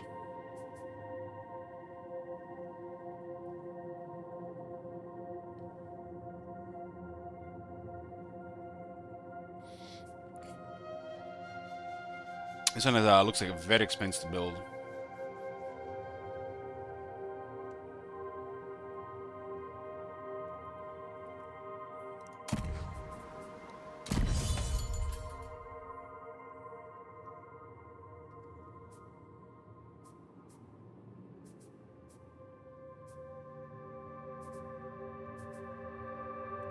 Administrative efficiency, workforce cost -1 faction wide for management and administration buildings. Temple decorations, happiness +1 from temples. Prayer duration +2 on characters faction wide, so 2 more turns on the buff. Training mandate morale. Metal defense +20% faction wide. Morale +10 faction wide. Experience rank 9 infantry.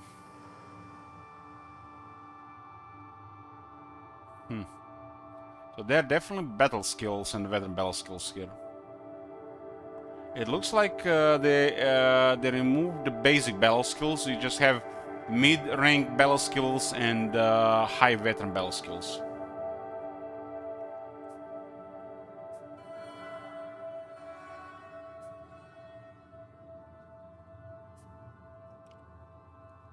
So all infantry can gain 25 defense and 15 morale on rank 9. Doesn't say melee infantry, it says all infantry.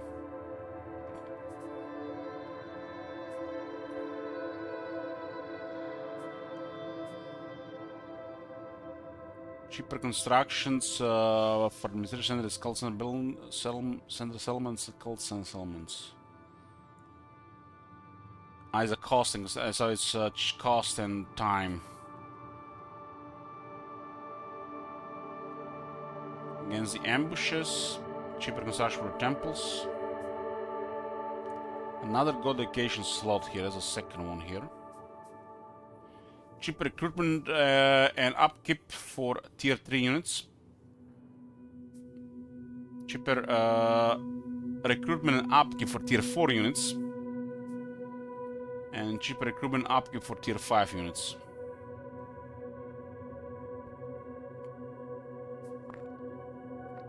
Lower upkeep for the entire faction.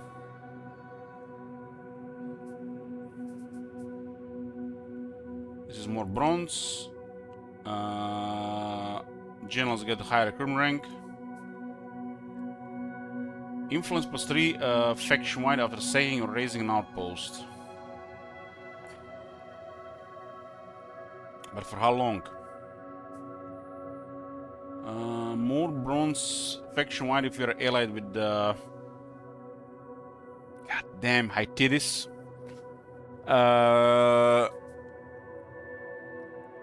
This is an ambush chance on defense. Lower the hull for the enemy sieges.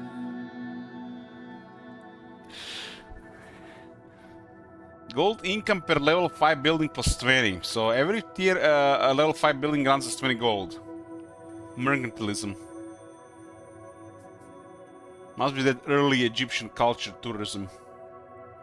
Faster construction time for administrative outposts, various outposts. There's a gold buff here from builders and mines. Influence for province with monuments plus 5. Faction wide. Food when we ally with Egyptians. Bronze buff. It's a variety of things. So if we go initial happiness, which seems like a thing to go.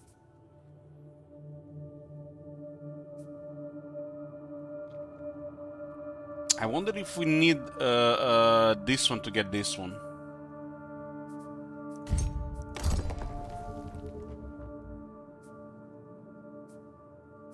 Diplomacy with all factions could lower the chances of the random declarations of war, which always kind of like put campaign you know, out of your hands. You have to constantly react instead of act yourself. What do we want to do? So stuff like this is always good. Lower the bad RNG.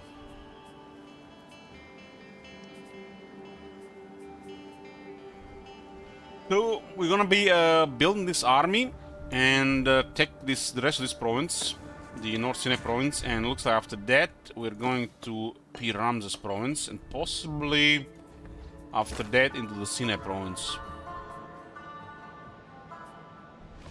What is this ruins? This one is in ruins, it's still burning. And there's still the outposts. We went over the outposts, but I haven't decided which ones to build.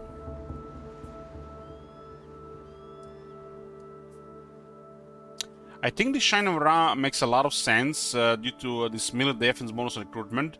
We get this favor, which might be useful. There's a more workforce growth because we need it, and it's cheap to build. I think the main advantage of it is it's cheap to build.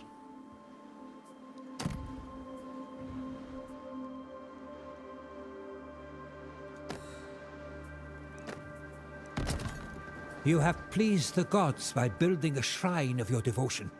Surely they will look upon you favorably. Yeah, we already figured this one out. These things seem pretty amazing to build because they're cheap and they provide stuff we're going to need. You also have to keep in mind the position of these things. Like this one is in the pad, so it could be a benefit for different outposts. This one is in the pad as well, but I only have a way station here.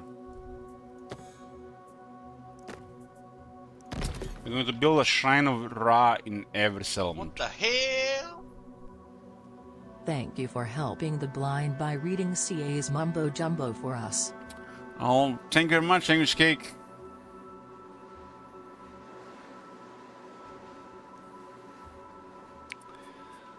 We're gonna be getting this Shrine of Ra in every settlement. Cause look at that, workforce growth plus 5, and favor feat probably gonna be useful. And then we get the entire province for defense on the new melee infantry, which will help keep them alive. The rest, I'm not sure really. It seems like it might be the resources they don't want to spend. In the capital, we are producing resources, so I feel like this one is a no-brainer. Have you seen that shit? Holy shit! What the hell? We don't really need influence here, and this one is not cheap. And this, we are not under stress to get any of this. This is the who these people are. This is the big guy. Okay. This is closer to here.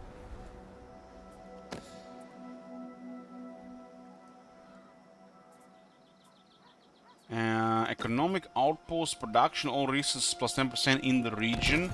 This is the region our of latest outpost is our complete, capital. and our trade stands to benefit from its function. And this place will be producing over 500 food.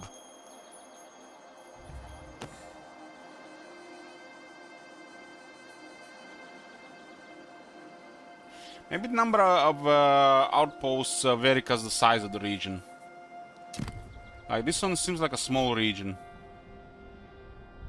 You can see it's a small region.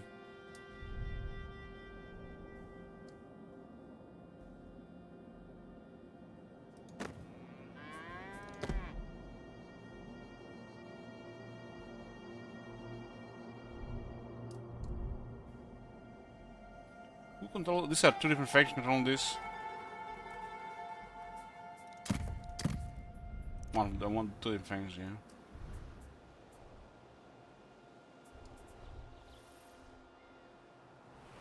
Clouds look something else. It's gonna be our next place to expand after this.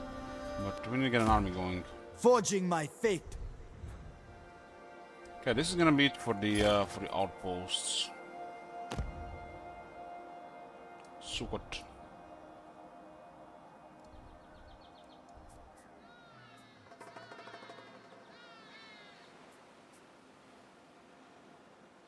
This is 200 stone, and this place will be producing a resource as well.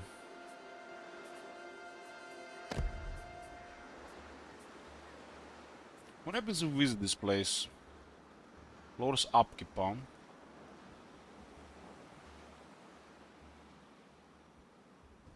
This place is also gonna be producing resource. Why not? This is some requirement of resources.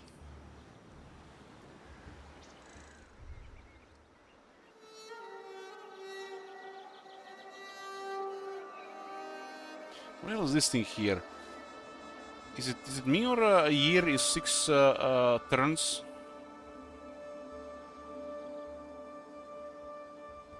Flood season, 2 turns.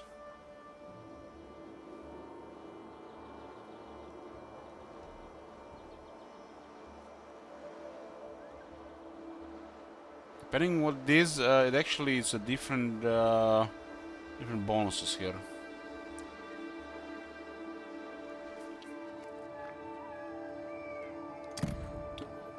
We have a North Sinai outpost available. This one is producing bronze, but not that much bronze.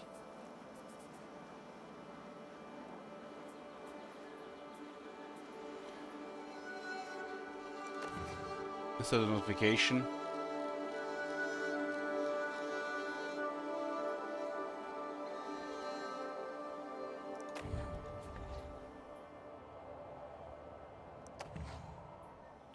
Okay, we don't care about this slot right now. Oh, look at this, boys. We are at the end of the turn.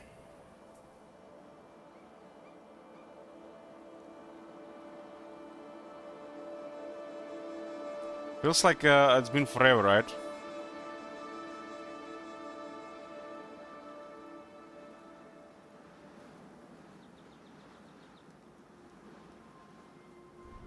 Camera settings? No fucking way, man. Oh my god.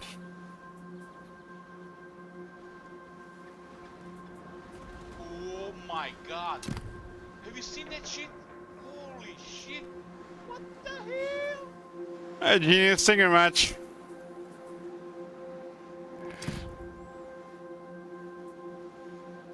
Let's see how it looks like before we adjust this. Been very busy with life lately, sorry Alex. No need to be sorry. I've been busy with shit as well. And turn, boys.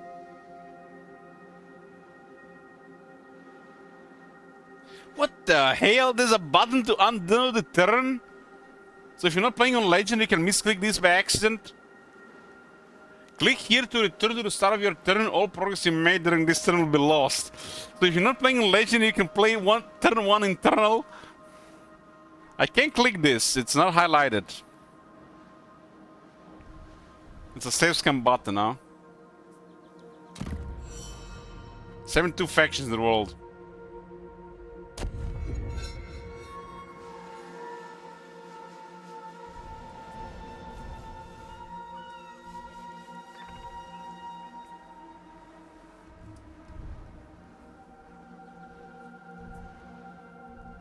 Turn 2, boys. We finally started playing the game.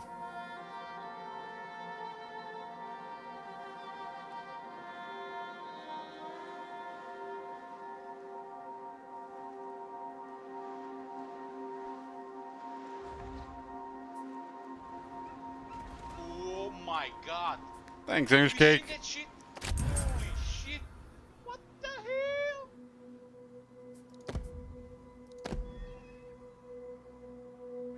We can get a barter agreement. Let's initiate the system diplomacy here at the beginning. See if anybody I wants will to deal. carve out a legacy. We want to take this area after we take the rest of this place. Doesn't like see anybody wants to deal. There's some kind of arbitrary thing there. Burning for battle. We are rank 5, Series rank 13. Words mean little, but you have earned the royal audience.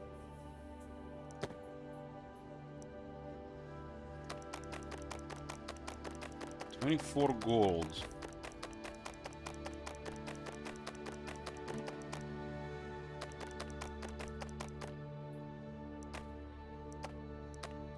And gold seems to be like such high value.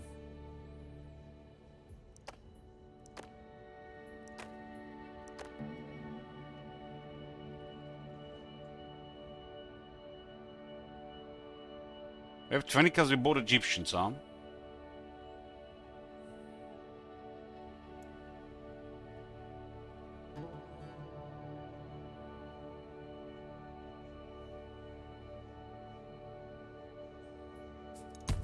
Who's my father?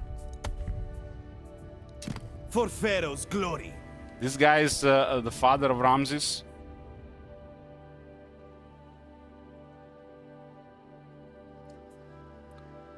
These guys have a lot of food and stone.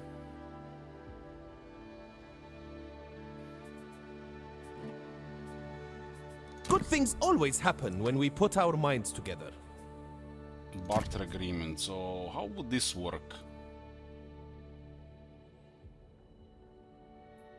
Let's see, like, let's say this. Is this like per turn? How you can select how many turns?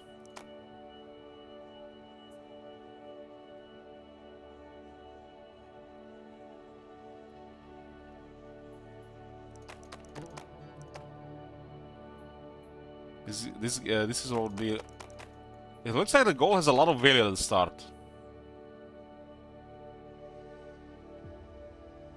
Be aware, gold loses its trade value if too much of it is accumulated in your treasury.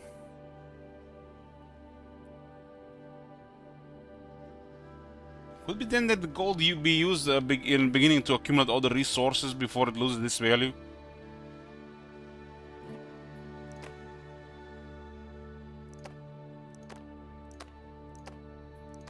What the hell is this? 1 goes to 0.7, 0.7, 0.6, 0.6, 0.5. So you could trade 5 gold per turn for 12 timber per turn. But they actually don't want to give timber. They got the same value, look at this.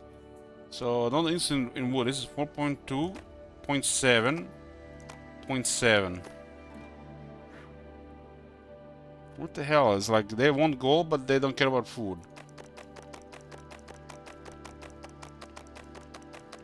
Oh well, it's not. It's 60, huh?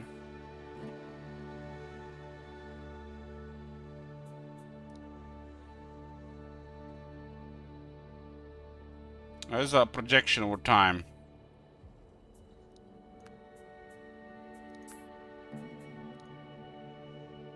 So they would totally give me 300 food for 25 gold.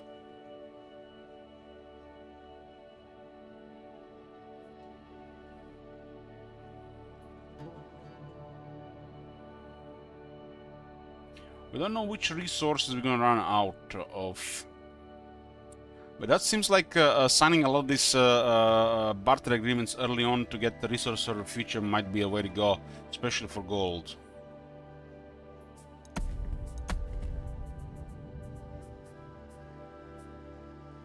I can totally see us might possibly running out of timber if we're gonna just keep building stuff.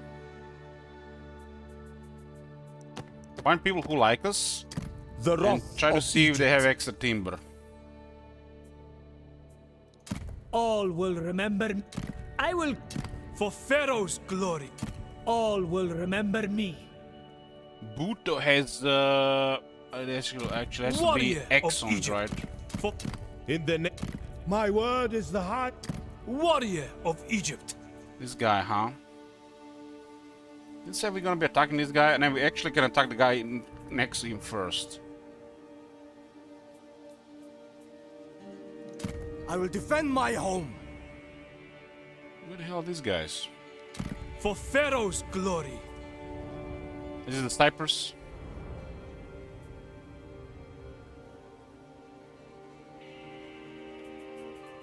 We can do great things together. I know it. Okay, let's compare this like this. Let's say 20 gold.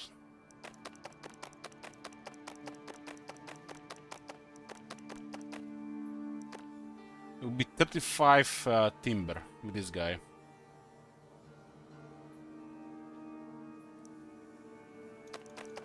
How much would that be in the food?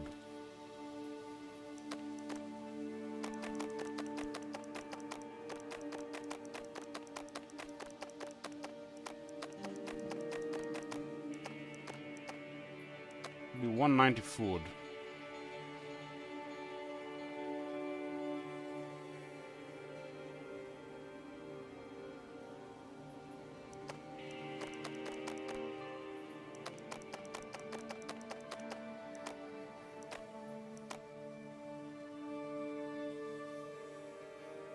I think in the future the goal will be considered to get some resources for the future, especially if you're gonna get like an army ahead of time for the food. Like, I don't know why would you even bother saving gold if you don't need it in the start. Everything seems like more valuable than gold. Gold is like what, then for trade?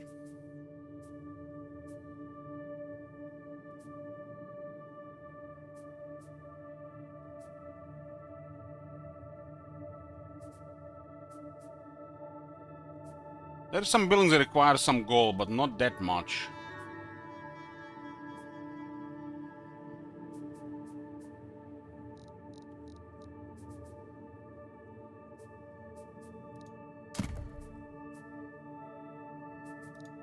Like the tier 4 here requires 75 gold. Tier 4 buildings mostly.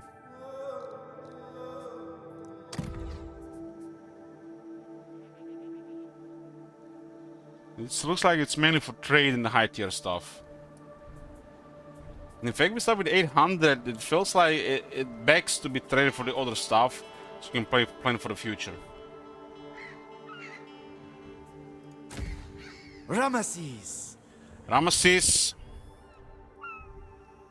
Let's same. What do we have here? Here.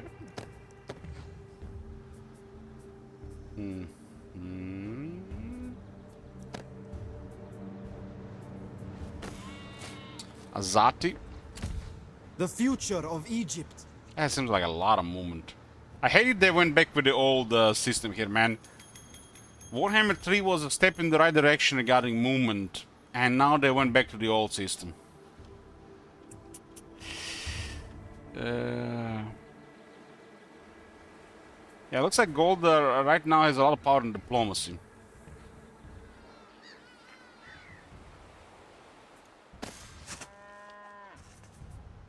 Well, so far it's definitely been interesting. It's like you start playing this game, you're definitely gonna sink some time initially, but after that, who knows?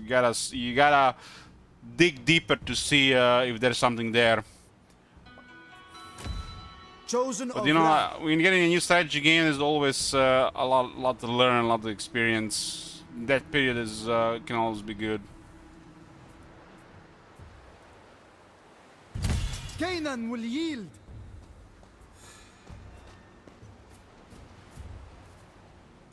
Hit the hard. We got more shooters this time. Magi source was still replenishing. These guys are actually really deadly. They kind of remind me of a certain unit from Thrones of Britannia. You didn't want to get hit by that unit. They were just doing these funky fast weight charges as well.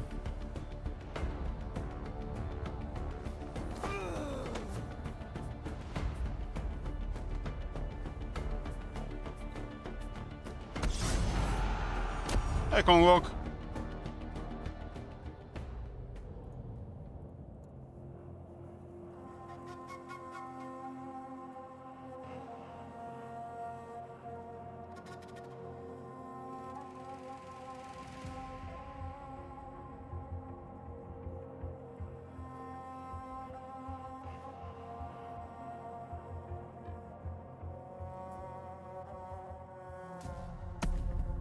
This one is the different looking setting. What the hell is this? Sandstorm. Causes the small but constant damage to all units. Damn, Morris engine effect.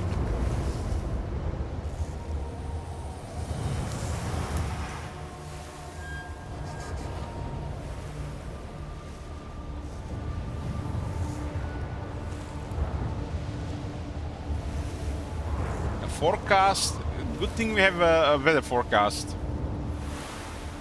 Increase fatigue buildup from actions. Wait. Oh sure, nice. We got dry weather. Your forces are ready to storm the settlement. Study the enemy position well, for they may concentrate their defenses among the narrow streets. Be wary. Streets? What streets? It's 1000 BC. There's no streets here.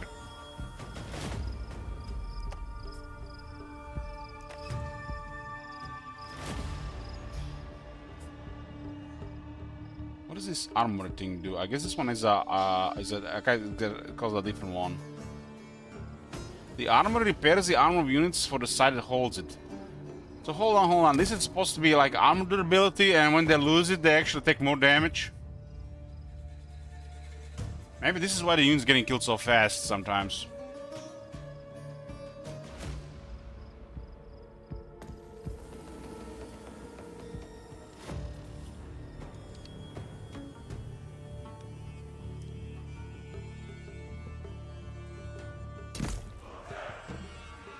I don't know who assigned the rate of casualties, but it's too high. They can't hide forever! Swordsman!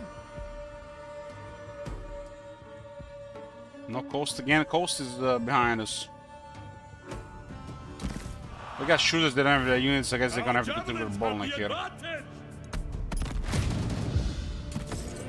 It is done! In terrain such as this, every What are these natural random feature freedoms? may conceal enemy forces.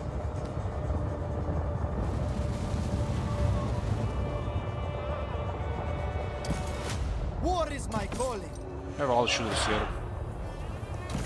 This is the guard mode here. This is the guard mode. Bathe in Canaanite blood! They're selling out. Our general. He's not general. Prodigy of war! Those guys, nice to shoot. Death to the Canaanites! Marching on! Every time I hear that word Canaanites, remember the long 15. Infantry moving! Behold my greatness! Those are two-handed chargers. They're actually doing pretty good damage. I will end you savages! What the hell? Those guys coming from the right. You see how fast these guys can sometimes come? Which one did they hit there? Victory will be my legacy! This guy was here. Javelins! Shoot them down! Arrows ready! Ready to launch! Did murder this one at the range. This bellow has this weird stuttering. You guys see it?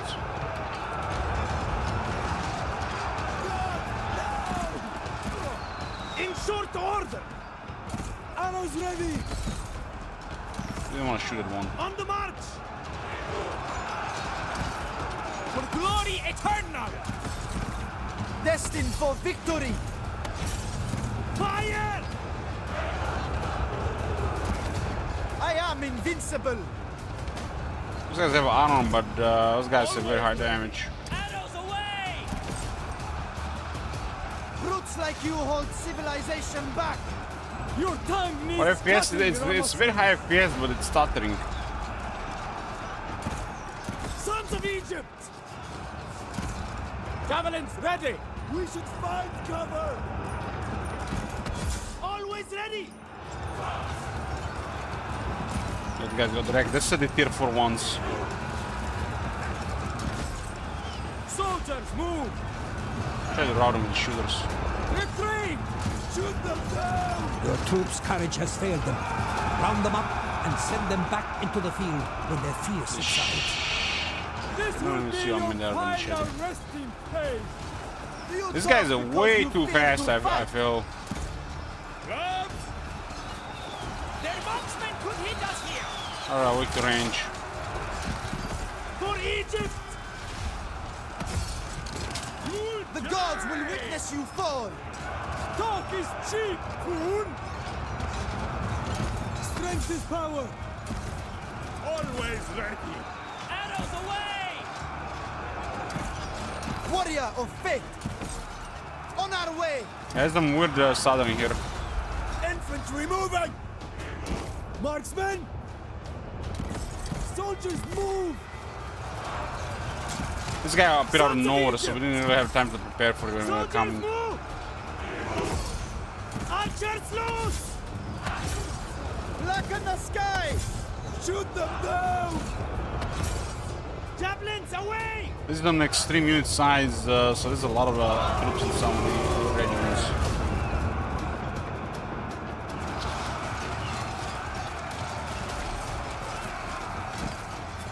I mean, these guys are doing pretty well for their stuff. We can also recruit a better militia unit.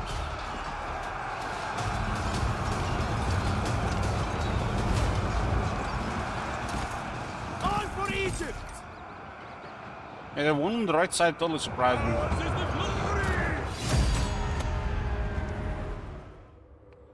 Some of the units move way too fast, and other than that, the rate of casualties might be fine.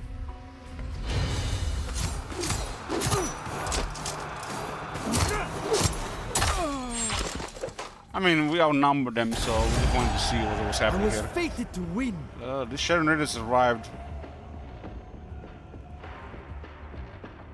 We got 3 average archers here. And these militia guys are doing really well for how much they cost.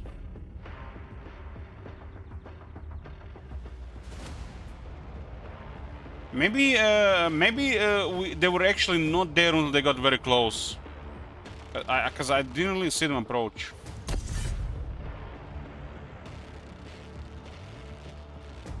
So this is where you get the most of the gold when you're raising cities. Gold and stone. They were hidden. Establish order. My ambition is rewarded. Okay, we destroyed our first enemy, Sukkot. We got a bronzed shield.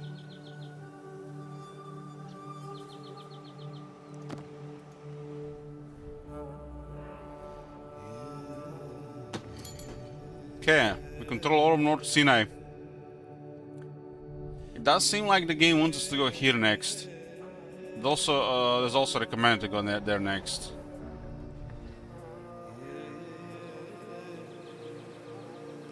Gee, what the hell is going on with this? I think this is an issue with stream as well.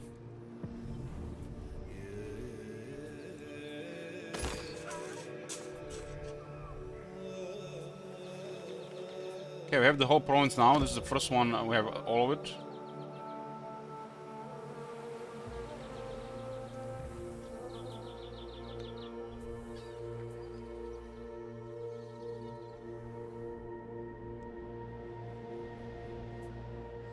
Beersheba. This looks like a really nice province. We can miss recruitment and when you get a second army, I think, immediately after that. Sukkot to Zandri. Can you rename settlements in this game? I think you can rename characters, but not settlements. Can you... Aha. Construction. So I like construction. I'm not sure if we can do it.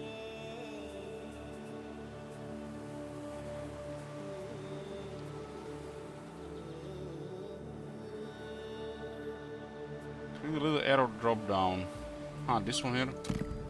Ah, you can. Abandoned and renamed. There you go.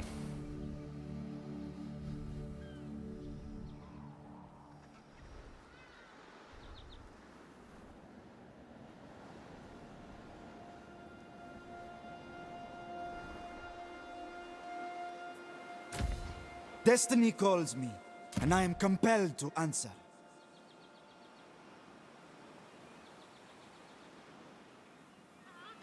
So these troops kind of cost twice as much as these troops.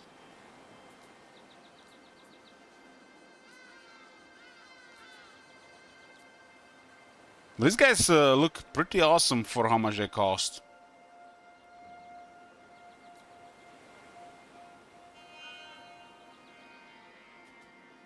These guys have less number, but they also have a ranged weapon.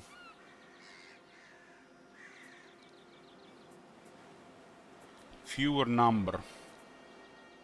So why are we not recruiting higher rank stuff here? Ramesses the Bold.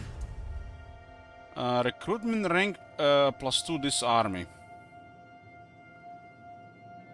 Grants army the vanguard deployment to shared units. I only works on shared units. These guys here. This is a building we removed because I don't really care about more of this.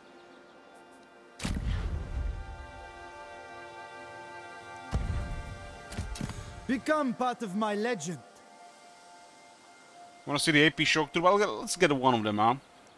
I summon the elite. The Magi Chargers. These guys look solid, but we won't be able to get a second army, affordable second army, just get the major troops. These guys all look pretty good, especially how much it cost.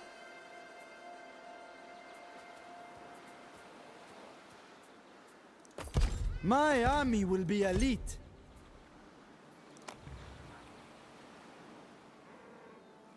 So one charger and one militia. Habir militia looks way better than the lower Egyptian militia.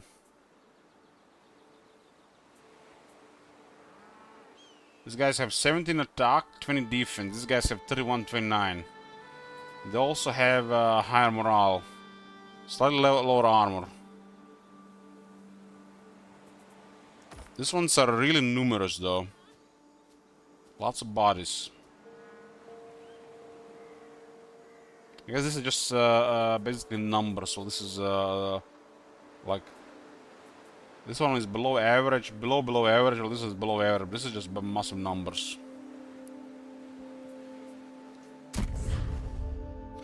How's Pharaoh so far? Fine.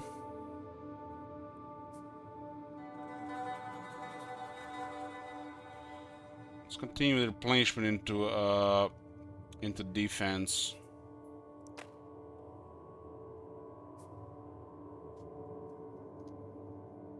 Hunter with desert fighters to light infantry.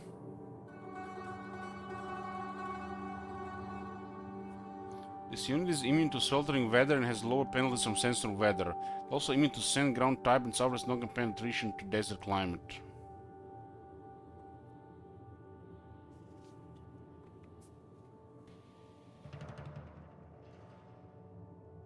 This only works on the Sharon troops. We're not gonna be recruiting any of these.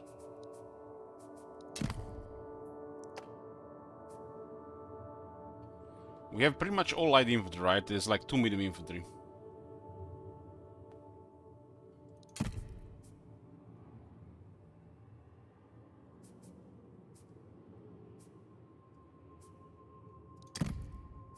So we got a healer. Let's look with a spear here. This unit have 2300 hit points. So you literally equip a spear. And your general bodyguards turn into a defense unit.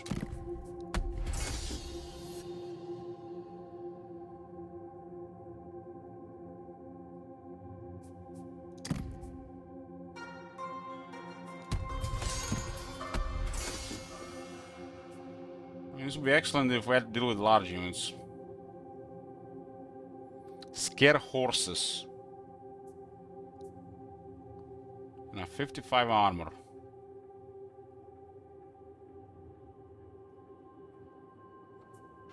This also will go well with all the defense buffs, but it looks like the bow right now is just...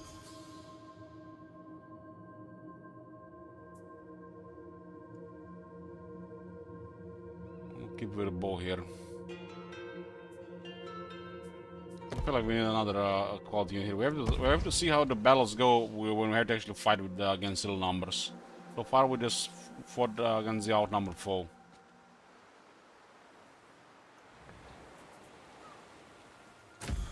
Forging my fate.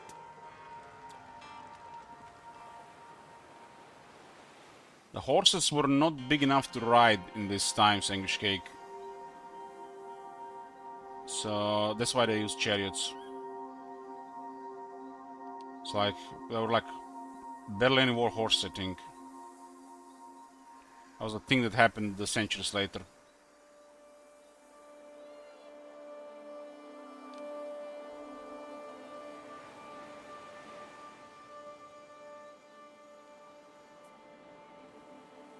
When you look at the replenishment, it was the right way to go for replenishment.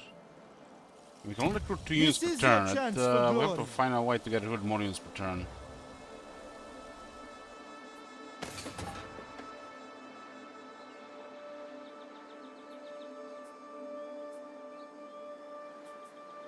Yeah, there was also just the horse technology. Just so they were using chariots instead. Sword technology was lacking.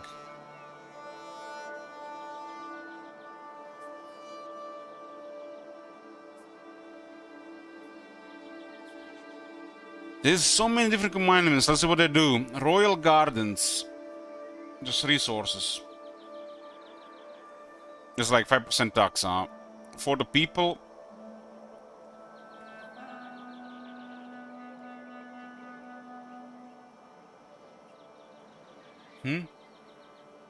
Minus 10 happiness to adjacent enemy provinces.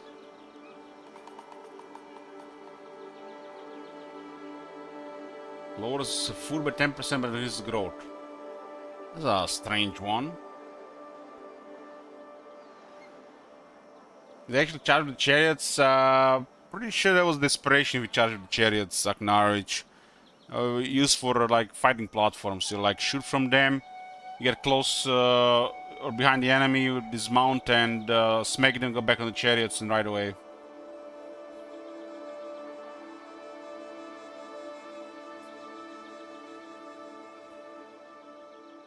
It was just to outmaneuver things, really.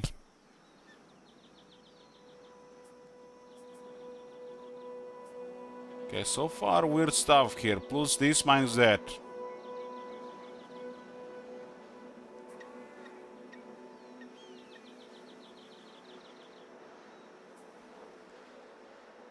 I think the game crashed.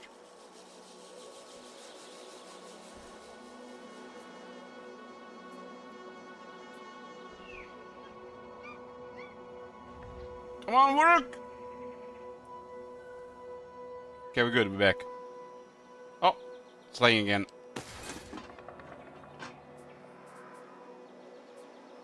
It won't let me read this shit. There's some weird legs going on. Maybe because we played it for too long, memory leaks and shit. Let's see the ROM.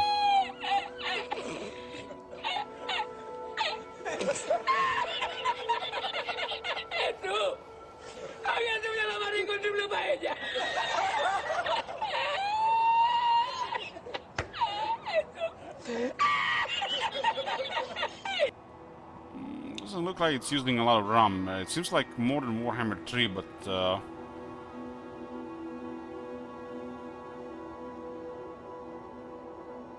it's like it seems so low on the CPU though. It's like when you switch on loses focus, it literally just CPU goes chilling in these games. That's why the FPS drops. Currently, my system is currently using 17 gigabytes of RAM. It's slightly higher than usual, but it's starting to weird lags are starting to happen.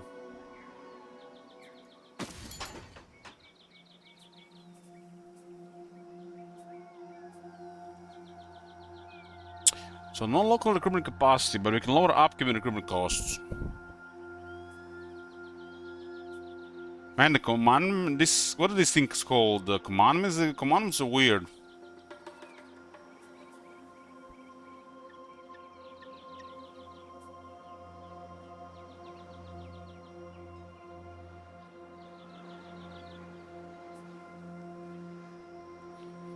Gets temporary bonus for one thing and then you switch to another thing and don't do that thing while that thing is active.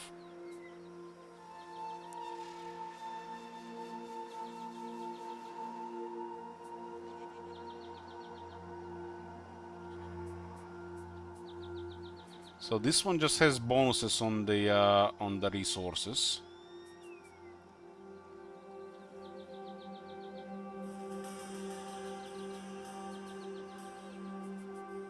Like, why the hell would you use this one over this one?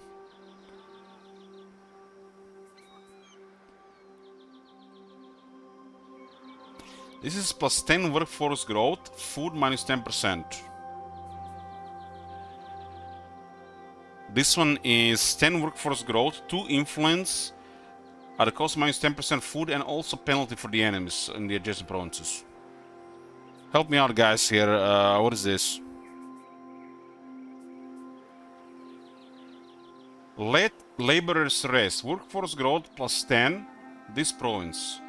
Food minus 10%, this province. Literally on everything plus more. Okay? And then you have this one here, does exactly the same thing, but 2 more bonuses.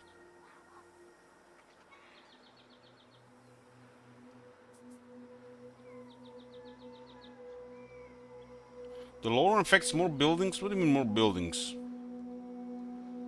This one has listed more, even more stuff.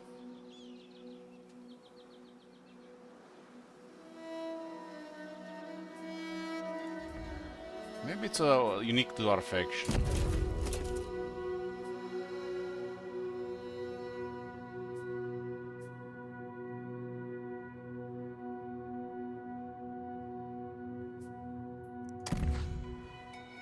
Reading is hard? What do you mean reading is hard, Firefox?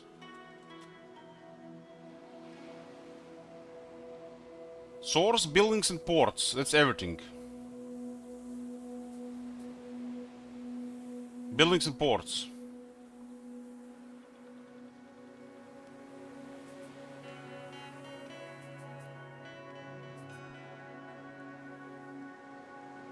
It looks like the Nile might have different outposts. That there might be additional farms and stuff.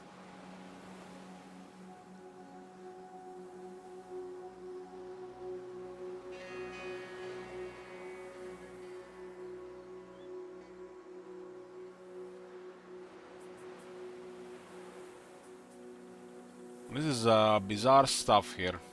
Shouldn't this one have like plus 20 workforce growth compared to this one?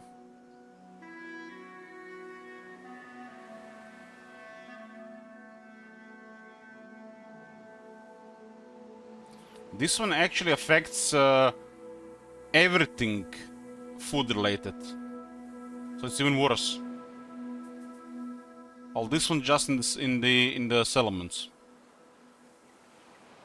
It looks like just an oversight.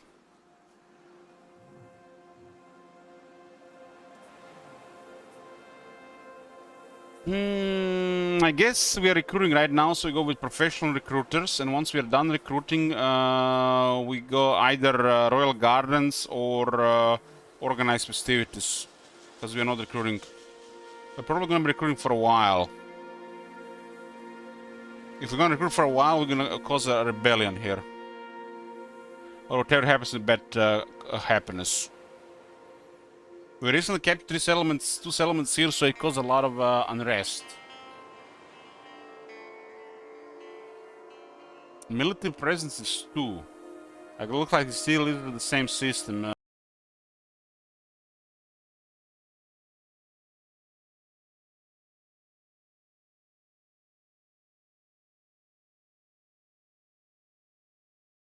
Another happiness building.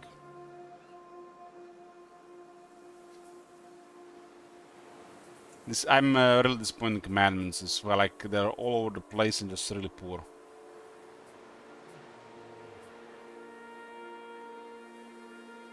Like this is like seems like way too low to go either way.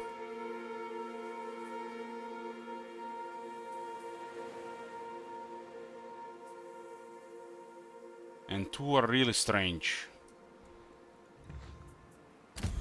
I am unstoppable.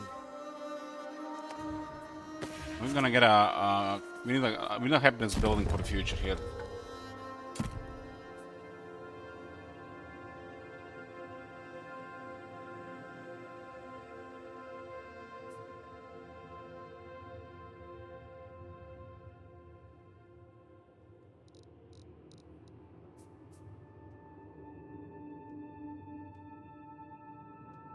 Still haven't learned what favor is, but I feel like this building just looks amazing.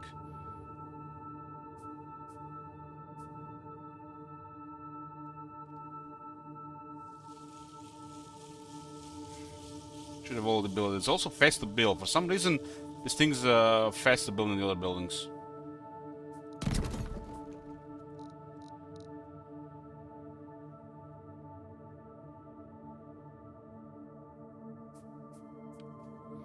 We still haven't unlocked 4 tubs for some reason.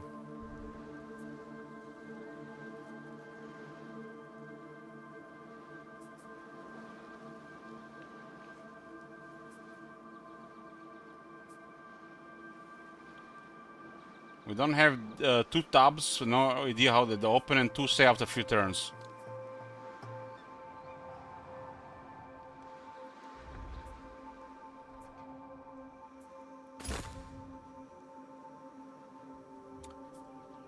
Workforce increased again because of occupation, I guess.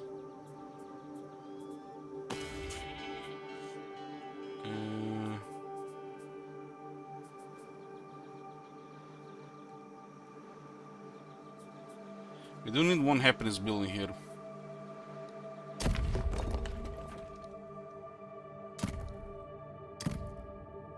Some weird FPS drops.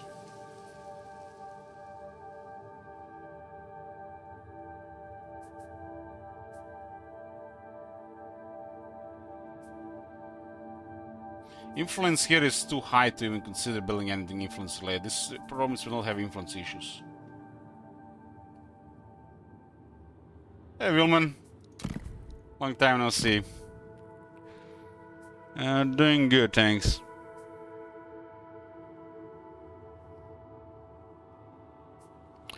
We can only build the winery in the capital, I think.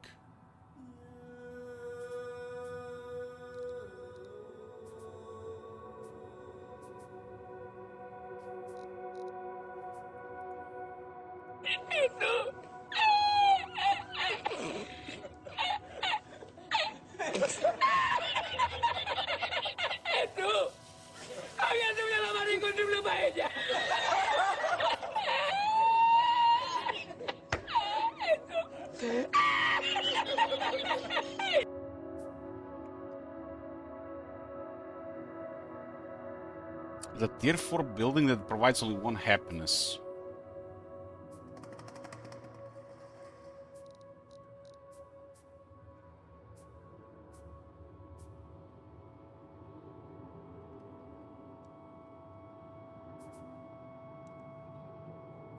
Yeah, this one feels like also a no-brain to build. And this place is missing 2 slots just for the core stuff. Let alone another 5 slots for stuff that's supposed to be built in a city like this.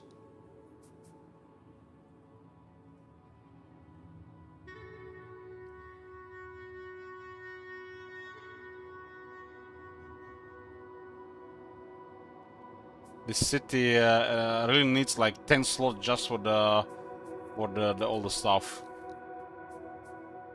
We're literally gonna have to pick what to build from the important stuff, and there is no room for anything else.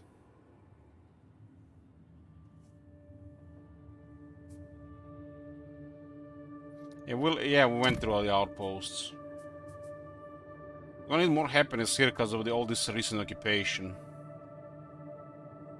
I guess we get a beer hall to help with this pressure. What's the alternative here for the fort building? Nothing really needed.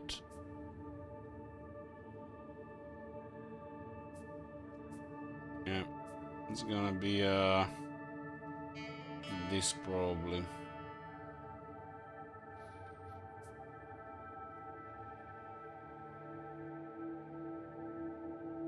There's a lot of bronze from this one. But how do we build this one? Has to be level 3 first. This one seems like a lot, right?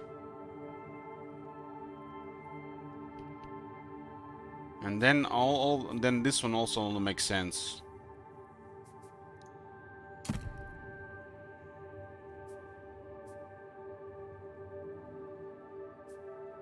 This one is a no-brain. And I guess we can fit a beer hall here.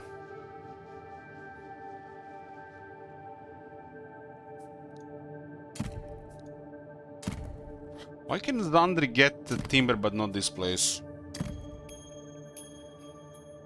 It's missing a timber building.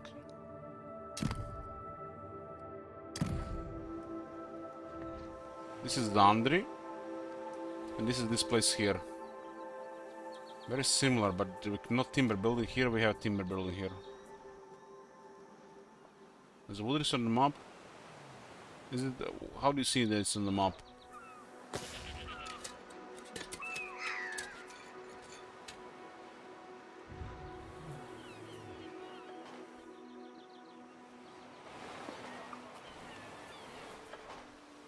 I don't know, it looks samey to me. What is this? Zati, light forest.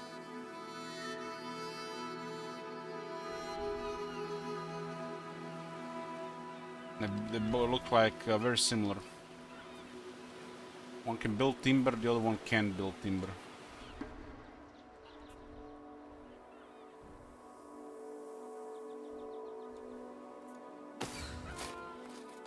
So then where we get the beer?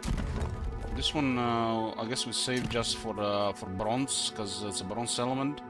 I'm gonna have to get stone somewhere else. No stone here. I guess Azati definitely has a slot for a beer hall.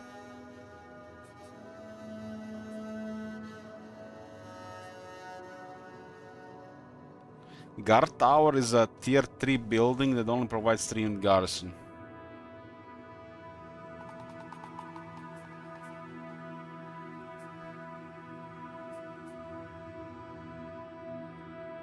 Ports do have a really good food option. And there's only one building left here.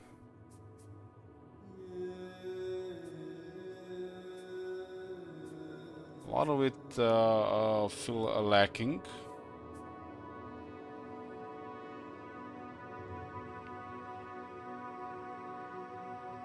Suburban office is interesting because it provides these troops.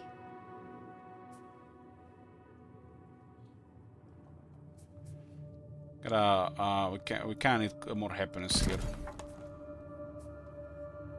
This is gonna be that what they call it, district bronze workers in Zandri on the fort building.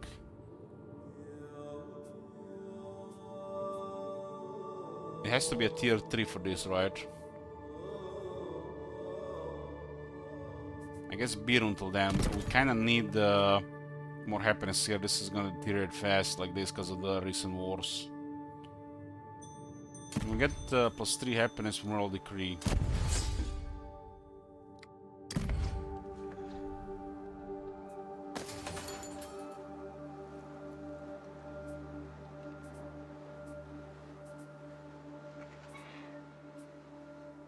We're gonna be recruiting here for a while. We're gonna be getting another army.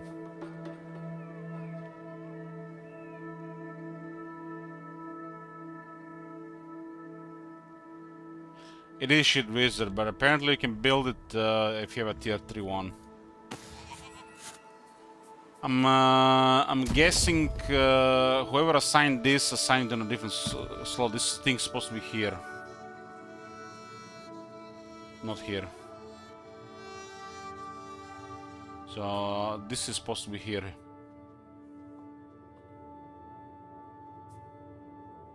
Or maybe they put it on up there, ignoring this thing here just to make it cost 5. So it's either that or they just put it on the wrong slot and we're gonna have to pay more for it just because they messed up.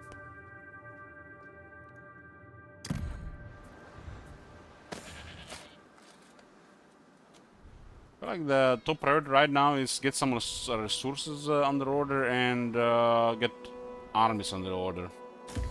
Egypt's Since it's glory. legendary, we can only recruit like 2 units. The opponent is gonna recruit like 4 or 5 per turn. Yeah, the replenishment is definitely the way to go. We'll be recruiting and moving towards these guys. We're gonna attack the stone here to food. P. Ramses province next.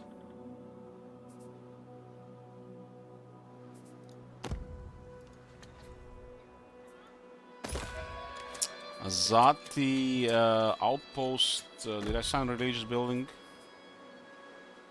The shrines are cheap and provide nice bonuses.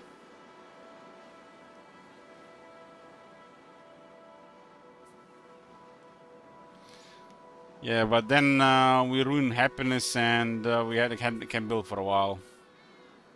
But this is the only thing we've seen so far.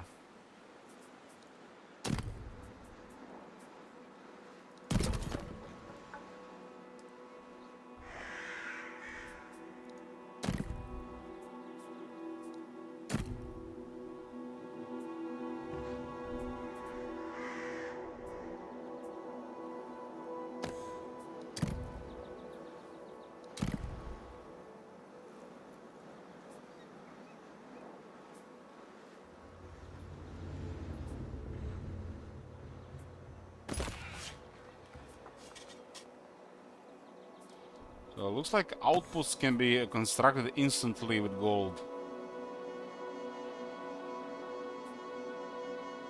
So you can rush construction over like a important defense building.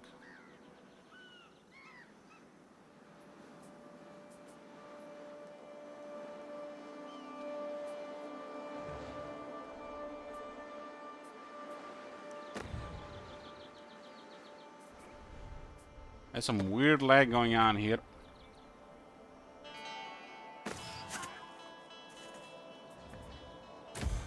Blessed by the gods.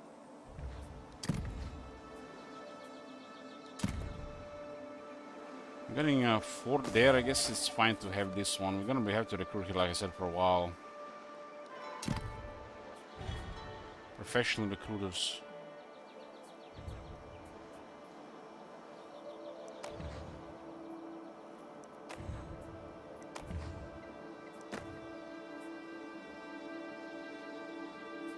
Timber is down to 215.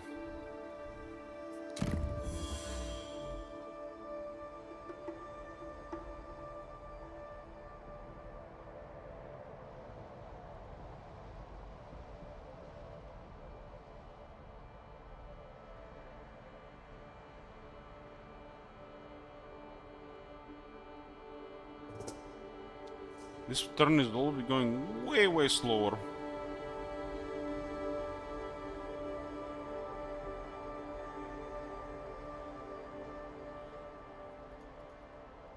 The game is lagging pretty bad right now for some reason. You guys seen this how fast the turn was going?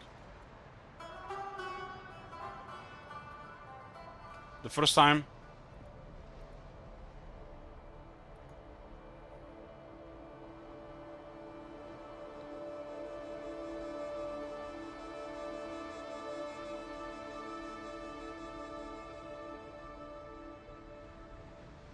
The game is a little bit freezing right now.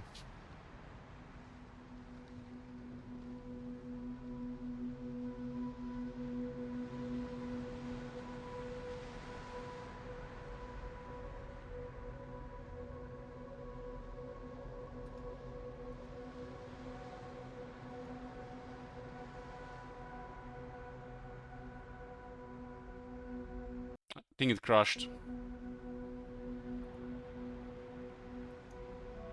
Oh, it recovered. Well, I did guess we're gonna one crash today, but it looks like it recovered. Saved. Oh, looks like crashed.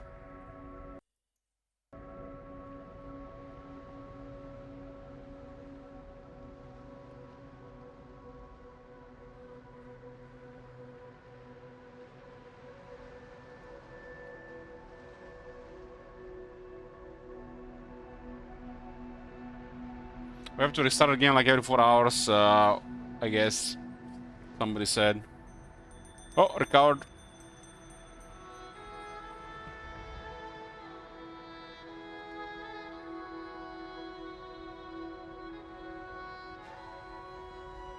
Maybe this is the reason they gave us early access to the game, so they get some data to see what's wrong with it.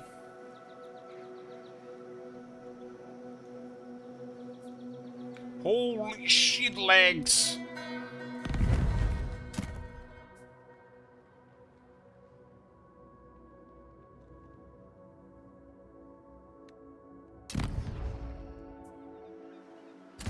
Boundless ambition.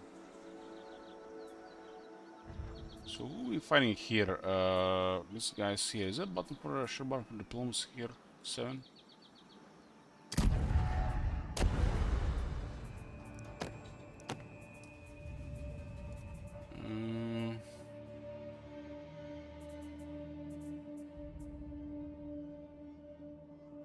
Per moon.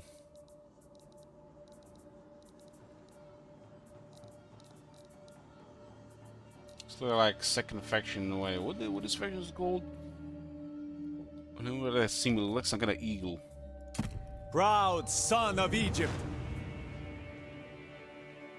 The trade partners with Meneptah. How do we get trade partners? To rule is to be wise. Today, you enjoy the I guess courtesy because of the a barter king. agreement. These guys might definitely not like that we're gonna go to war with these Paramoon guys.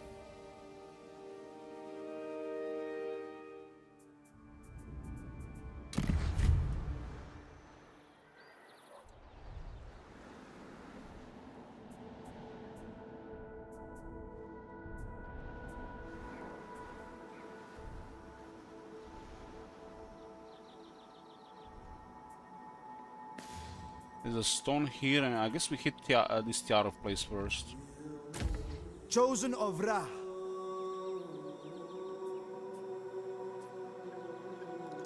Hard march ahead.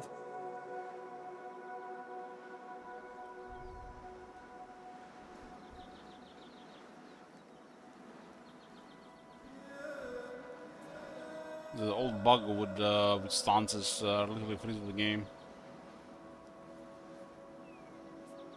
Be prepared.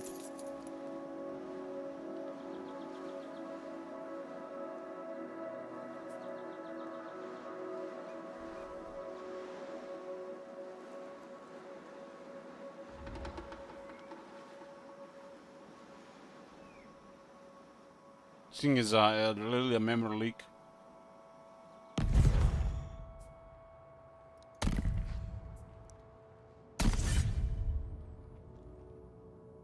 Okay.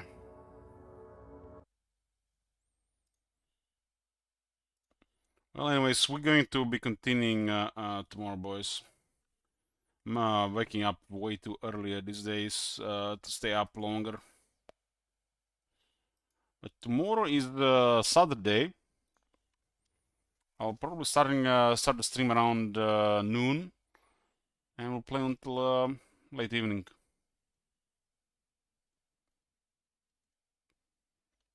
I liked what I've seen so far. Other than this weird lagging, seemed good so far.